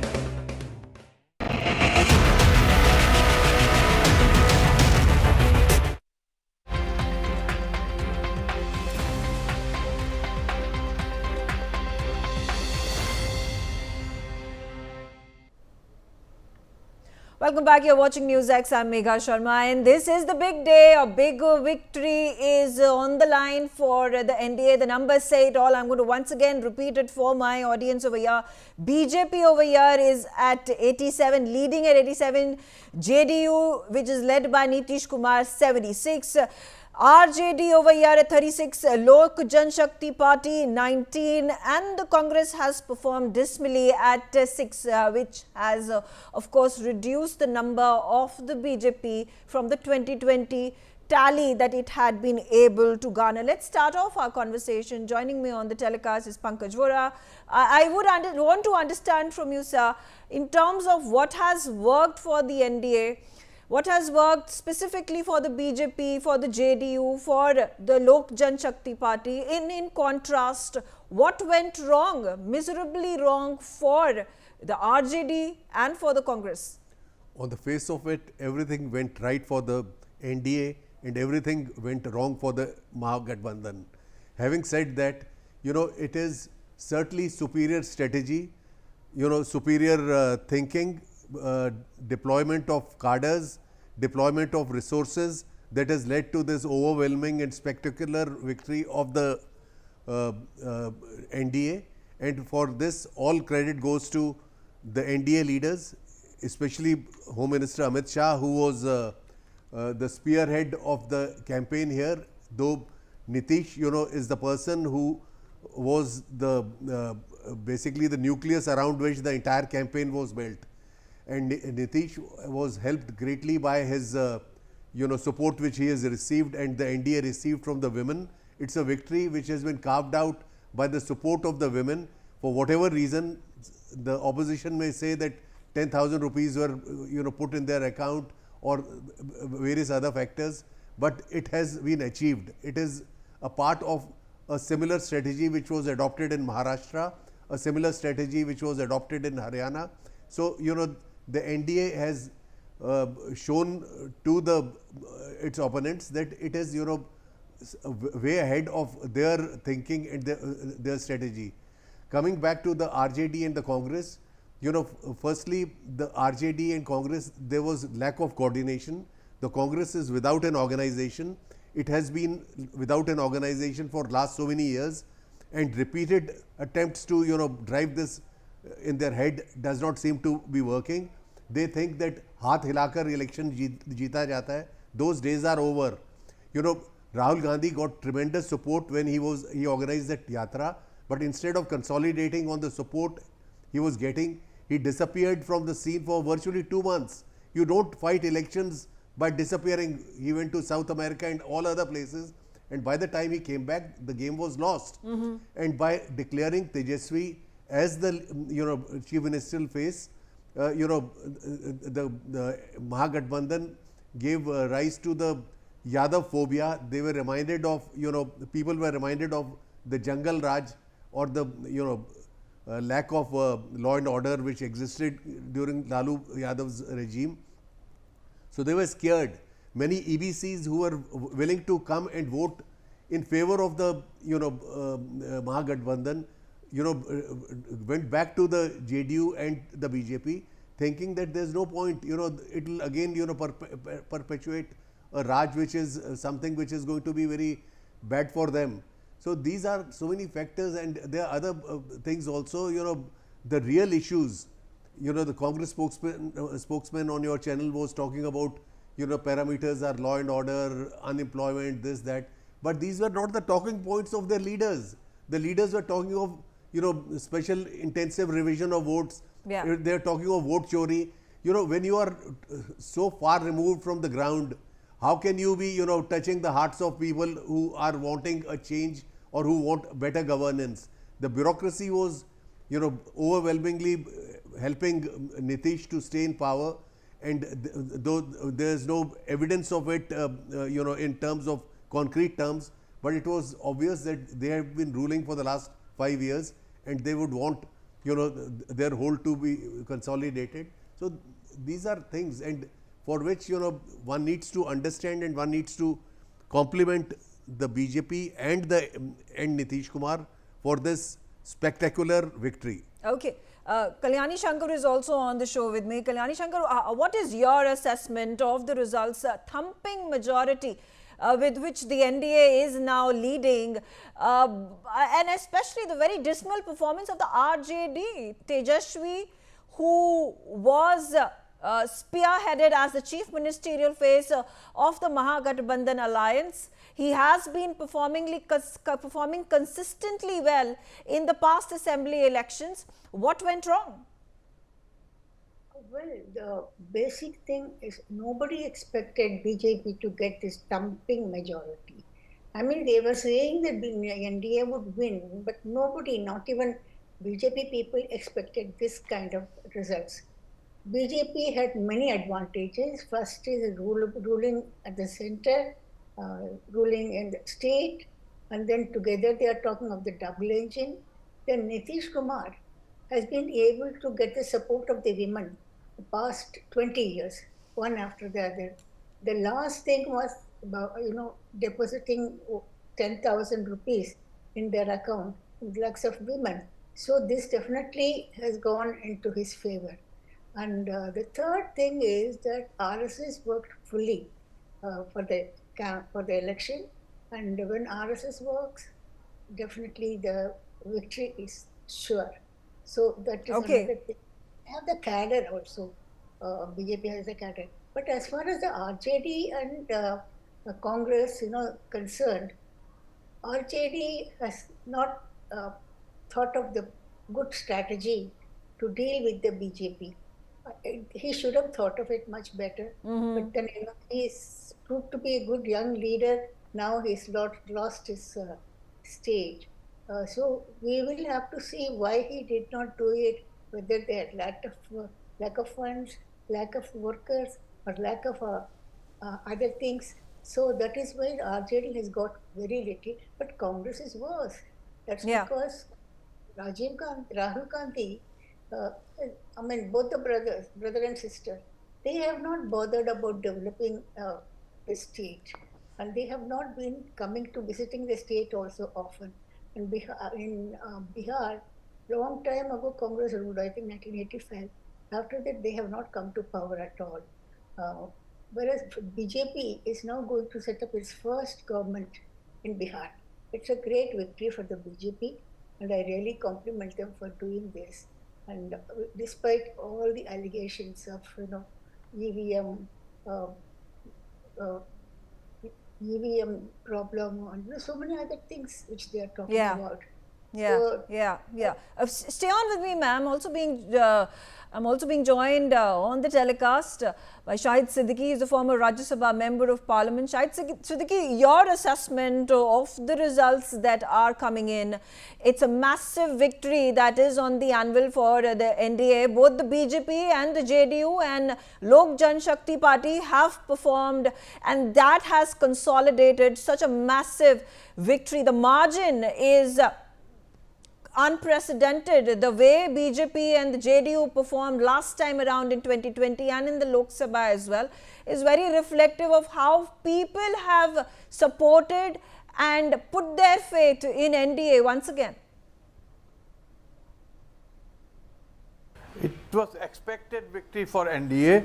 I very much expected it, but not that huge a margin that which has come, and it is all because of the strategic planning of BJP, the way they have emerged as the most well-oiled election winning machinery in the world. I don't see anywhere in the world such an organized election winning machinery, and BJP led by Mr. Amit Shah. I mean, people give the credit to Modi ji, of course the credit is there. They give credit to Nitish Kumar, of course a lot of credit goes to him, but the real credit goes to Amit Shah, who does micromanagement, and it is a victory for that management, not just the issues you raise, not just the candidates you put up, but the way you are able to micromanage smallest things on the ground. And that's where Congress has failed time and again. Congress totally fails in micromanagement. They all manage at the top.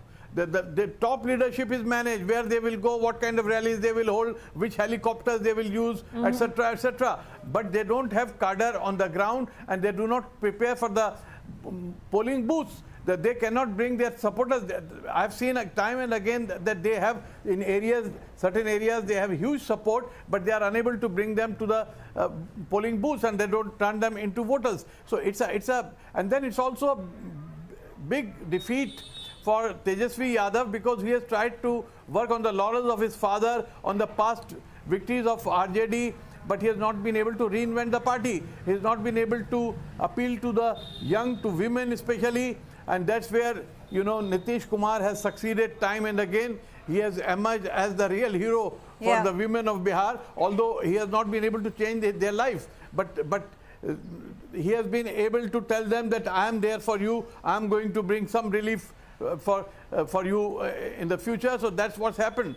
So, but I don't see huge change in Bihar. Bihar is going to remain where it is at the pits. But of course, there will be a double engine sarkar, triple engine sarkar. But those engines are not going to bring a lot of development to Bihar. Bihar remains where it is. Also, you spoke about women. You know, over 71% record percentage of women that came out and voted, and there was a sustained campaign from the Mahagathbandhan as well as the NDA. But what tilted it in favor of the NDA, particularly speaking about, you know, the 10,000 rupees that were deposited into the women's account, whereas Tejasvi Yadav carried forward the campaign of supporting women and the initiatives, particularly of depositing 2,500 rupees per month if he comes to power?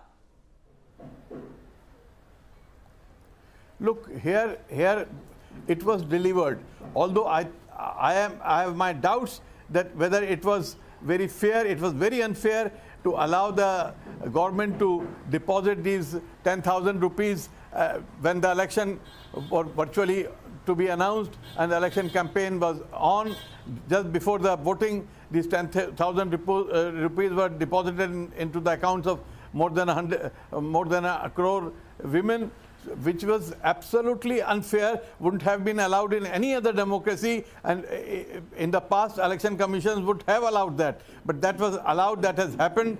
But the Gathbandhan should have been prepared for it, because the same strategy was adopted by NDA in Madhya Pradesh, in Maharashtra, so they should have been prepared for it. So promises really don't work. What people see now is deliver. People don't have faith in the politicians' promises. But if something is delivered, they say, "Ye to karke dikhaya hai, ye to ho gaya." So that has played a very major role. Women have risen above caste. They have broken caste barriers to vote for NDA, and that I think is the turning point, because last election there was only a difference of hardly 1% votes, but now it seems that there is 3-4% vote difference, and that difference, a major difference, is coming from women, and that's the major turning point for the NDA.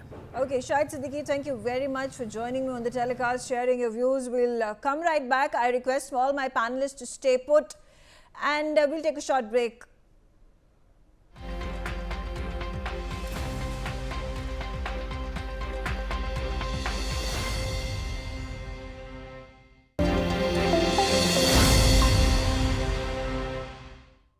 And with that, let me go across to my colleague Devika for the latest news coming in from Maharashtra.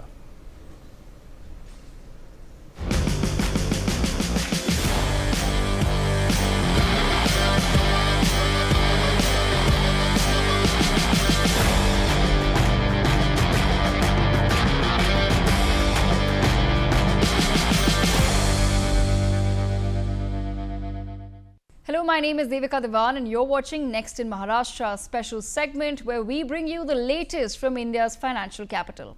Here's what's making headlines in Maharashtra this week. In a move to boost health infrastructure in the Gadchiroli district, the Maharashtra government has inaugurated a 100-bed hospital to support women's health care. Watch this special report. Once a hotbed of Maoism, Aheri in Gadchiroli has now scripted a new chapter with the launch of a state-of-the-art 100-bed hospital dedicated to providing care for women and newborns. Built at a cost of Rs 83 crore, the facility stands as a landmark in strengthening maternal and child healthcare in this tribal-dominated district. Spread across 13,460 square meters, the hospital is equipped with a modular operation theatre, a dedicated labour room, a special newborn care unit and a modern clinical laboratory. The centre also ensures uninterrupted power and water supply, solar backup, patient lifts and advanced fire safety systems. With services like C-sections and neonatal intensive care now available locally, the hospital promises to bring a sharp decline in maternal and infant mortality rates. In other news, Maharashtra is nurturing the next generation of startups with over 45% startups being owned by women. Take a look. Maharashtra has strengthened its reputation as India's startup powerhouse, with nearly 45% of its registered startups led by women. Taking the spirit forward, a new pre-incubation center was launched at the Innovation Mahakumbh. This shall serve as a dedicated platform where students can shape their ideas, connect with industries and investors, and learn how to turn concepts into successful ventures. The center will guide young innovators in building prototypes and preparing for full-scale incubation programs that offer technical and financial backing. With focused mentorship and strong policy support, Maharashtra is building the foundation of a new entrepreneurial era, one where every idea can spark innovation, create solutions, transform industries and drive economic growth. In other news, Maharashtra is bracing for the Nashik Kumbh Mela in 2027, with the state's officials ensuring cleanliness and world-class infrastructure. Here's the report. Nashik now pulses with preparations for the Grand Kumbh Mela, where legends of Samudra Manthan come alive through Shahi Snans, Akhada processions and the collective quest for moksha. The event will kick off with flag hoisting on October 31, 2026 at Ramkund. The pinnacle arrives in 2027 with 3 Amrit Snans on 2nd August, 31st August and 12th September, where seers from 13 akhadas are set to lead majestic processions to the ghats, drawing an estimated 30 to 40 lakh devotees per snan and up to 5 crore overall. Backed by a colossal Rs 15,000 crore development blueprint, including Rs 7,500 crore from the Nashik Municipal Corporation and over Rs 4,000 crore in immediate tenders, the Mela will usher in world-class infrastructure to honor the divine and host global faithful. Key enhancements include 9 new bridges across the Godavari and its tributaries, resurfacing and widening of 75 km of ring roads, and 18 major city roads upgraded for Rs 990 crore. The Namami Godavari campaign will purify the river with 9 modern STPs, new sewer lines and water treatment plants worth Rs 450 crores, ensuring pristine waters for the sacred baths. And finally, the Maharashtra government has amped up the budget for the annual road safety and awareness drives with a special focus on tactile paving. Here's the full story. In a bold step for pedestrian safety, the Maharashtra government has directed all municipal corporations, including the BMC, to allocate at least 1% of their annual budget for road safety and awareness drives. Among the 14-point action plan, a key directive requires the installation of tactile paving at all major public transport hubs to ensure safe navigation for the visually impaired. This aligns with the international accessibility standards and marks a first-of-its-kind statewide enforcement in the country. Civic bodies must now coordinate closely with local traffic police to redesign pedestrian access points. This includes creating seamless entry and exit routes, designated waiting zones, and continuous tactile pathways from transport nodes to surrounding areas. A stern warning has been issued to remove all encroachments from footpaths and pedestrian corridors immediately. Municipalities must ensure adequate street lighting, regular cleaning, and 24/7 CCTV surveillance on foot overbridges, subways, and zebra crossings. And those were this week's updates from Maharashtra. You're watching our special segment Next in Maharashtra. Stay tuned for more news on the other side.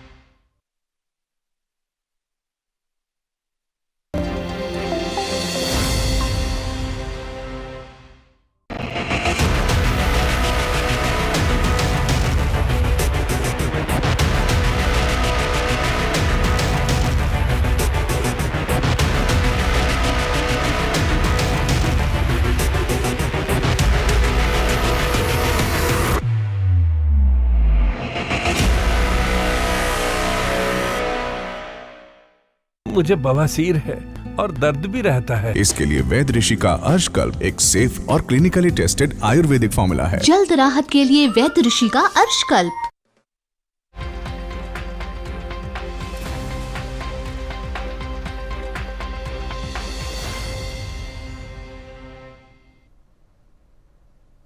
Welcome back. You're watching Newsx. I'm Megha Sharma, and let's take you through the numbers once again. BJP at 85, JDU 78, RJD 32, LJP 21, CPIM 6, but Congress performed dismally at 5. Coming back to you, Pankaj Vora, and in terms of the statistics, in terms of the votes that have also been garnered by the NDA have been unprecedented, and particularly talking about the BJP's performance. BJP has performed consistently, but JDU has doubled its tally almost from 43 to 78. How has Nitish Kumar been able to restore the faith and reassure them after the debacle? I wouldn't say the debacle, but a reduced vote count and reduced seat count in 2020. The thing is that in 2020, the voting percentage of both the combinations was virtually identical. I mean, the vote percentage was around 37%. Now, you know, various surveys in the last 30 days or 45 days have shown that the NDA was up by at least 10 to 11%, while the Mahagathbandhan was up by only 1%. So this is all getting reflected in the results. I mean, there has been a difference of at least 10% vote share, if not more, between the two combinations, the two alliances which were contesting. Secondly, Amit Shah made it very clear that this election is being contested under the leadership of Nitish Kumar. So basically, it is a vote which has gone in favor of the current Chief Minister, and BJP has benefited by it because Nitish Kumar is the magnet or the nucleus around which the women in particular have voted, the EBCs have voted, and you know the weaker sections have voted, and all sections which are opposed and are looking for protection against Lalu Yadav and his workers and supporters have voted. So BJP is of course benefiting. BJP in every alliance benefits. If you see, there is a pattern. In Maharashtra at one time it was the junior partner of Shiv Sena, then it became the senior partner. It has, wherever it has gone, it has somehow eliminated its junior partners and has come to power, except with exceptions of Punjab and some places. So BJP is riding a very high horse. It has now consolidated its position nationally, and secondly, it has also in the Indo-Gangetic plain, and shown that the UP result is not going to be any different than what Bihar result can be. So it is also a shot in the arm for Yogi Adityanath. So these things are there. Yeah. And it is not that BJP has done extremely well as a party and as a government. It has its own limitations. It has its various pitfalls. But because the opposition collapses, it benefits by default, and that is what has been the mantra, that the opposition has been unable to match its strategy and has collapsed, allowing the BJP and its allies to, go up in terms of both figures and in terms of percentages. Okay, all right. I'm also right now being joined by my reporter. He's on the ground. He is at the Delhi Congress office. Anand Singh is being joined by Member of Parliament of the Congress, Tariq Anwar. Over to you, Anand. All right, before I go to Anand, coming back to Sunny Dhiman, who's also on the show with me. Sunny, talking about the double engine magic of the BJP that has worked not just particularly in Bihar, as we witness in terms of the votes and the seats, but a precedent that seems to have been set when we talk about the assembly elections in Maharashtra, we talk about Madhya Pradesh, Odisha. This has been a pattern that has been set. Do you think Modi magic has worked and resonated with the people? Good afternoon, Megha. Hello. Yeah, I can good hear afternoon, you. Megha. Yeah. Yeah. So I'm amazed after this election result. So I'll bring an analogy of like a cricket match. Bihar election is like a cricket match where one team's hand is handcuffed behind their back, and the bowlers of the team is not allowed to throw a ball more than 100 kilometers per hour, and the umpire has joined the betting side, and on every catch, however this fielding side is going to make, on every catch the umpire is saying no ball. And also the surprising thing is that the audience or the spectator who is watching this match, they are paid 10,000 rupees to cheer for the betting side and this uneven match which is happening right now. The result has been announced recently. It's there. So the people are saying that Bihar election, the opposition was quite weak. They were not united. The Congress party did this and that. But let me go back to the precise moment where Congress and Mahagathbandhan lost the election. They lost the election when they fought this election, because when everything has been already been exposed, the way BJP's machinery, which also has RSS and the bureaucracy with them, when they have already manipulated the system through their systematic inconvenience removal scheme, it was exposed, and also their hydrogen bomb, and they were still contesting this game. In order to win this game, it was beyond my intellectual capacity to understand, because it's been the Haryana election. Rahul Gandhi has exposed how the Brazilian girl was voting, which didn't exist in India, and how the manipulation exists at very booth levels. And 20,000 votes, for instance, has been removed roughly from the Tejasvi Yadav seat, if you remember. And there was a very close margin, even Tejasvi Yadav seat, if you have just recently analyzed. So today, we are not just reporting an election result. We are witnessing a masterclass in reality manufacturing. The difference between what people feel on ground and what we see on the screen isn't the margin of error. It is the margin of control. Who creates the story? Who writes the Are you at this point of time insinuating that votes have been bought, that the election commission has colluded with the BJP, and this is the result that has happened in wake of these, the SIR that was conducted, with the Congress and the RJD have been shouting from the rooftops is a tampering mechanism that was worked between the BJP and the election commission? Because keeping in mind the narrative that was being picked by the RJD and the Congress, the Mahagathbandhan, did not seem to have worked, and that's reflective in the numbers. It doesn't seem to have resonated with the people. What has resonated though is welfare schemes, is women initiatives that were undertaken and delivered by the Nitish Kumar government.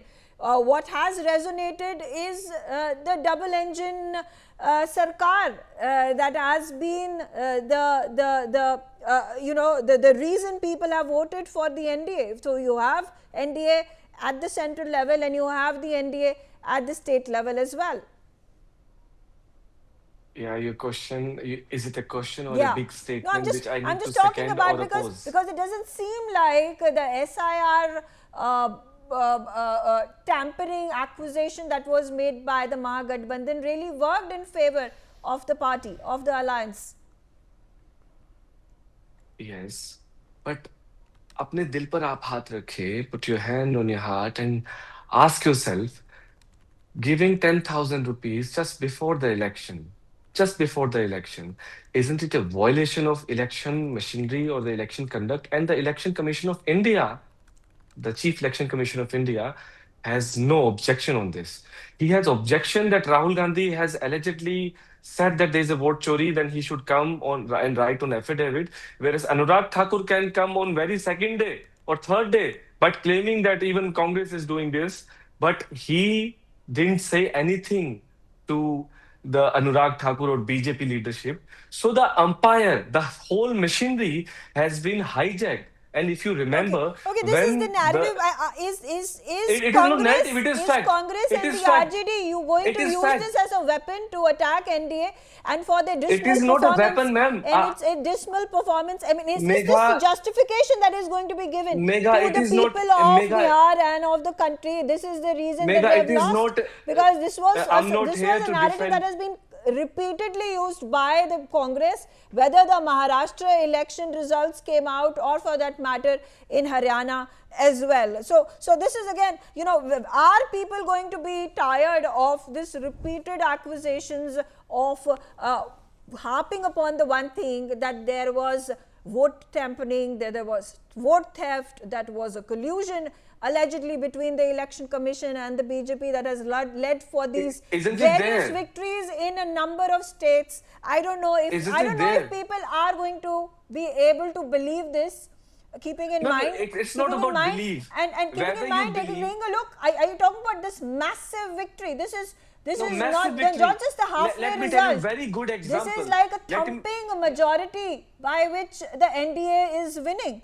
All right, I'm also being joined right now by Nishant Verma. Nishant Verma, let's hear it from you with regards to the performance of. I'm being told Nishant is not with me. Garima Dosani is on the telecast with me. She's a Congress spokesperson. Garima, how do you justify at this point of time, 14 in 2020, it has reduced to a dismal 7, single digit. In fact, now you're getting to know it's only 4 seats on which the Congress is winning. Has the Congress been left irrelevant in Bihar? No, I don't think that this is the people's mandate. I don't agree. I don't agree to it.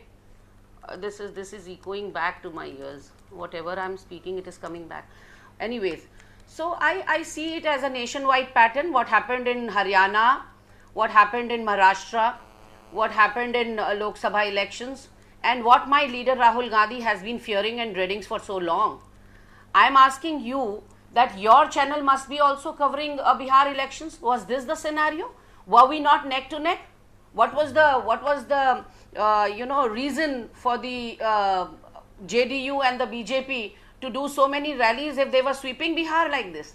So here, when the Election Commission acts like a frontal organization of BJP, this is what we have to see. It is not a worrisome situation for us. It is a worrisome situation for the nation as a whole.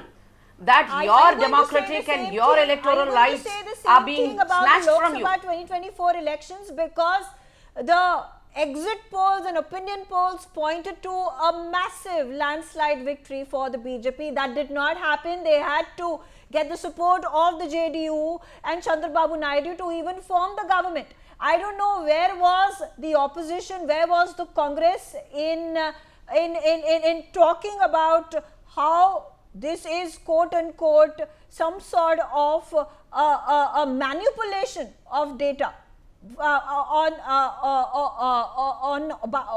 on the onus of the news channels, because on one hand, when you accept the Lok Sabha election results which have defied the exit polls, and now you're suddenly turning around and saying in 2025 Bihar elections the exit polls pointed to a tight contest, but we see a landslide victory. So there has to be a fault in the BJP, and you're talking about how it is a problem that has arisen in terms of the narrative that you built of vote theft. Megha, I would request you to let me make my point in one go at least. I want to make, you cannot get anything by, half-cooked statements. Let me complete first. What I mean to say is that what the on-ground scenario was, that is not getting on your screens. We are not seeing that on the screens. The fight was first of all neck to neck. If it was not neck to neck, it was a wafer thin victory for BJP JDU. Then tell me, I am not talking about the exit polls of Lok Sabha elections. I didn't even mention them. Leave alone the exit polls or the opinion polls. I am talking about what is happening in the country. My leader has exposed that in Haryana alone, a lady has been seen voting more than 2023 times. And talking about the election commission, we have repeatedly seen the election commission go into the overdrive in opposition ruled states, may it be Telangana, Jharkhand, stopping all the welfare schemes, calling it against model code of conduct. They don't let us do anything after the model code of conduct. And here in Bihar, a state ruled by BJP NDA, the election commission chose to look the other way around. They just let the Prime Minister personally transfer 10,000 to more than one. I haven't gotten the answer from you. How has Congress reduced its tally of 19 seats that it won in 2020 to a dismal 4? Is this the result of the quote-unquote vote theft? It's a simple... Is this the result of quote-unquote the vote theft that you have at this point of time been harping about? Yes, exactly. It's a vote chori, and secondly it is SIR, which was a manipulation of votes, the deletion of massive bulk of votes, genuine votes, and the floating votes which have been voting in multiple states. This, I attribute this totally. The first time the nation is witnessing a Prime Minister going state to state in the elections and saying, give us a double engine government. Isn't it against the federal structure of our constitution? A Prime Minister saying that give us a double engine, only then the progress of your state will be in our hands? That's something that's the hero of today's election. If at all Nitish Kumar is the hero. I do not know if that argument is justified. But I also want to understand from you, ma'am, a very simple and pointed question. Is the relevance of Congress diminishing? Has Congress become irrelevant? And I'm going to put out the statistics. I am not going to take up I'm not going to rely on the opinions, the accusations that at this point of time are unfounded, but I'm just going to talk about the numbers, and that's tell a different story altogether as opposed to what you are saying. 2025 Congress at 4, 2020 Congress at 19, 2015 Congress is at 27, 2010 Congress is at 4, 2005 Congress is at 10. Again the question, has Congress been pulling the RJD, its senior player within the Mahagathbandhan, pulling it down? And while the RJD has not performed well, 31 seats is what it has at this point of time. In the past, Tejashwi has performed consistently. 2020 75, 2015 80, 2010 115. Do you think Congress has been the single factor that has not allowed Mahagathbandhan led by the RJD to perform to its optimum? Ma'am, the answer lies in your question itself. That why then, we performed better than in any other elections. This time a 16 days voter adhikar yatra was conducted, and beyond the length and breadth of Bihar, And it was only Rahul Gandhi and Tejasvi Yadav who were talking about jobs, employment, the health sector, the recruitment, the women protection through good hospitals, infrastructure, migration issues. We were taking up the real issues. It is the misrule of 17 to 20 years of Nitish Kumar that the people should have been voted. This is an opportunity missed by the Bihar people. It is not a worrying situation for Congress. It's an opportunity missed by Bihar people. Voter even for voting for NDA? Are you blaming No, the sensibilities no, I said and it is an acumen opportunity of the missed. people of Bihar for not voting for Congress and the RJD? Not at all. I'm not blaming anyone. I'm saying this is an opportunity missed.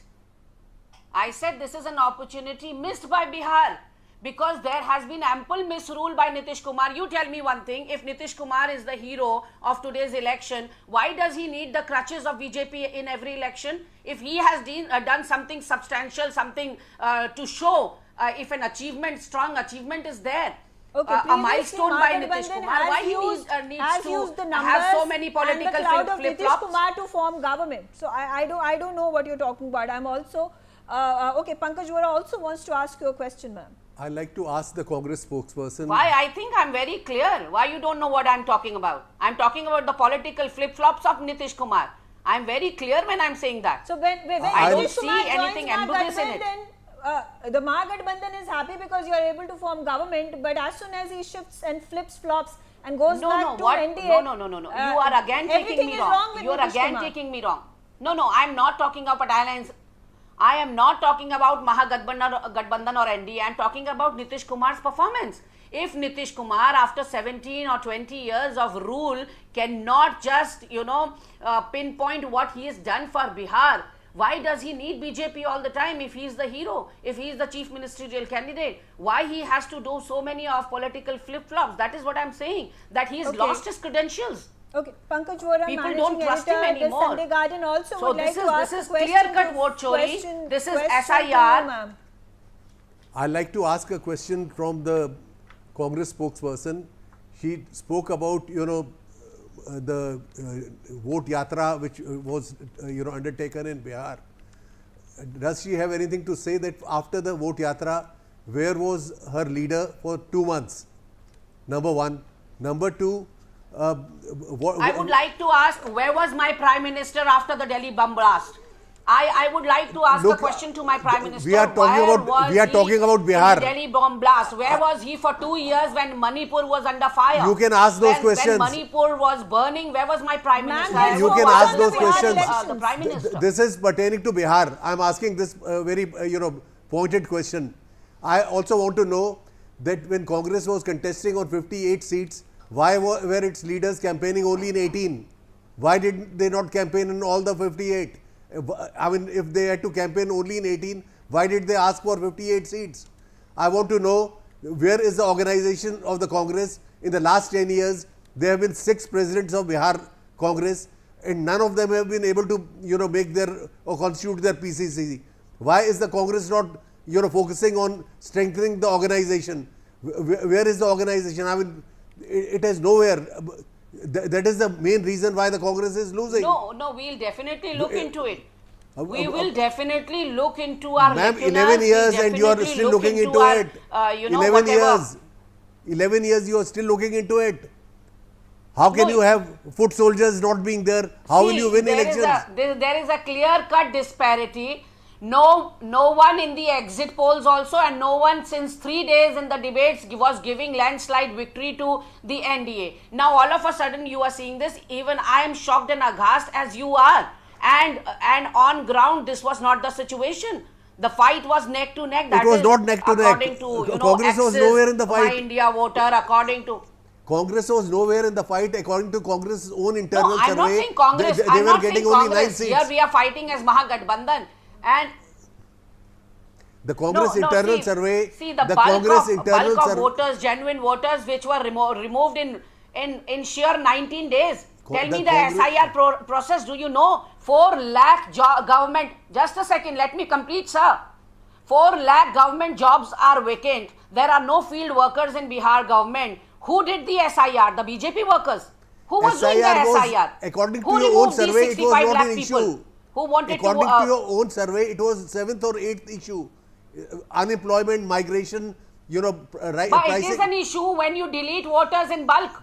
It is always... It might not be an issue for the elections. I am asking you purely delete 65 voters from the voter list and then you say that SIR is not an issue? Okay.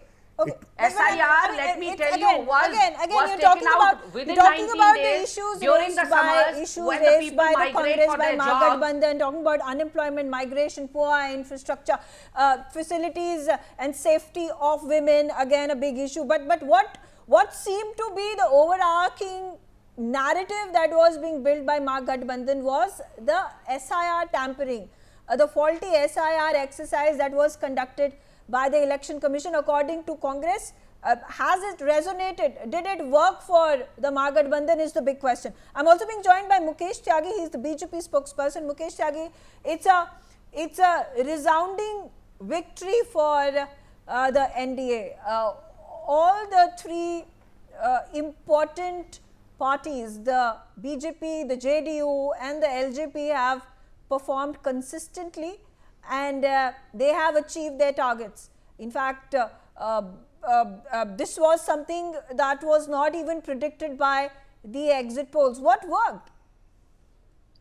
Megha, I think it was written on the wall that BJP NDA will have a landslide victory in Bihar.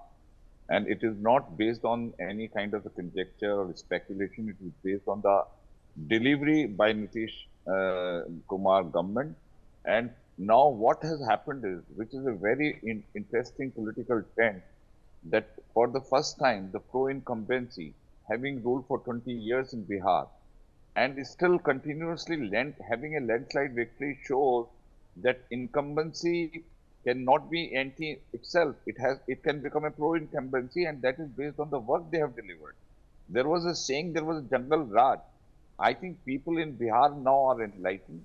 With the social media around them, they've understood if the power is given to these kind of people, they will only bring corruption, kidnapping, they'll open up the factory of crime.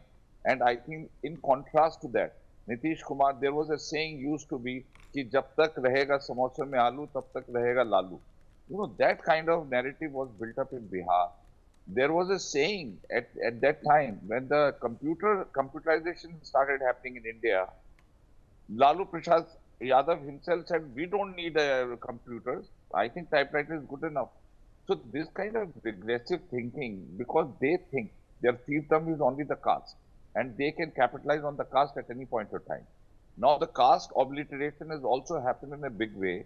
Rahul Gandhi started his campaign, Jatiya Jangarna, Jatiya Jangarna. What has happened to that? I think the Jatis have also understood that there is no point of living in this fiefdom, vote for the development. Secondly, they started blaming EVM machine. That also boomerang. Then they started talking about SIR. What has happened to SIR? I was listening to RJD representative. They said we have put 24/7 vigil so that no manipulation can happen. So they were like quarreling with the bad workmen quarrel with their tools. So naach na jane angan tera, they did not. Mr. Amit Shah Megha did 47 meetings there from every level. I mean, so there was a very intense presence of BJP reaching out to a household.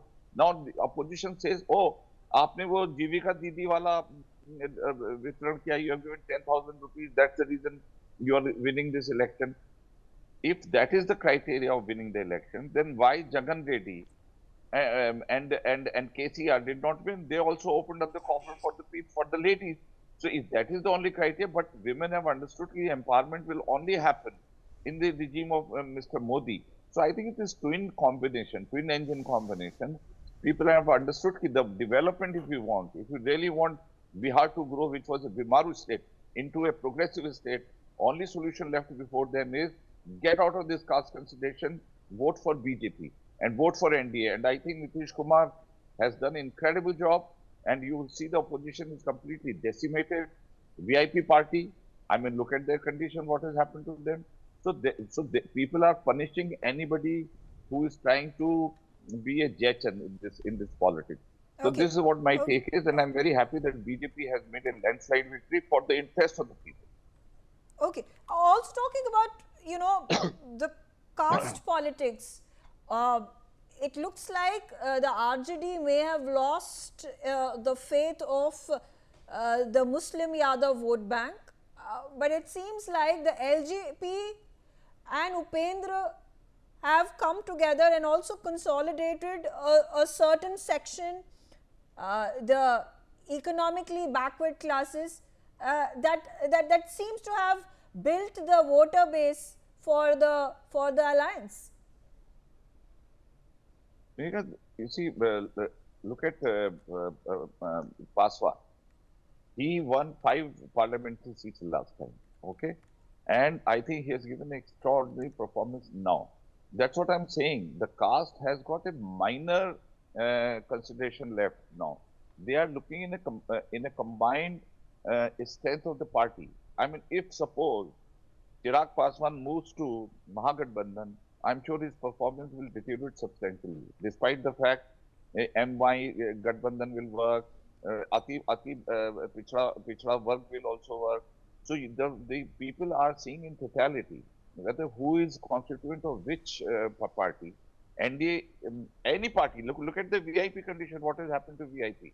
So what I'm saying is, people are looking in totality. They are saying whether, fine, you are a representative of caste, you will be our, you will be supporting us, but do you have a right kind of a combination where you can deliver what you promise? So if when they see in isolation, they will realize that this person does not have independent capability to deliver what he is promising. He needs additional support. And that is where the support combination. Megha, allow me to answer the gentleman speaking on your show. Yes, go ahead. Sir, you said that only the people who can take out Bihar, take out the tag of Bimaru state from Bihar is BJP and Nitish Kumar. Now 3.5 crore people have migrated, sir, from Bihar. Who stopped Nitish Kumar in the last 17 years to stop migration from Bihar? Do you know what Niti Aayog 2025 has to say for Bihar? That Bihar constitutes of 9% of the population of our nation, of the whole of India. 9% population is from Bihar, and the contribution in GDP is 3%. Do you know that the poorest state to have the per capita income is Bihar? Do you know that zero hunger index, zero poverty index, zero education index, only 10% people can complete their 12th standard there. 95% people don't own a vehicle there. What do you have to say for all this? It is already a Bimaru state and they call out Jungle Raj. They have no moral right to say Bihar a Jungle Raj in Lalu Yadav's regime, because what we have seen in Manipur and Haryana, and we just saw yesterday in Maharashtra, 65 children, malnourished children have passed away because they were undernourished. Undernourished. So tell me, sir, that how do you say that migration will stop under them?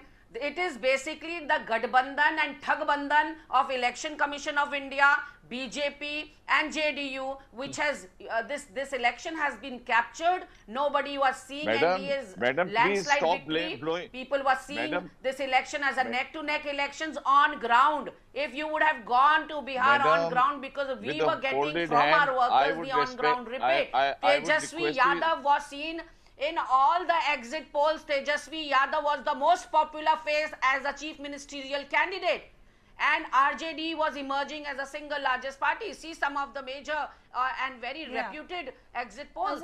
So the only thing I attribute this election is to parties will have to make up their mind, and you will have to make up your mind on whether you are faithful.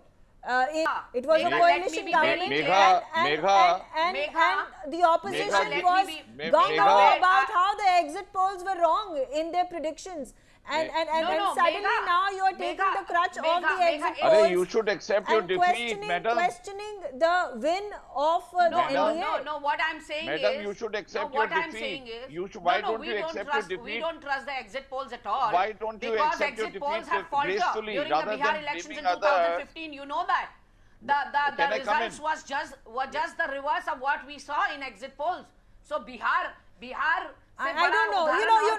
The argument doesn't sit well because on one hand you are backing the exit polls and questioning what went on the ground, and on the other hand you are negating the exit polls and talking about the people's mandate and how people's mandate reflected the support for the opposition back in 2024.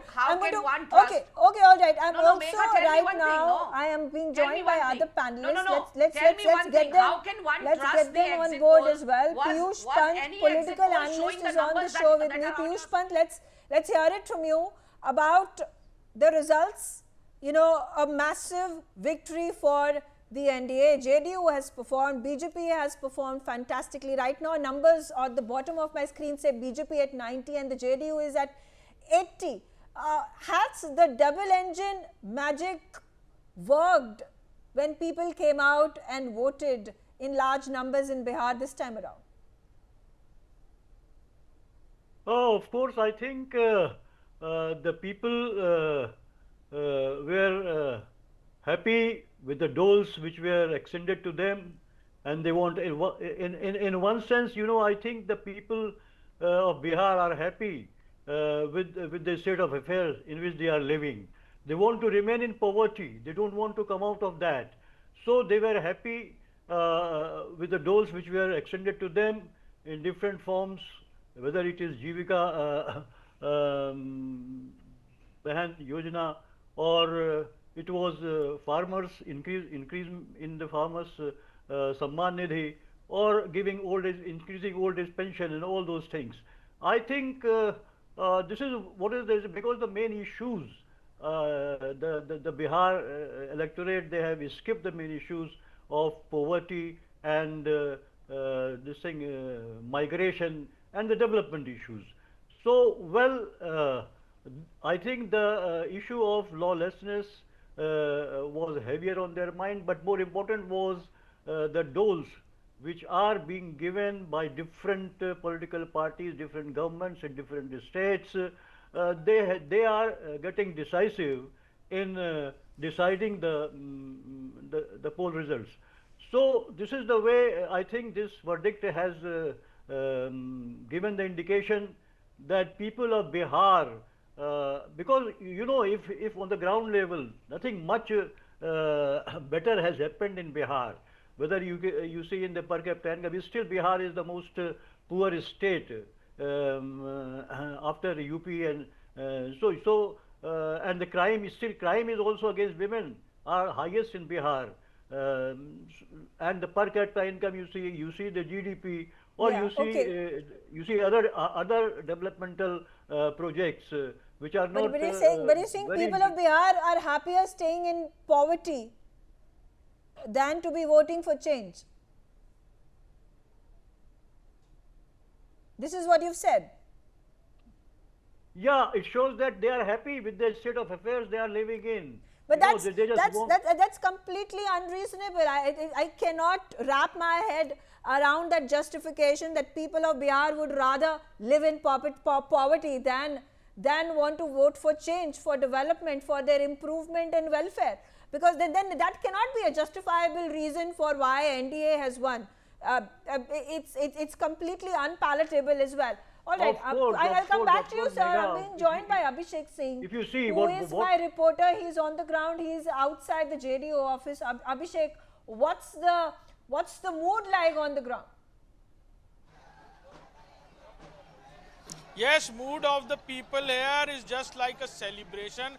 What people are giving sweets to people who are just around the JDU office, and you can see the big picture of the celebration. Also from Patna, from different parts of Bihar, people are coming to JDU office to celebrate this huge victory. We are joining some of them. कहाँ से आए आप? मैं यहीं पटना से हूँ। कैसा, क्या ऐसी उम्मीद की थी आप लोगों ने कि इस तरह की? बिल्कुल, हम लोग 6 और 11 को कह दिए थे, जनता जब खोज रहा था कि तीर छाप कहाँ है। अरे विकास में लोग विश्वास करते हैं, और बिहार की जनता ने आज मान सम्मान बढ़ाया। और मान लिया कि बिहार में नीतीश विकास का प्रतीक है, नीतीश है तो बिहार में विकास हुआ है। जिस हालत में इनको बिहार मिला था, यह इंसानियत क्या कहता है। लोगों ने जो नीतीश कुमार का कर्जा दिए थे, नीतीश कुमार, लोगों ने, बिहार की जनता ने वापस कर दिया। ये जीत मैं उनके चरणों में समर्पित करता हूं, उस जनता को जिसने बढ़ चढ़ के हिस्सा लिया वोटिंग में। इस बार माइग्रेशन का भी मुद्दा बहुत बढ़ा हुआ था और बड़ी तादाद में लोग बाहर से आए हुए थे यहाँ, उन्होंने भी वोट किया, आपको लगता है? और बड़ी तादाद में उन लोगों ने वोट किया ये सोचकर कि विकास और आगे बढ़ेगा। देखिए, ये विकास की पटरी जिस तरह से नीतीश कुमार ने इतनी तेजी से दोहरा रखी थी, उससे एकदम पूरा सभी को विश्वास था। और देखिए, नीतीश कुमार का कार्य जो 20 साल का है, आज पब्लिक ने उसे रिटर्न करके उनको एक सम्मान दिया कि अगला मुख्यमंत्री आप ही बनेंगे। जिस तरह से नीतीश कुमार को स्वास्थ्य के बारे में कहा जा रहा था, वो 4 डिग्री के टेम्परेचर से लेके 44 डिग्री के टेम्परेचर तक आज भी वो रोड पे काम करते हुए नजर आते हैं। वो हमारा मुख्यमंत्री आज भी हमेशा सबसे ताकतवर, जिसे टाइगर का उपाधि दी गई है, वो टाइगर रक्षक है बिहार का। और जो भक्षक थे, जो परिवार के लिए सोचते थे, आज कहाँ उनका सुपरा साफ हो गया, कहाँ जनसुराज गई। शायद वो अब संन्यास ले लें और बिहार छोड़ के चले जाएं या नीतीश कुमार के साथ आ जाएं, तो उनका स्वागत है। पोस्टर भी लगाया था आप लोगों ने, टाइगर जिंदा है जी। कुछ चीजें बीच में ऐसी भी चर्चा हुई थी कि बीजेपी ने सीएम फेस अनाउंस नहीं किया, ये नहीं किया तो चीजें बदल जाएंगी, मैंडेट नहीं आता, इसलिए ये पोस्टर भी आप लोगों ने लगा दिया। नहीं सर, देखिए, ये तो विपक्षियों का अफवाह फैलाई जा रही थी। खुद अमित शाह जी ही कह दिए थे, नीतीश जी के नेतृत्व में हम लोग चुनाव लड़ रहे हैं। स्पष्ट है, मान लीजिए कि 2030 फिर से नीतीश जी का जो नारा हम लोगों ने लगाया दिया, और बिहार की जनता पुनः गौरवशाली इतिहास को दोहराने का काम किया है। 20 वर्ष का जो इन्होंने काम किया, सभी तबके के लोगों का जो विकास किया, उसी की ये जीत है। और यह प्रचंड बहुमत से हम लोग 2010 का रिकॉर्ड कायम करने जा रहे हैं। इसके लिए बिहार के सभी लोगों को मैं बधाई देता हूं, और खास तौर पर मैं नीतीश कुमार जी को भी बधाई देता हूं कि उनके नेतृत्व में यह चुनाव बहुत बड़ा। People are ecstatic. The JDU supporters and workers are on the ground, crackers being burst. Obviously, an environment of celebrations. Obviously, those sweets are being distributed amongst the workers, amongst the cadre at the JDU office, and the similar scenario can be witnessed at the BJP office in Bihar and New Delhi as well. Coming back to you, Pankaj Vora, about how there have been questions that have been raised by the opposition party leaders, the spokespersons that we also spoke to, that it doesn't, while there were issues with regards to unemployment and migration and women's safety and lack of infrastructure, what the NDA, BJP and JDU banged on was welfare politics. That 10,000 rupees that got deposited in the bank accounts of the women right before the elections, and some claim that it was a violation of the model code of conduct as well, that led to people coming out and vote for the NDA. Well, it is a point of view that depositing 10,000 rupees in the accounts of women amounts to violation of the election model code. It is for the election commission, and there are various courts in this country to determine whether it is or it is not, because during the when the polling was on, campaigning was on, political parties were reluctant to raise this issue because they were fearful that if they raise this 10,000 issue, so the BJP and its allies will portray it as that they are trying to deny these women the 10,000 rupees which are being given by this government. Now, whether it amounts to bribery or it amounts to appeasement is an issue which will continue to be debated in TV debates as well as in academic circles. But the main point is that at the end of the day, the NDA has scored a very impressive and very outstanding victory.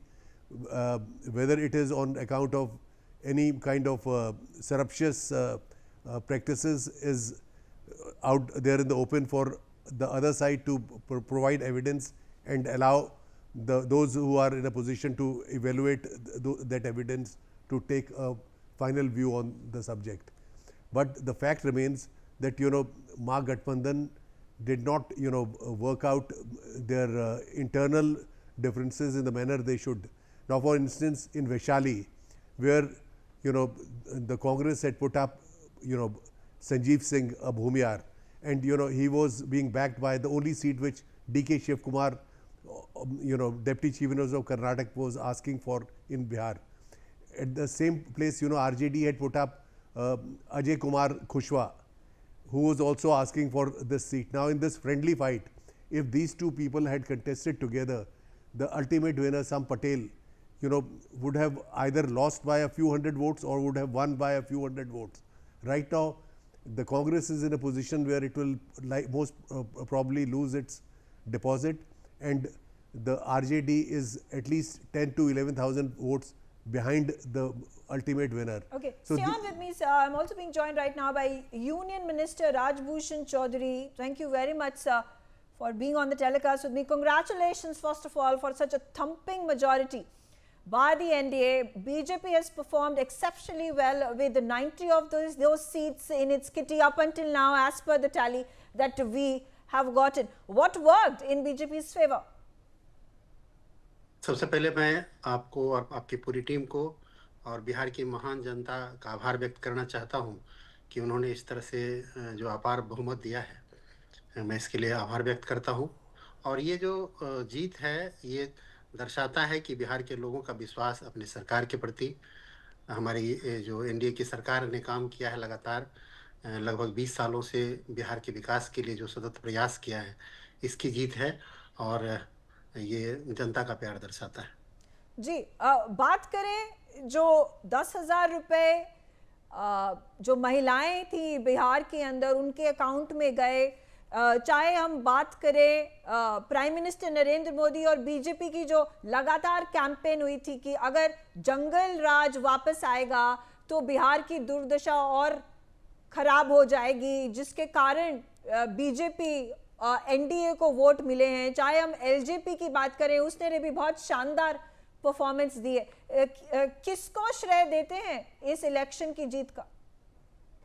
देखिए, ये एक हमारा सभी party का जो हमारे alliance का जो है समग्र प्रयास की जीत है कि हम लोगों ने लगातार प्रयास किया और बिहार के लोगों ने हमारे नेता देश के प्रधानमंत्री नरेंद्र मोदी जी पर विश्वास जताया और विकास पुरुष नीतीश कुमार जी पर विश्वास जताया। जिस तरह से हमारी सरकार देश में काम कर रही है और विकास पुरुष नीतीश कुमार जी बिहार में काम कर रहे हैं, इसको लेकर के लोगों में काफ़ी उत्साह था। और ख़ास करके जो हमारी मातृशक्ति, हमारी जो महिलाएं हैं, जिनके सशक्तिकरण के लिए हमारी सरकार ने लगातार काम किया है, तो इन चीज़ों को लेकर के लोगों में उत्साह था, युवा पीढ़ी उत्साहित थे और इसलिए ये अपार बहुमत उसी को दर्शाता है। काफ़ी सारे प्रश्न ऑपोजिशन ने उठाए हैं, कांग्रेस ने उठाए हैं, आरजेडी ने कहा है कि ये वोट चोरी है, ये इलेक्शन कमीशन और बीजेपी की मिली भगत है जिसके कारण कांग्रेस और आरजेडी को वोट नहीं मिले, वो सीट नहीं जीत पाए। उन्होंने बात की है माइग्रेशन के प्रॉब्लम की भी, उन्होंने बात की है अनएम्प्लॉयमेंट की, उन्होंने बात की है इंफ्रास्ट्रक्चर की, उन्होंने बात की है डेवलपमेंट की, विमेन सेफ्टी की। क्या लगता है आपको इन सब आर्गुमेंट्स के बारे में? देखिए, विपक्ष के पास कोई मुद्दा नहीं है और विपक्ष जिस तरह से चुनाव से पहले ही हार का ठिकरा किसके माथे फोड़ा जाए इसकी तलाश में था और इस तरह से एसआईआर और ऐसे मुद्दे को लगातार उसके पीछे विपक्ष पड़ा हुआ था। तो हम लोग समझ ही रहे थे कि हार चुकी है और ये अपने हार का ठिकरा किसके माथे पर फोड़ना है इसकी तलाश कर रहे हैं सिर्फ। और जिस तरह से हमारी सरकार ने वीमेन सेफ्टी हो और वीमेन एम्पावरमेंट पर काम किया, तो इससे निश्चित रूप से वो डरी हुई थी। और एक तरफ हम लोग महिलाओं के सम्मान के लिए, महिलाओं के सशक्तिकरण के लिए काम कर रहे थे और एक तरफ से हमारा जो विपक्ष था महिलाओं को अपमानित करने के लिए, यहाँ तक कि देश के प्रधानमंत्री जी के दिवंगत माता जी को भी अपमानित करने के लिए मंच से गाली देने का काम किया और विपक्ष के लोगों ने उसको सराहा, उसको सपोर्ट किया। तो ये दर्शा रहा था कि महिलाएं किसके समय में ज़्यादा सेफ हैं और इसीलिए इनके पास कोई मुद्दा नहीं था। और ये लोग एक प्रयास भी साथ हार मान चुके थे पहले ही। आपने देखा कि किस तरह से लोग, राहुल गांधी जी मछली मारने गए थे, उसमें तेजस्वी जी मछली मारने नहीं गए थे। तो ये भी दर्शा रहा था, सब लोग समझ रहे थे कि ये एकजुट नहीं है, विपक्ष हार चुका है और हर एक दूसरे पर ठिकरा फोड़ने के लिए तैयार है। जब हम बात करें डबल इंजन सरकार की, एनडीए जो सेंटर में भी है और एनडीए अब असेंबली इलेक्शंस जीतकर बिहार में भी एक बार फिर गवर्नमेंट बनाएगा। आगे क्या ऐसे प्लान्स हैं बिहार की डेवलपमेंट के लिए? क्योंकि चाहे हम पर कैपिटा इनकम की बात करें, चाहे हम इंफ्रास्ट्रक्चर की बात करें, विमेन सेफ्टी की बात करें, ये सब मुद्दे अभी भी रेलेवेंट हैं, इनके ऊपर काम करना जरूरी है। निश्चित रूप से कुछ मुद्दे ऐसे हैं जिस पर हम लोगों को बहुत काम करने की आवश्यकता है, जैसे कि आपने बताया एम्प्लॉयमेंट पर और भी हम लोग काम करेंगे। हमारी सरकार ने लगातार प्रयास की है, लेकिन आने वाले दिनों में हम लोग बिहार में एक इंडस्ट्रियलाइजेशन करेंगे, ताकि जो जब तक हमारे लोगों को एम्प्लॉयमेंट यहाँ नहीं मिलेगा तब तक थोड़ी मुश्किल है।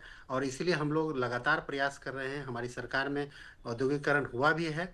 जो जंगल राज के समय में जो इन्वेस्टर यहाँ से भाग करके गए थे, जो उद्योगपति यहाँ से भाग करके गए थे, उन लोगों का विश्वास जीतने का हम लोग प्रयास कर रहे हैं।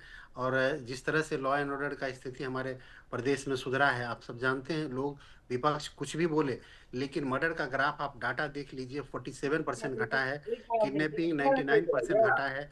तो इस तरह से बिहार में जो लॉ एंड ऑर्डर की स्थिति अच्छी हुई है, रोड का कंडीशन अच्छा हुआ है, आज बिजली की स्थिति अच्छी है, और हमारे पास कुशल कारीगर हैं। तो इन सारे चीज़ों को मिलाकर के एक जो इकोसिस्टम होना चाहिए इंडस्ट्रियलाइजेशन के लिए, वो अब हमारे पास उपलब्ध है।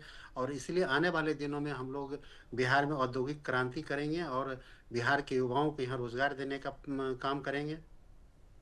जी, हमारे साथ जुड़ने के लिए बहुत शुक्रिया Bhushan Chaudhary ji, and once again congratulations on this massive victory of the NDA in Bihar. I'm also being joined by Ritesh Mishra. He is my reporter. He's at the BJP office in Patna. Celebrations galore. Ritesh, what's happening on the ground?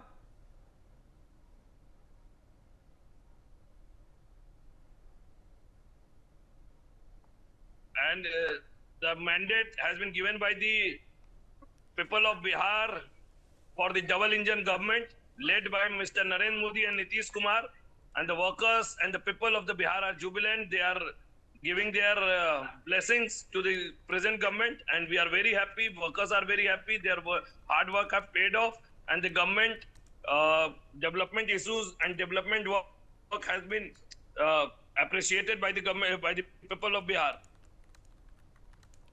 जी बिल्कुल। बात करें BJP की performance की, क्या लगता है कौन से मुद्दों को लेकर जो बीजेपी ने कैंपेन किए, प्राइम मिनिस्टर नरेंद्र मोदी, वहाँ पे अमित शाह थे, बाकी लीडर्स थे, कौन से ये मुद्दे थे जो कि लोगों को छू गए, जिसके कारण उन्होंने बीजेपी के लिए वोट किया? न बीजेपी, जेडीयू, हमारे एलजेपी, आरएलएम और हम सामूहिक जीत है, सभी कार्यकर्ताओं की जीत है। और जो विकास के कार्य जो बिहार में इंडस्ट्रियलाइजेशन, नौकरी, जॉब और जो इंफ्रास्ट्रक्चर पे काम हुआ, बिहार ने जो एक रफ्तार की तरफ अपना रफ्तार पकड़ लिया, उस पर इस बिहार की जनता ने वोट दिया है। जो बिहार विकसित बिहार की तरफ बढ़ चला है, उसके तरफ यह वोट है, और बिहार को विकसित बनाने के क्रम में यह वोट। पटना साहिब की बात करें, यहाँ पे देखा जा रहा था पहले कांग्रेस की एक वेव थी, इस समय आप इस सीट से अब आप जीत रहे हैं, आपके पास लीड है। क्या लगता है पटना साहिब में किस तरह से आपने कैंपेन की और किस तरह से लोगों को एकजुट किया? देखिए, पटना साहिब की जीत पूर्ण रूपेण से संगठन और नंदकिशोर यादव जी की जीत है। जो माननीय नंदकिशोर यादव जी ने पिछले 7 बार में जो पटना साहिब के विकास में उन्होंने योगदान दिया, पटना साहिब के लिए काम किया, पटना साहिब को एक विकसित विधानसभा बनाने के लिए जो काम किया, उसके प्रति यह जनादेश है। पटना साहिब के कार्यकर्ताओं का जनादेश है और भारतीय जनता पार्टी और एनडीए के कार्यकर्ताओं का काम। हमारे साथ जुड़ने के लिए बहुत बहुत शुक्रिया। Congratulations once again for winning this election. All right, on that note, I slip into a short break. Thanks for watching.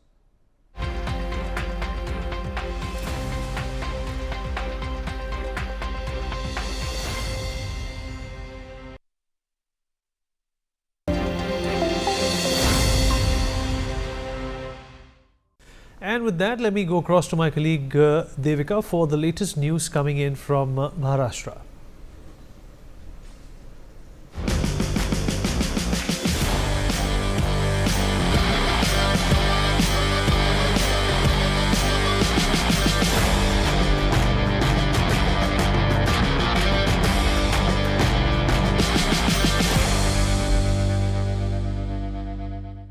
Hello, my name is Devika Devan and you're watching Next in Maharashtra, a special segment where we bring you the latest from India's financial capital.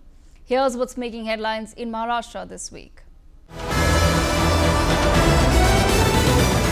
In a move to boost health infrastructure in the Gadchiroli district, the Maharashtra government has inaugurated a 100-bed hospital to support women's health care.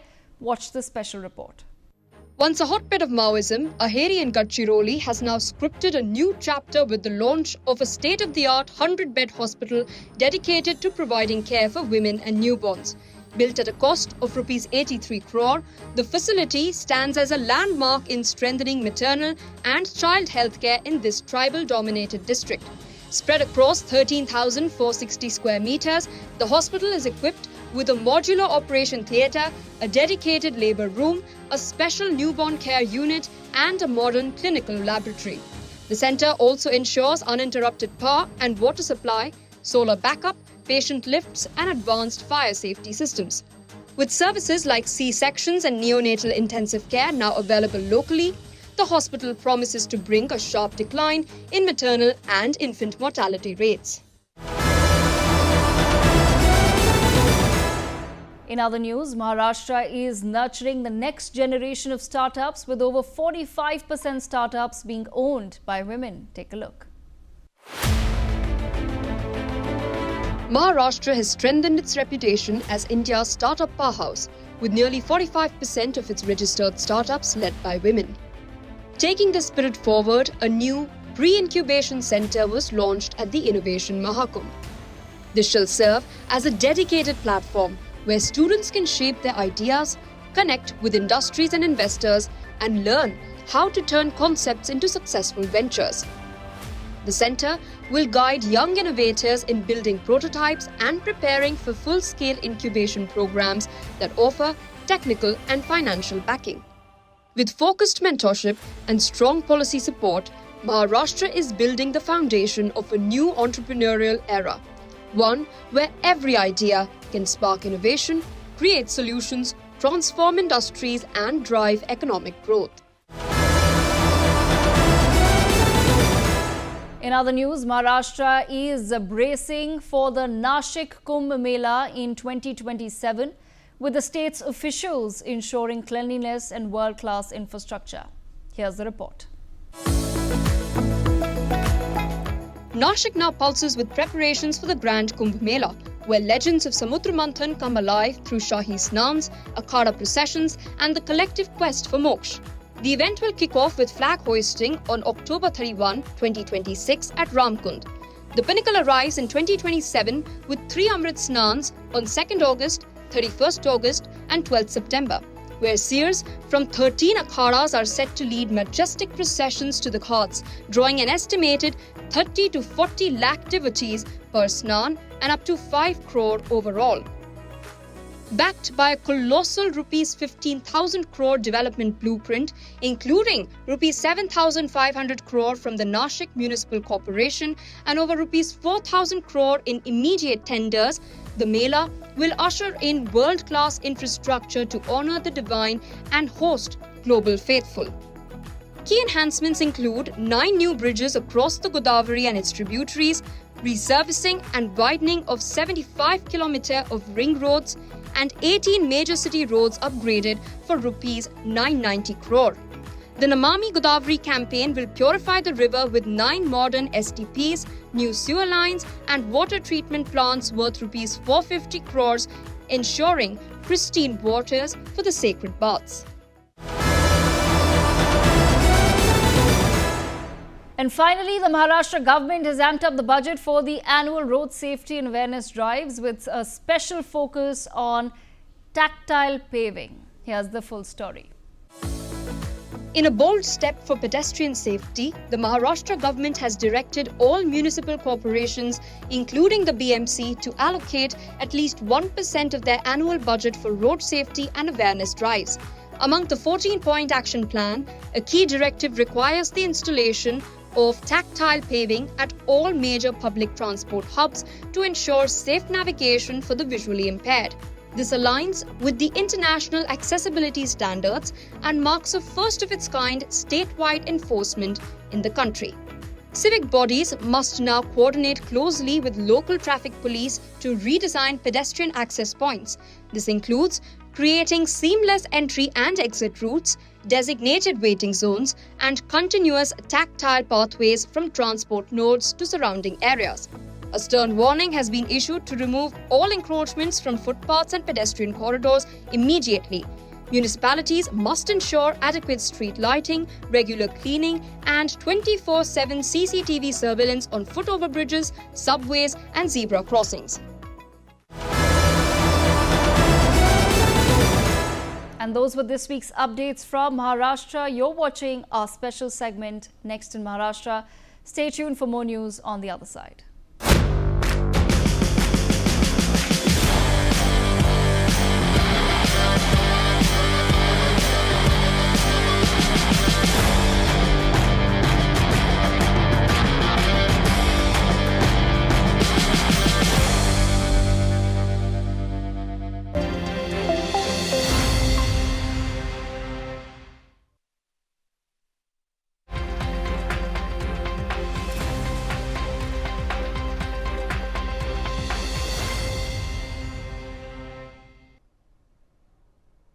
Welcome back. You're watching Newsx. I'm Megha Sharma. And those who are joining us just now, I'm going to once again give you the tally. BJP at 90, JDU at 81. RJD has further slipped from the 30s that it was leading in to just 28 now. LJP at 21. Congress is at 4. Joining me on the telecast is the BJP leader, Binu Menon. Binu Menon, celebrations at the BJP headquarters, at the BJP office, at the JDU office in Patna.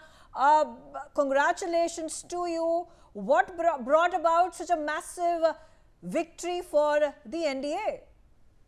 See, it is the victory of Vikas. You know, we had our progress card. When we were on ground, we had our progress card, what he had done for Bihar earlier. And we had a clear roadmap, what we would do for Bihar. Tejasvi ji kept on saying that, you know, he would be giving so many jobs, around 3 crores or something. But whenever the interviewer has asked him, what is the roadmap he has, till date, I've heard that he has a roadmap. It would be out in 2-3 days, which didn't come till now. So people of Bihar, you know, they are quite active with the celebration of democracy. They are keen watchers of what is happening and what is not happening. And they have shown their trust in what the NDA Shushasan had given to Bihar, the development of roads, the development of infrastructure there, the setting up of ethanol factory, the return of the industrial era of Bihar. It's in front of the people of Bihar, and people have trusted us for that.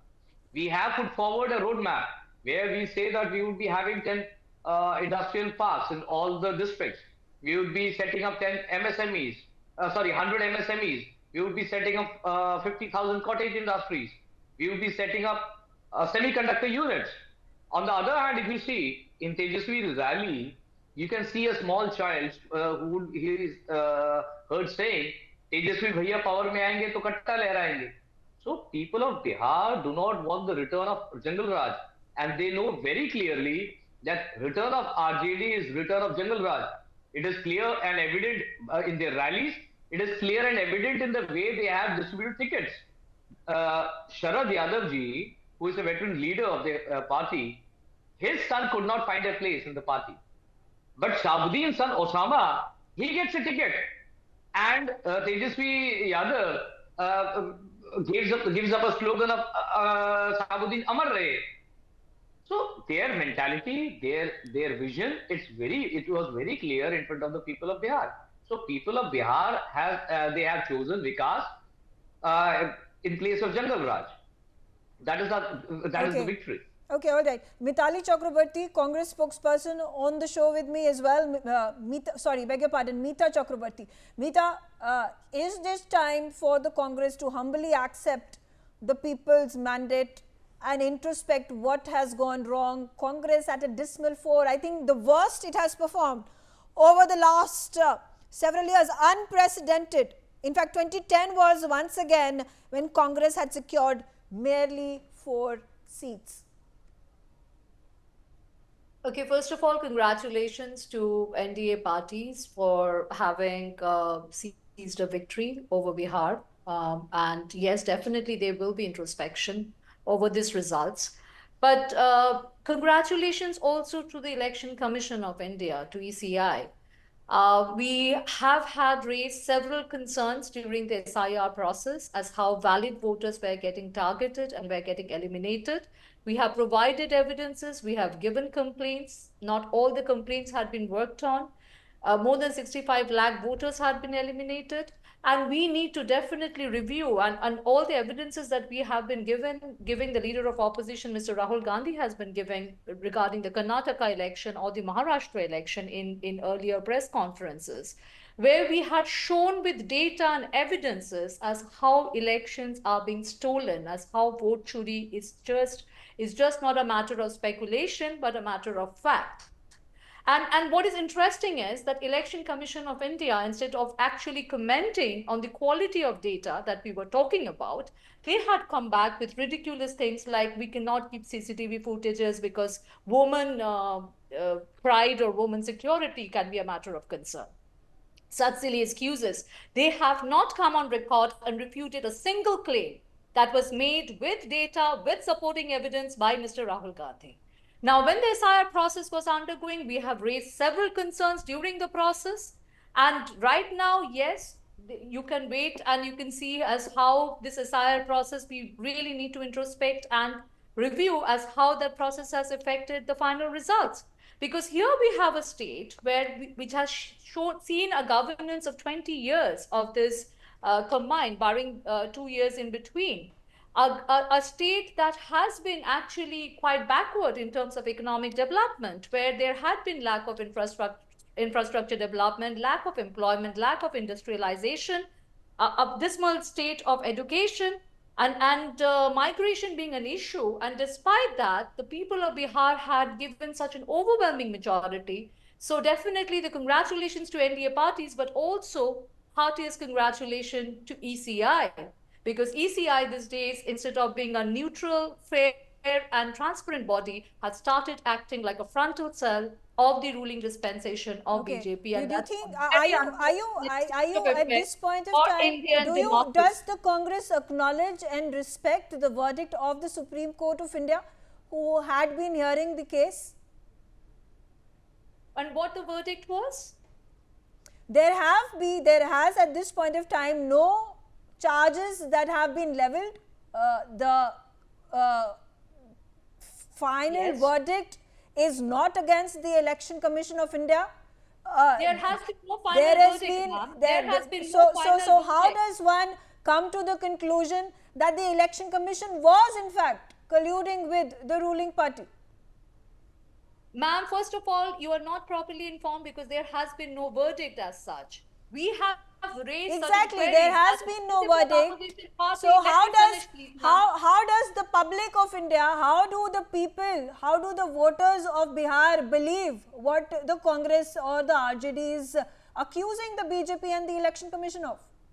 We have been putting forward data and evidences. The Election Commission of India has not gone on record and refuted one single claim that we have put out in the public domain. When we said that there's so many people who had house number 0, for example, they have not gone, and the response that they have given that these are homeless people, we have again gone and fact-checked them on that.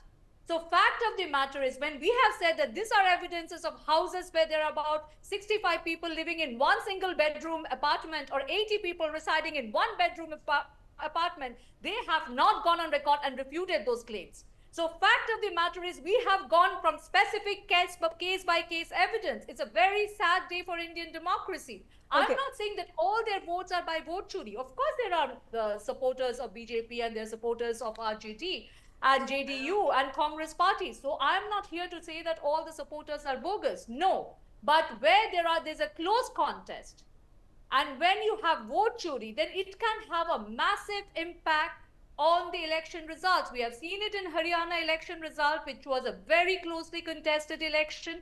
We have seen it in Karnataka in last year Lok Sabha. We have seen it in Maharashtra Assembly election, where the results were completely reversed from the we have spoken to a number of Congress spokespersons during the course of the hours that we have been sitting over here and analyzing the results. And Pankaj Vora, once again, the primary grouse that Congress seems to have is on the alleged collusion between the Election Commission and the BJP. The reason for which it has put the blame on the Election Commission, calling it corrupt, essentially, for the loss of face for the Congress and the RJD. Well, it is for the Congress to gather evidence and prove whether the Election Commission is indulging in unfair practices or is a neutral umpire. But so far as the Congress is concerned, it needs to introspect and see why has it not been able to strengthen its organization. Where is the organization in a place like Bihar where elections were being held? What were its leaders doing? They asked for 58 tickets. They were campaigning only in 18 or 19. So why this kind of thing was being done? In the last 10 years in Bihar, for instance, there have been 6 presidents of the BJP, of the Congress, state presidents, but none of them has been able to constitute his Pradesh committees because there is no support from the High Command. The High Command had put a person from Andhra Pradesh, Telangana as in charge of Bihar, who had no knowledge of what Bihar was, and then midway in the elections they changed him and brought back a seasoned person, but by that time it was too late. Why is the party not taking its own bad strategies and bad organizational abilities into a picture? It's very easy to blame. I'm not saying that the Election Commission is a holy cow and it should not be criticized. If it is done wrong, it should be taken to task, and all these anomalies or wrongdoings should be brought in public domain. But the thing is that you have to have your own people, foot soldiers on the ground, in order to detect or prevent vote chori. You cannot do it just by wishing it away. So this is where the Congress is faltering, and the Congress needs to explain why in the middle of the elections their leader was took a political sabbatical for 2 months when the yatra which he had undertaken was drawing positive responses. Why was he missing from action? And I mean, had there been a good organization at the grassroots level, the political dividends of the yatra could have been consolidated. There are people who are holding positions who do not understand ground reality. Congress needs a complete overhaul structurally and leadership wise in order to meet the challenges which are being posed by the opposition or parties opposed to it. Okay, all right. So with those points, let me also get in Piyush Pant back into the show. Piyush, your analysis in terms of what is it that you have understood from how the people of Bihar have voted. I would like to put this into perspective. Tejashwi Yadav, who up until now was leading with a very thin margin in Raghopur, the bastion of the RJD, is now trailing with about 2,000 votes, and BJP's Satish Kumar is winning. So the margin of lead is just about a little less than 2,000 of those votes. But Pankaj, all cannot be blamed on the Election Commission, can it?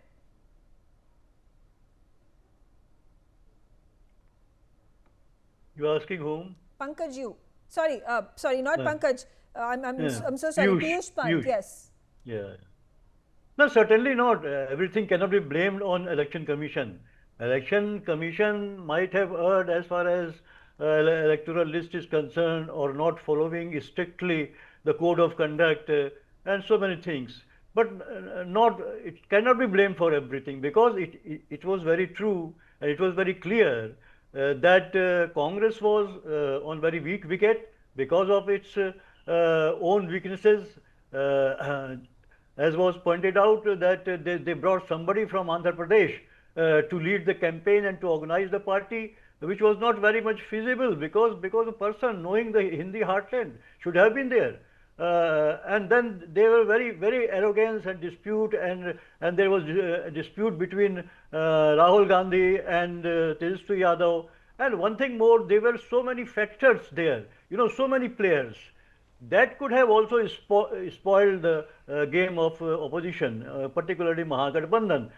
So even Swaraj Party, Swaraj Party, PK was planted to spoil the game of Mahagathbandhan, and he has been successful to a certain extent. There were other factors also. BSP was there. Then OVC, and the Mahagathbandhan failed to have an alliance with OVC, despite OVC asking them so many times to include AIM in the Gathbandhan. But I think the ego of Tejasvi Yadav, he had imagined that he's going to form the government next. I don't know how because right from the very beginning, the battle was very tough and very competitive and neck to neck. But what went in favor of BJP and JDU? JDU is that because of the Nitish Kumar, all the programs which he took up for the women, and women have been the deciding factor in Bihar in the last election also, in the previous election also, and this election also. And so they had a faith on JDU, and how the JDU and the particular Nitish Kumar built up his constituency of women right from the year 2005. So it has paid dividend. And BJP worked very hard. They brought so many, their office bearers, their chief minister, all they entered into a man-to-man contact.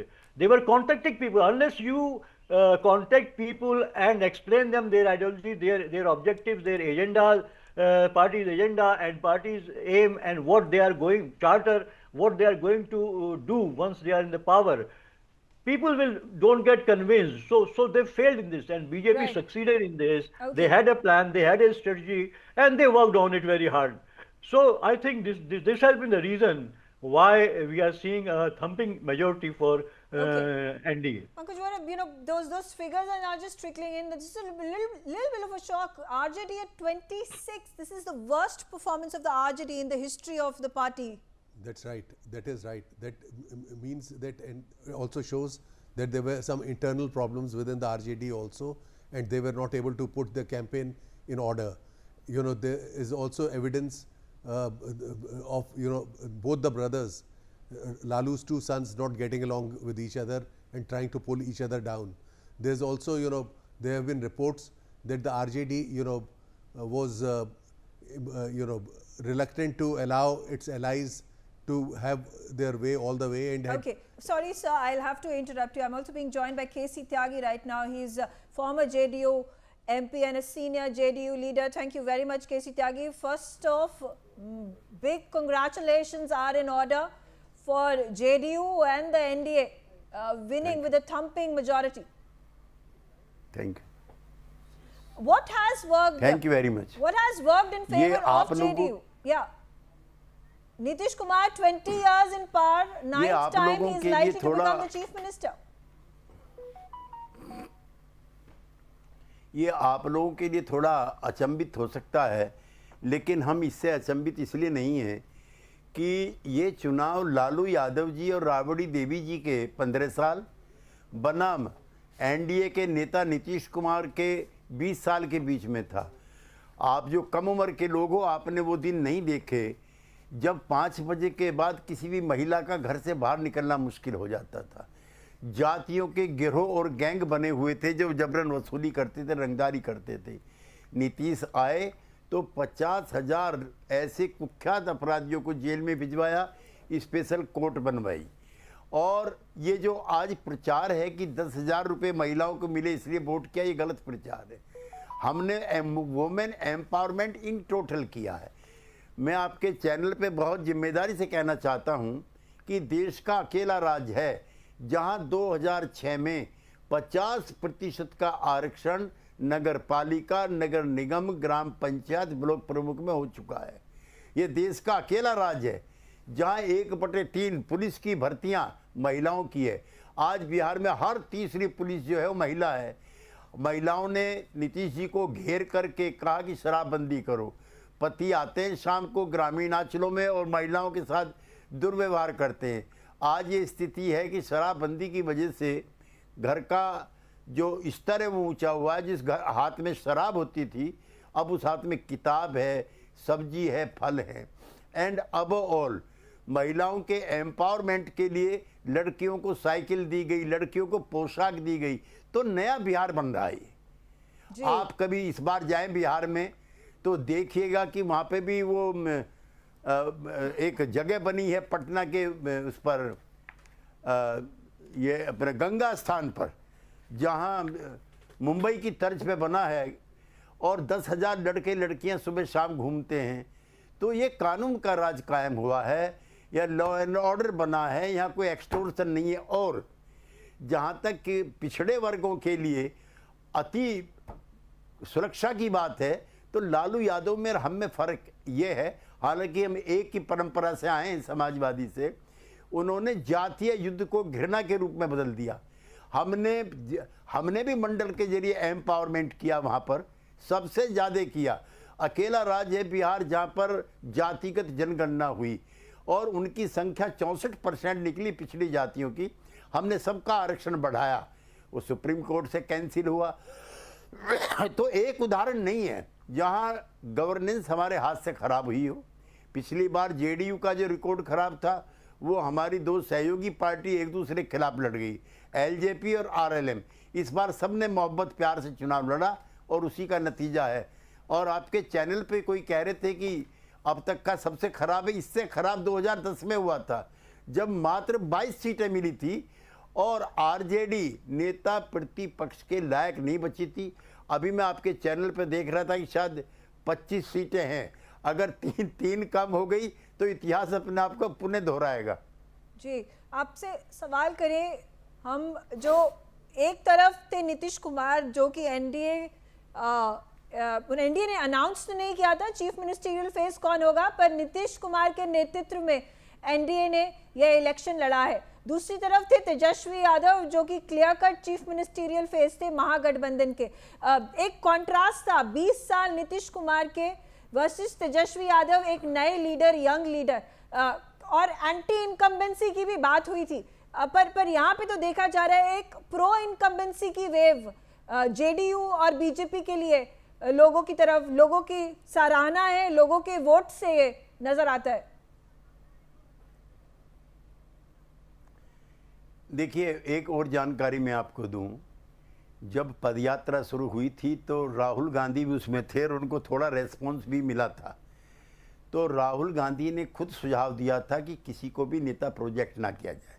Rahul Gandhi जानते थे कि तेजस्वी यादव को project करने का मतलब है RJD, RJD का मतलब है लालू यादव और लालू यादव का मतलब है पुराना राज। इस पार्टी का एक सीमित जन आधार है, it does not look beyond that. Rahul Gandhi चाहते थे कि multi caste multi class party दिखे तो किसी को नेता प्रोजेक्ट मत करो, और ये बात सही साबित हुई। ये जन आधार जो उनका दिखता था और भी सिकुड़ गया। और कांग्रेस पार्टी की दुर्गति ये है कि वो आरजेडी की स्टेफनी बन गई है और स्टेफनी में पंचर हो गया है। ओके, और फाइनली जब ऑपोजिशन ये प्रश्न उठाती है, एक तो वो कहती है कि इलेक्शन कमीशन करप्ट है, इलेक्शन कमीशन ने साथ दिया है बीजेपी का, वोट चोरी उन्होंने फैसिलिटेट की है बीजेपी के साथ मिलके। ये जो स्पेशल इंटेंसिव सर्वे किया गया था, एक्सरसाइज की गई थी, उसमें काफ़ी सारे प्रश्न उठाए गए थे। और उन्होंने ये भी बात की है कि अनएम्प्लॉयमेंट कम नहीं हुई है, माइग्रेशन कम नहीं हुई है, इंफ्रास्ट्रक्चर अभी भी काफ़ी सारी इम्प्रूवमेंट्स उसमें चाहिए, विमेन सेफ्टी के बारे में उन्होंने बात किया। पर आपको लगता है कि उन्होंने ये भी प्रश्न उठाए जो वेलफेयर पॉलिटिक्स हुई है, चाहे वो आपने पहले भी कहा था जो 10,000 रुपये औरतों के अकाउंट में डाले गए हैं, चाहे वो पेंशन स्कीम के तहत रुपए पेंशनर्स के अकाउंट्स में डाले गए हैं, क्या इसके कारण लोगों ने वोट दिए हैं? देखिए, मैं दोनों पार्टी के बारे में कहना चाहता हूँ, आरजेडी प्लस कांग्रेस, इन्होंने वोट चोरी का इल्ज़ाम लगाया। पहले से 8-9% ज़्यादा वोट पड़ी हैं। आपके चैनल पे परसों तेजस्वी यादव कह रहे थे कि हम थंपिंग मेजॉरिटी से जीतेंगे, और आज चुनाव हो जाने के बाद वो कह रहे हैं कि बेईमानी हुई है, चोरी हुई है। वोटों की चोरी नहीं हुई है मैडम, उनका जन आधार की चोरी हम लोगों ने कर ली है, उनका जन आधार ही खत्म हो गया। केसी त्यागी जी, हमारे साथ जुड़ने के लिए बहुत बहुत शुक्रिया, और एक बार फिर आपको बहुत बधाई। एनडीए की सरकार बनेगी, अब ये तय है, the numbers speak for themselves. I'm also being joined by Kamaljeet Sherawat. She is a BJP member of Parliament. Ms. Sherawat, first of all, congratulations for this thumping victory for the BJP, for the JDU, for the NDA. Thank you. Thank you, Megha ji. What has worked in favor of the BJP, particularly with the narrative and the campaigning that was done in the leadership of Prime Minister Narendra Modi of this double engine sarkar, is what the BJP promised the people of Bihar? Megha ji, आज screen पर जो result आपको नजर आ रहा है, इस result की पटकथा पिछले सालों के विकास ने पहले ही लिख दी थी। मैं 1 महीने से अधिक बिहार में रही। आप बिहार में जाने से पहले जो मन में बिहार की तस्वीर लेकर जाते हैं, और वहां पहुंचकर एयरपोर्ट से लेकर हर गांव, हर शहर तक जाते जाते जो आपको बिहार नजर आता है, ये जो आज रिजल्ट है, ये उसका जीता जागता उदाहरण है। बहुत कहा गया बिहार में एक अलग तरीके की राजनीति है, जाति की राजनीति है, और ये भ्रम फैलाने की कोशिश हुई। लेकिन मुझे पहले दिन से जब मैं पहुंची थी, मुझे लगा था कि ऐसा कैसे हो सकता है। बिहार की जनता जनार्दन अपने एक सूझबूझ के लिए, देश को समर्पित अपनी सोच के लिए जानी जाती है, और जिस तरह का काम एनडीए सरकार ने किया था, चाहे वो इंफ्रास्ट्रक्चर का है, युवाओं के लिए रोजगार है, शिक्षा है, महिलाओं के लिए सबसे बड़ी बात सुरक्षा और उनकी शिक्षा और जीविका दीदी के रूप में आत्मनिर्भर बनाना है, किसानों के लिए है, या वहां की संस्कृति को आगे बढ़ाने के लिए टूरिज्म में जो काम किया गया। मेघा जी, आप यकीन मानिएगा, पहले दिन से लेकर आखिरी दिन तक जो आज रिजल्ट आया है, मुझे उसके ऊपर पूरा विश्वास था। क्योंकि जब हम लोगों के बीच में जा रहे थे, लोग ये कह रहे थे कि हाँ, परिवर्तन हुआ है।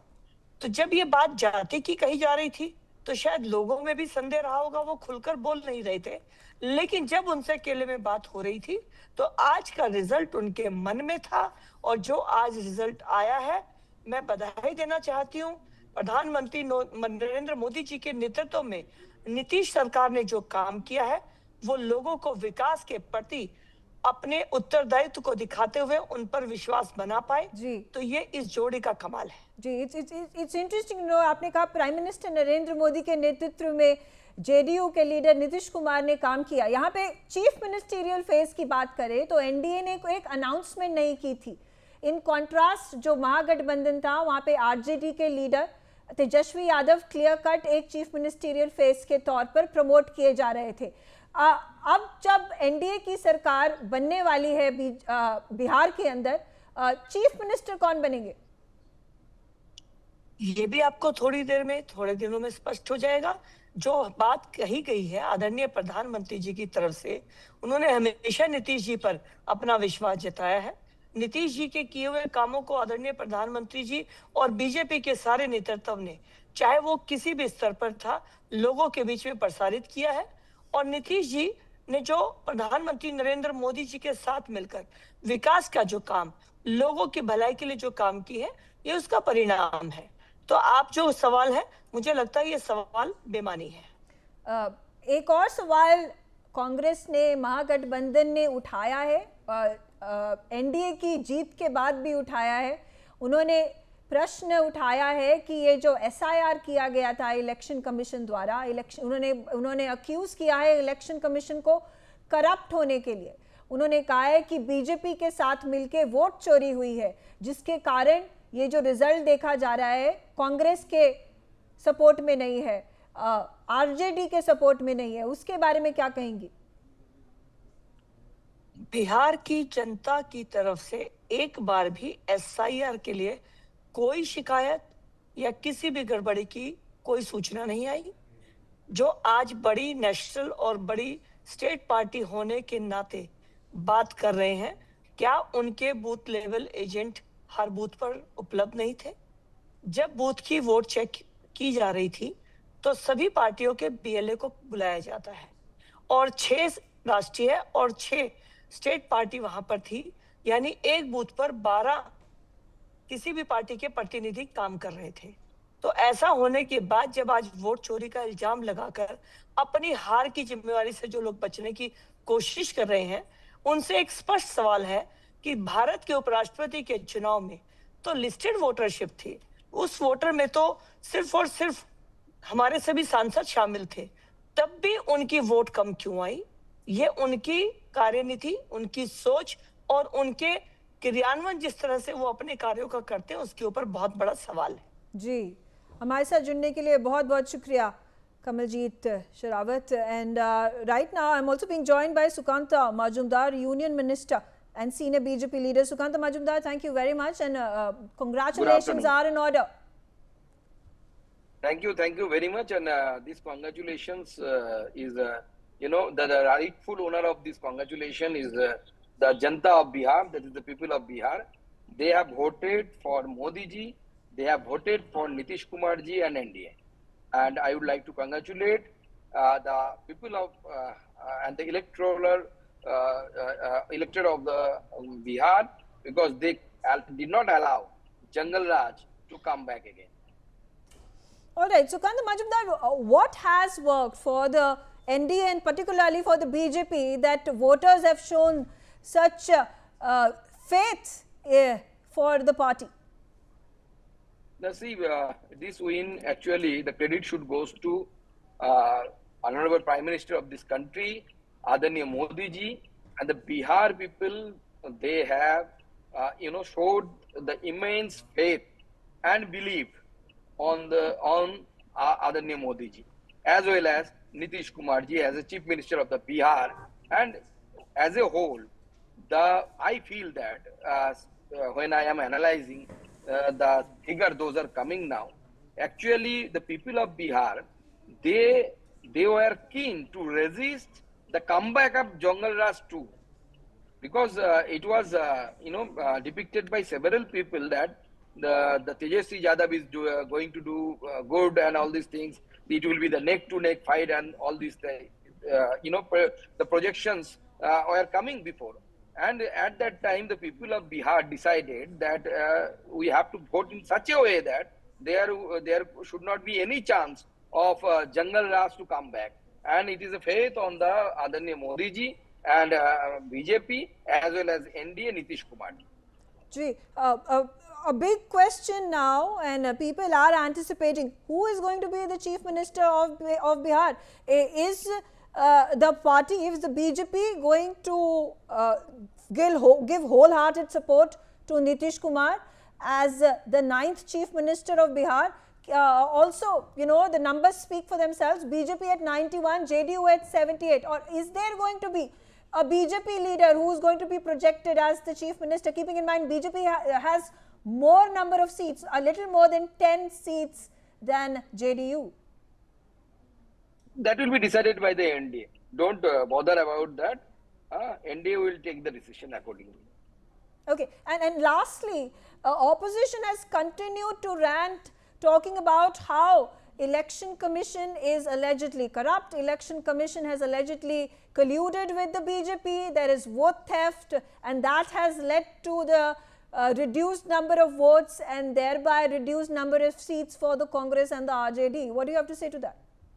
नाच ना जाने आंगन टेरा, आपने भी सुना होगा. So this is the mindset of our opposition, and they are defaming the constitutional bodies of this country without any proper evidence. If they have any kind of allegations, thus being a responsible national party, Congress is a national party, as you know, so they should come with some kind of proof.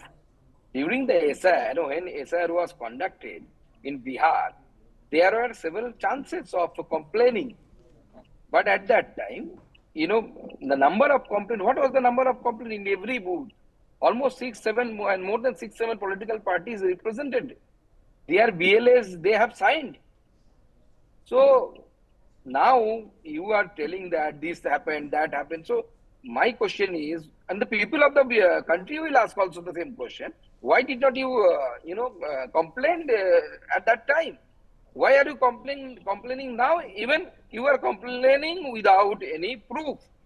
So provide some proof and then come. All right, Sukanta Majumdar, thank you very much for joining us on Newsx and speaking to us. All right, on that note, I'm going to slip into a short break. Stay back, because on the other side, we continue to dissect and analyze these results. And of course, it is a massive victory, no doubt, and the NDA is all set to form government in Bihar yet again.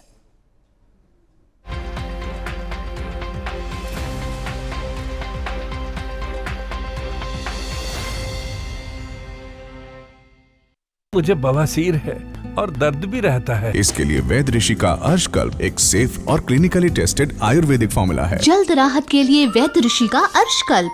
2047 में कैसा होगा विकसित भारत का विकसित उत्तर प्रदेश? क्या आप चाहते हैं कि कृषि क्षेत्र में नवाचार और पशुधन की समृद्धि से बढ़े अन्नदाता की आमदनी? गांव-गांव तक पहुंचे चौड़ी सड़कें, हवाई यात्रा के लिए किसान की जेब में हो पैसे, विश्व स्तरीय शिक्षा और वर्ल्ड क्लास इलाज, बढ़े उद्योग, रोजगार, नौकरी और अपना व्यापार, रिन्यूएबल और ग्रीन एनर्जी हो यूपी में फुल, ताकि कभी न हो बत्ती गुल। डीप टेक, एआई और इलेक्ट्रॉनिक संसाधनों का बिछे जाल, सांस्कृतिक धरोहर का पुनर्जागरण और गौरव काल। क्या आप चाहते हैं ऐसा उत्तर प्रदेश? अगर हाँ, तो उठाइए मोबाइल, क्यूआर कोड को स्कैन करें और पोर्टल samarthuttarpradesh.up.gov.in पर लिखकर या बोलकर दर्ज कराएं सुझाव।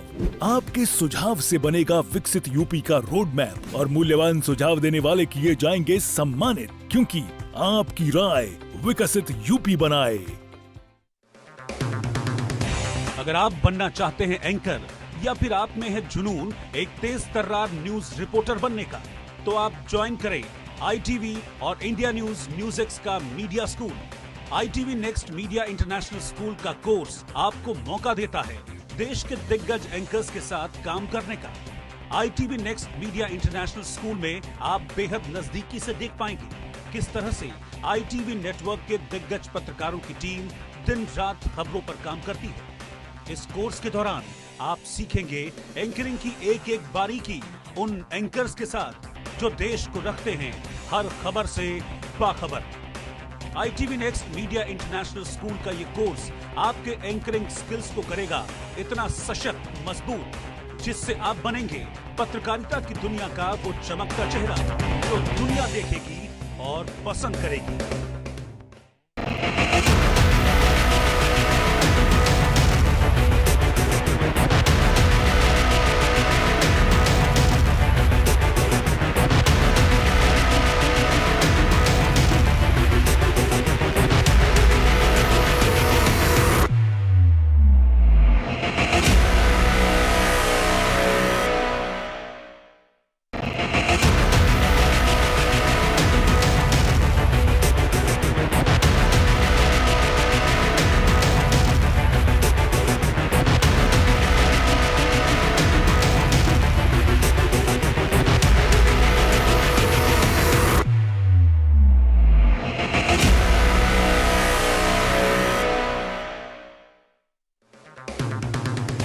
अगर आप बनना चाहते हैं एंकर या फिर आप में है जुनून एक तेज तर्रार न्यूज रिपोर्टर बनने का, तो आप ज्वाइन करें ITV और इंडिया न्यूज Newsx का media school. ITV next media international school का कोर्स आपको मौका देता है देश के दिग्गज एंकर्स के साथ काम करने का। ITV next media international school में आप बेहद नजदीकी से देख पाएंगे किस तरह से ITV नेटवर्क के दिग्गज पत्रकारों की टीम दिन रात खबरों पर काम करती है। इस कोर्स के दौरान आप सीखेंगे एंकरिंग की एक एक बारीकी उन एंकर्स के साथ जो देश को रखते हैं हर खबर से बाखबर। ITV next media international school का ये कोर्स आपके एंकरिंग स्किल्स को करेगा इतना सशक्त मजबूत जिससे आप बनेंगे पत्रकारिता की दुनिया का वो चमकता चेहरा जो दुनिया देखेगी और पसंद करेगी।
Welcome back from the break. I'm Uday Pratap Singh. You're joining us on Newsx. Our continuous coverage of the Bihar election results is, of course, on right here on decision day, and it's clearly a decision in favor overwhelmingly of the NDA. Yes, the incumbent government has been voted back decisively into power once again by the electorate of Bihar, although this time, of course, it's a far better showing than even last time around. Much better showing, of course, for the JDU, but even a better showing for the BJP. Even their allies like the LJP, Ram Vilas, doing very, very well. Also, of course, they are being helped by the RLM and the HAM too. So overall, a stupendous day for the NDA. But if we talk about the Mahagathbandhan, the less said, unfortunately, the better. It's been a terrible day for the RJD. They're down by a considerable percentage of seats and vote share. Of course, it's a disastrous showing for the left and the Congress, the VIP, the IIIP, all drawing blanks. So not helping the Mahagathbandhan's tally either. If you talk about the others, well, Prashant Kishore has still not managed to open his account. He's on 0 leads as we speak. So definitely a terrible and far from impressive debut for the political strategist turned politician. But if we talk about the AIMM, well, they are kind of sticking on to their leads. Remember, they had 5 seats in the last assembly, or at least when the results came out in 2020, and they're standing on 5 seats that they're leading on as of now as well. There's also a BSP leader that's leading on one of the seats in Bihar. But overall, it's of course the day for the NDA to celebrate, and celebrate they are from Patna to Delhi to all across the country. BJP offices are of course looking like it's Diwali once again. Joining us to decode this election result 2025 is Alok Mehta, editorial director of India News. We also have Joyita Basu, editor of the Sunday Guardian. Chitra Batham, spokesperson of the Congress Party, is also joining us live. Chitra Batham, let me begin with you first. What do you make of this disastrous showing for your party? You are right now even behind the HAM and the AIMIM in terms of leads, way behind the LJP also. How do you look at this showing for your party, the Congress, and also overall for the Mahagathbandhan? What do you believe has gone so horribly wrong, Chitra?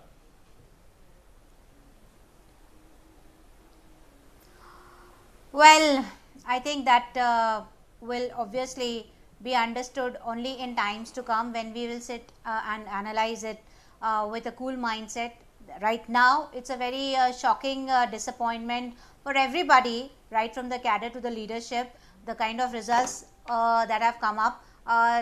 These results were not at all anticipated. So, obviously, we will try to analyze whether it's really the voters' voice or it's the Vyavastha that actually came back to power. So, as far as I can see right now, the manner in which Amit Shah had predicted more than 160 seats, the manner in which Amit Shah had predicted not to allow Tejaswi ji to contest or to hamper his prospects in a very bad manner. All these things are coming out turning out to be a reality, because obviously Amit Shah dreams and Election Commission converts those dreams into reality. So I think this will have to be analyzed as to what went wrong, as well as but Chitra Batham, it has, Chitra Batham, today also the same Election Commission is declaring the results for the by-polls as well.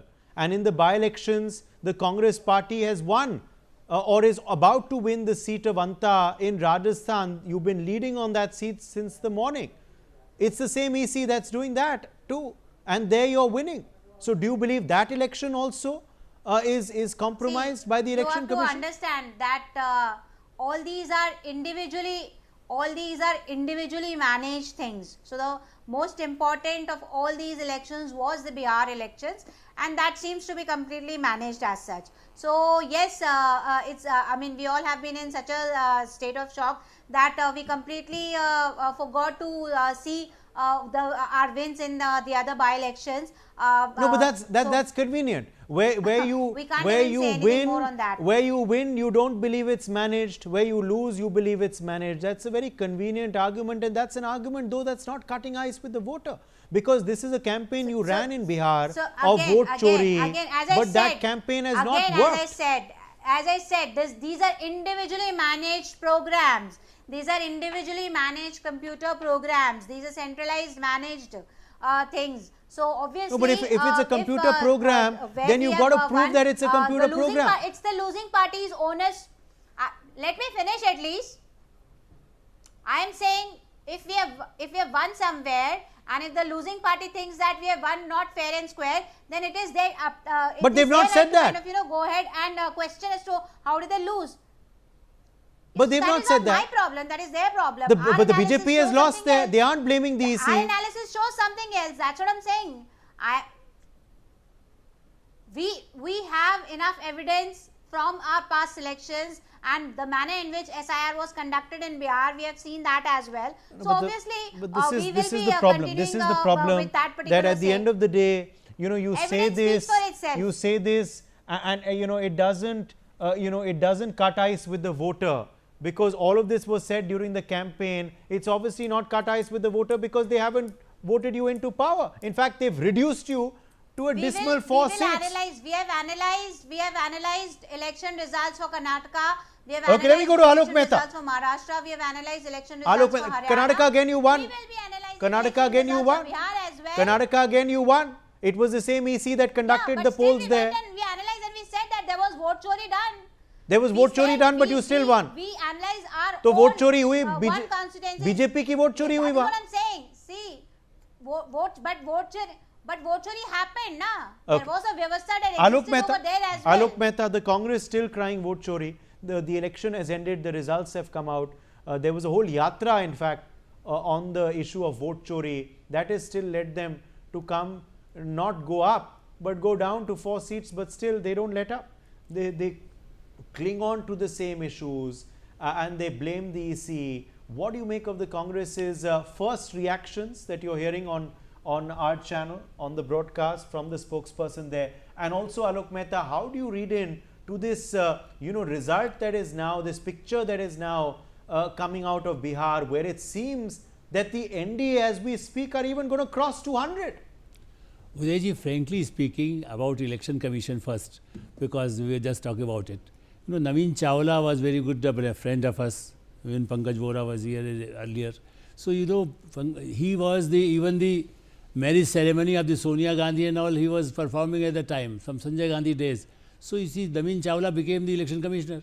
Then MS Gill, he was the minister also, and he was the election commissioner. So you see, you can't blame them. At that time also, we never talked about it. Now the BJP are nobody. So I think this is the very cheap or more undemocratic, and just giving some blaming to election commission. Major problem with the field work. BJP or JDU or any party who work hard, continuous work. You say 365 days they work in the field also. That is the real achievement. And again, Nitish Kumar. Why this success 200? Because when he started in 2000, since long as a chief minister, he was working, okay, cycle for girls, this toilet for, in Modi ji came, then say toilet for them, school education, roads, the Karpuri Gram, I went there a few months back, and see the roads are such very good, schools are running very well. So these kind of facilities when you give people, then people say, okay, at least they are giving and they are coming to us also. Here the Congress party or other party, if they say, okay, we are ruling, we just want to rule, we have born to rule, like Lalu Yadav, Charwah school, they started Lalu ji, and then what happened? They ruled for 15 years, and even then, with Nitish also they were ruling, but even then what they did for people, just because of the Yadav and Muslim combination, even the media people also, people sometimes think, I say you have to work also, because Yadav is there, Kamlapati Tripathi was Brahman, but he was first railway for Varanasi started. So if you give something to the people, but what happened in the railway or in other ministry or as a chief minister, even not you can blame alone the Lalu Yadav, the other people like a mafia, how they were behaving with the people. That's why the prohibition, sitting in Delhi, one can say, okay, Prashant Kumar, he says, okay, prohibition, we will just overrule it. But what happened? Women are voting. These times are historical. That's why we should feel proud of it. Even the Congress leader, who is in now Priyanka Gandhi in the United States or in Muscat, Rahul Gandhi, they should feel proud that women are coming.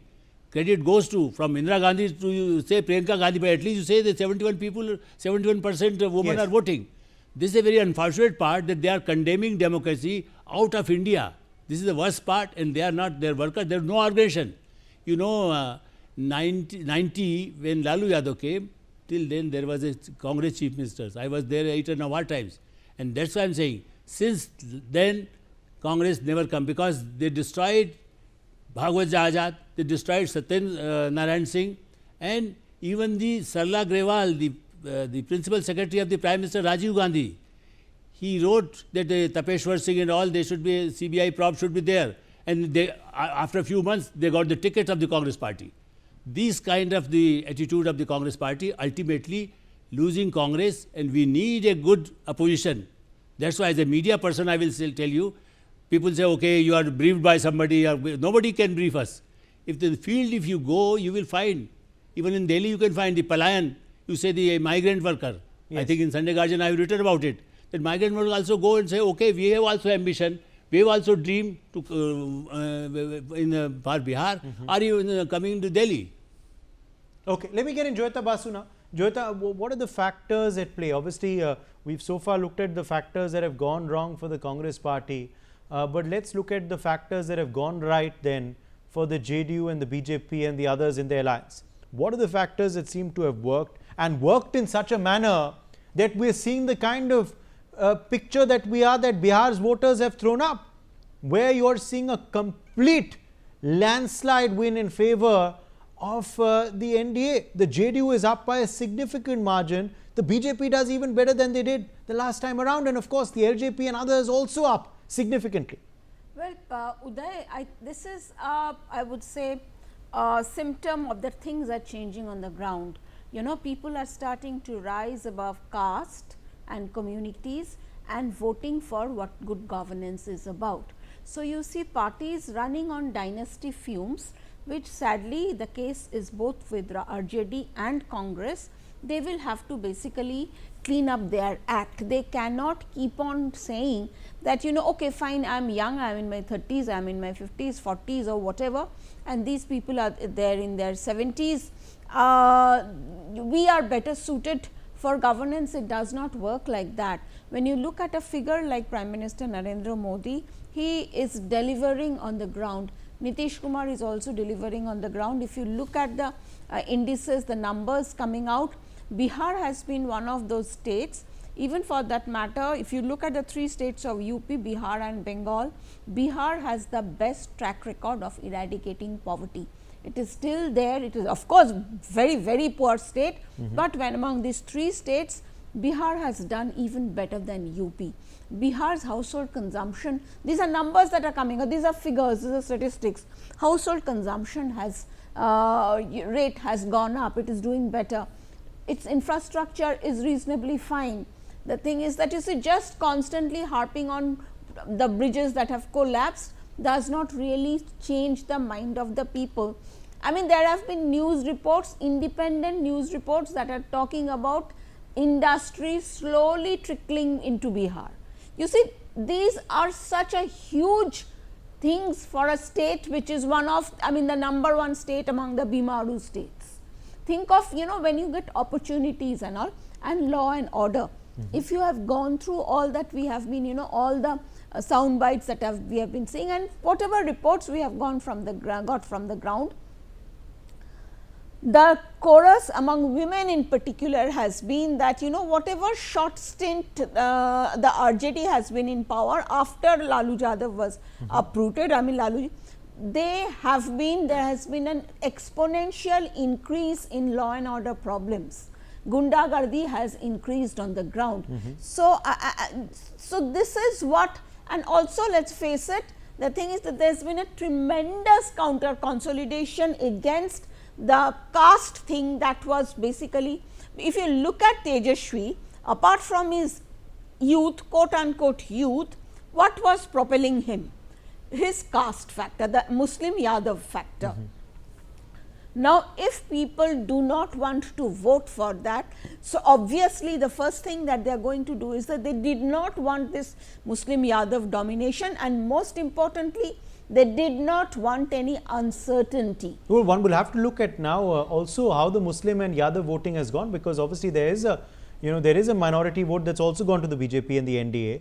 There is also a Yadav vote perhaps that's also gone there, and now it's the new MY, the Mahila and the youth. The Mahila and the youth. That is trumping the old MY. Yes, of course, that the Mahila factor is a very big factor, and it is not just because, you know, people who are just going to try to you know, pinpoint and just boil down the whole election to the 10,000 rupees that Nitish Kumar has given. No, it is much more than that. You know, people, women want security, women want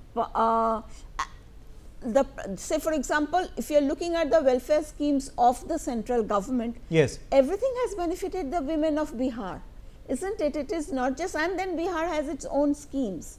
I mean, that is also one of the reasons why Mamata Banerjee is so particular about, you know, she for everything 99.9 rupees given by the center, she gives 10 paisa and renames everything under her government. This is why, because ultimately the vote goes to people, to governments who have given them pakka ghar, you know, Bijli, Ujjwala, all these schemes, everything is working on the ground. Okay.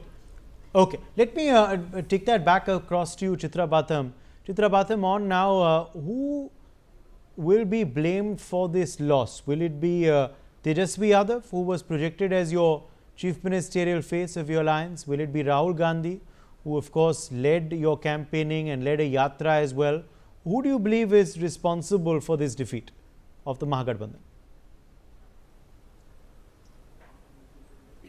Well, honestly, I don't believe that it is anybody's fault as such, you know, our leaders' fault, because our leaders have worked tooth and nail to convey the message or to make awareness in the voters' mindset regarding to what is been happening.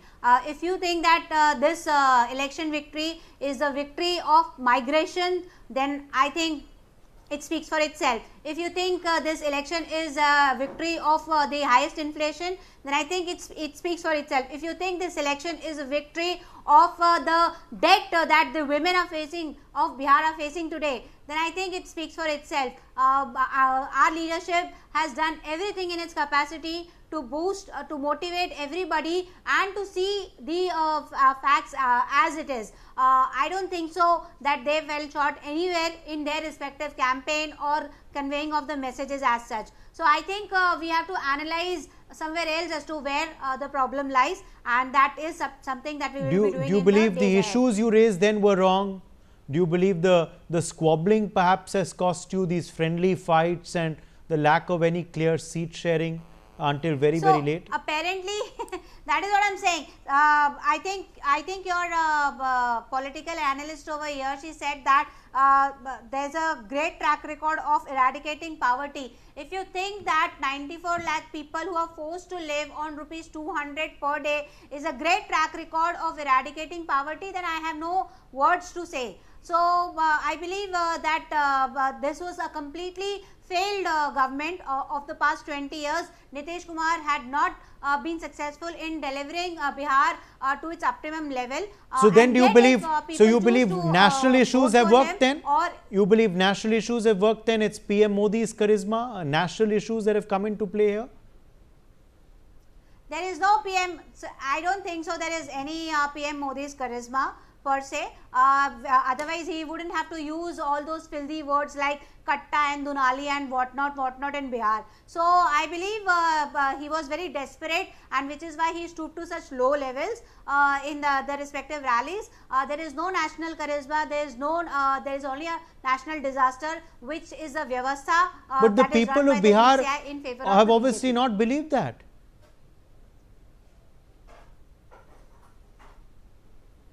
Sorry, I did not get your question. The people of Bihar have not believed what you are saying. They've obviously voted for something totally different. So either you're disconnected. I am saying or the manner in which the campaign is over, ma'am. The campaign is over, Chitra Batham. The campaign is over. ये सब जो बातें थी वो campaign में बोलने की थी कि पीएम मोदी का करिश्मा नहीं है. The Sarkar has failed. 20 years governance has been misgovernance. The campaign is over. The results have come out now. If you think there was a charisma, no, Uday Pratap ji, you tell me if there was any charisma of the Prime Minister, then why were they not able to write anything in the manifesto? No, I'm talking about, so you believe it's the manifesto that has worked for them? Why they were not able to write anything? You believe it's the manifesto promises that worked for them? The press conference of the manifesto lasted for only 30 seconds. The manifesto, only 30 seconds. The manifesto, shortest press conference. The manifesto has worked. The NDA manifesto. The manifesto has worked. The NDA manifesto you believe has worked for them? They have failed miserably to deliver things.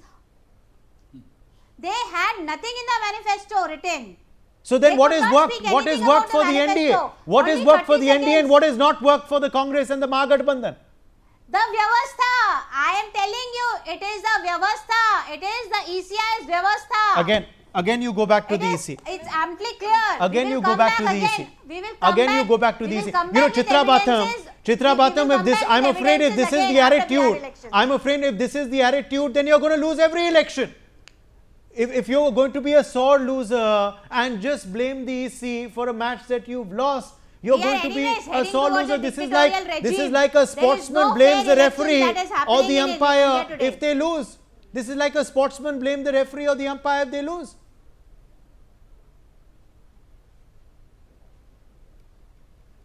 Joyita Basu responding. That is what is proved. Joyita Basu is responding. I'll just mention this much, Uday.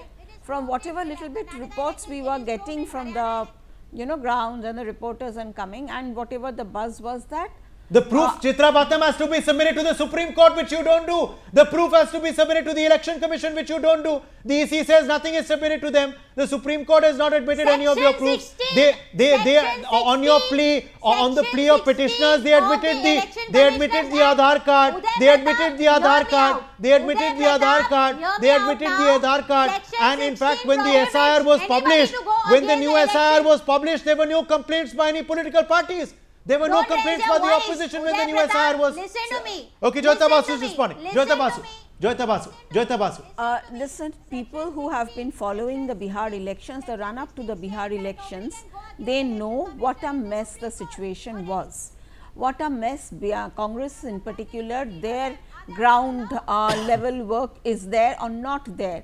There were many friendly, so-called friendly fights which actually turned out to be very unfriendly in different seats. So, you see, to say that the Congress was expecting, in fact, I was told by our reporters who have been travelling that it will be a miracle if Congress touches the 10 mark. Okay. So, in fact, that was one of the things I tweeted the first thing in the morning. So, for Congress to end up with 4 is nothing much, because you see, I mean, I am not surprised, because that was the kind of you won 4 seats and you know you won 4 seats, and yet the kind of humility is as if they won the election. Is that the problem, Alok Mehta? The complete disconnect is there. Look at the spokesperson of the Congress party. You know, the way she is blaming the election commission, she is blaming everything except for her own party. Obviously, there is some introspection that should be done. Is this the reason why we see the failure after failure, unfortunately, of the opposition? Because they don't course correct. Any democracy needs a healthy opposition. Yeah. But if the opposition is not going to course correct and go on clinging to the same issues, that are obviously not cutting ice with the voter. We are not the voters of Bihar. The voters of Bihar have spoken, and look at the result that's on our screens. Udayji, A.K. Antony report was lying since long, you know, and then he left even Delhi.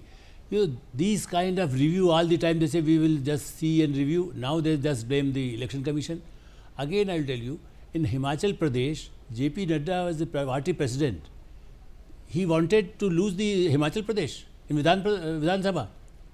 He was the leader of the house, he was the leader of the Himachal Pradesh, and then they wanted to lose it. That's why these kind of blame, people are not accepting that, these type of argument. Real problem is there was no organization in there. Rahul Gandhi just visit as a tourist or give interviews to the tourist YouTuber, and that's why he never faced the one-to-one interview with you or anybody else in the country after the Arnab Goswami. You see, this kind of approach, just like you go as a tourist or as a Prashant Kumar also did the same thing. He travelled a lot. We can say, okay, to understand the country, countryside or the state, you know, it's okay. But afterwards, then you blame. Obviously, there were missteps. Yeah. Prashant Kishore, did not contest himself. Why did he not contest himself? Did he see the writing on the wall that he is looking at a losing contest? Did he then send his other candidates out to lose? And just not himself. Rahul Gandhi did that vote chori yatra. Whatever said and done, any yatra is good for a political party to do on ground. But then what happened? He disappeared for 59 days in the middle of the election. So all of these are obvious missteps by the opposition parties, by Jan Swaraj, by Congress, by others. We're going to analyze Tejasvi Yadav's missteps as well in a second, because obviously Tejasvi also now cannot only blame the Congress or the left or the VIP. His party as well is now just down to 26 leads as we speak. But let's go across to a BJP headquarters now that obviously is looking like it's going to have a Diwali celebration once again. Sanjay Sharma, लगता है इस साल में 2 बार दिवाली आ रही है Bharatiya Janata party के लिए. क्या नज़ारे हैं बीजेपी दफ्तर में Sanjay? What are you seeing around you? What is the kind of euphoria there, and what time are we expecting the celebrations this evening to begin? मैं आपको दिखाता हूं ये बीजेपी के राष्ट्रीय मुख्यालय का नजारा. आप देख सकते हैं यहां पर लगभग शाम को 6 से 6:30 के बीच में प्रधानमंत्री नरेंद्र मोदी यहां पर इसी जगह पर मंच पर पहुंचने वाले हैं. आप देख सकते हैं यहां पर मंच बनाया गया, मंच तैयार है प्रधानमंत्री नरेंद्र मोदी के स्वागत के लिए. और यहीं से ये जो मंच आपको दिखाई दे रहा है, यहाँ पर बड़ी बड़ी लाइटें लग चुकी हैं, स्पीकर साउंड सिस्टम सारा तैयार हो चुका है, सामने लाइटें लगाई गई हैं और यहीं से प्रधानमंत्री नरेंद्र मोदी सभी कार्यकर्ताओं को संबोधित करेंगे और साथ ही साथ उनका अभिवादन स्वीकार करेंगे. आप देख सकते हैं मेरे बाईं तरफ ये बैंड बाजे, ढोल नगाड़े, ये सब के सब यहाँ पर जुटते जा रहे हैं. तो यहाँ पर कार्यकर्ताओं की भीड़ भी आती जा रही है और यहाँ पर सिर्फ कार्यकर्ता ही नहीं पहुंच रहा. आप देख सकते हैं यहाँ पर मिठाइयाँ बट रही हैं, लड्डू बट रहे. जय भगवान जी, मिठाइयाँ क्यों बांटी जा रही हैं? आज बिहार की जनता ने मोदी जी को पूरा आशीर्वाद देकर के जो विदेशी शक्तियां बांग्लादेशी घुसपैठिए रोहिंग्या के बोट बनवा करके देश में उनको बढ़ावा दे रहे थे। कांग्रेस करी वोट चोरी की है, मैनेजमेंट किया, व्यवस्था की है, आप लोगों ने वोट की। देखिए, जब हम हिमाचल में हारते हैं तब वोट चोरी नहीं होता है, जब कर्नाटक में कांग्रेस जीती तब वोट चोरी नहीं होता है, तेलंगाना में कांग्रेस जीती तब वोट चोरी नहीं होता है, जब भाजपा जीती है, एनडीए जीता है तो वोट चोरी का इल्जाम लगाते हैं। यहाँ पर कुछ लोग लालटेन लेकर के भी आए हुए हैं, आप तो लालटेन जला रहे, क्या बात है? लालटेन जो तेजस्वी यादव जी कह रहे थे कि बिहार में विकास नहीं हुआ है, हम उनको दिखाना चाहते हैं कि आजकल लालटेन जो है घासलेट से नहीं एलईडी से चलता है, जो कि जीता जागता उदाहरण है नीतीश बाबू और मोदी जी का विकास का बिहार प्रतीक है। बिहार में बिजली 24 घंटे आ रहा है। आप देख सकते हैं कि यहाँ पर जो कार्यकर्ता जो इकट्ठे हुए हैं उनके मन में क्या बात है। आपको लगता है फिर से दिवाली का दिन है आज? हमारे लिए भारतीय जनता पार्टी में मोदी जी के शासनकाल में, मोदी जी के जब से हमारे सिरमौर बने हैं टॉप पर,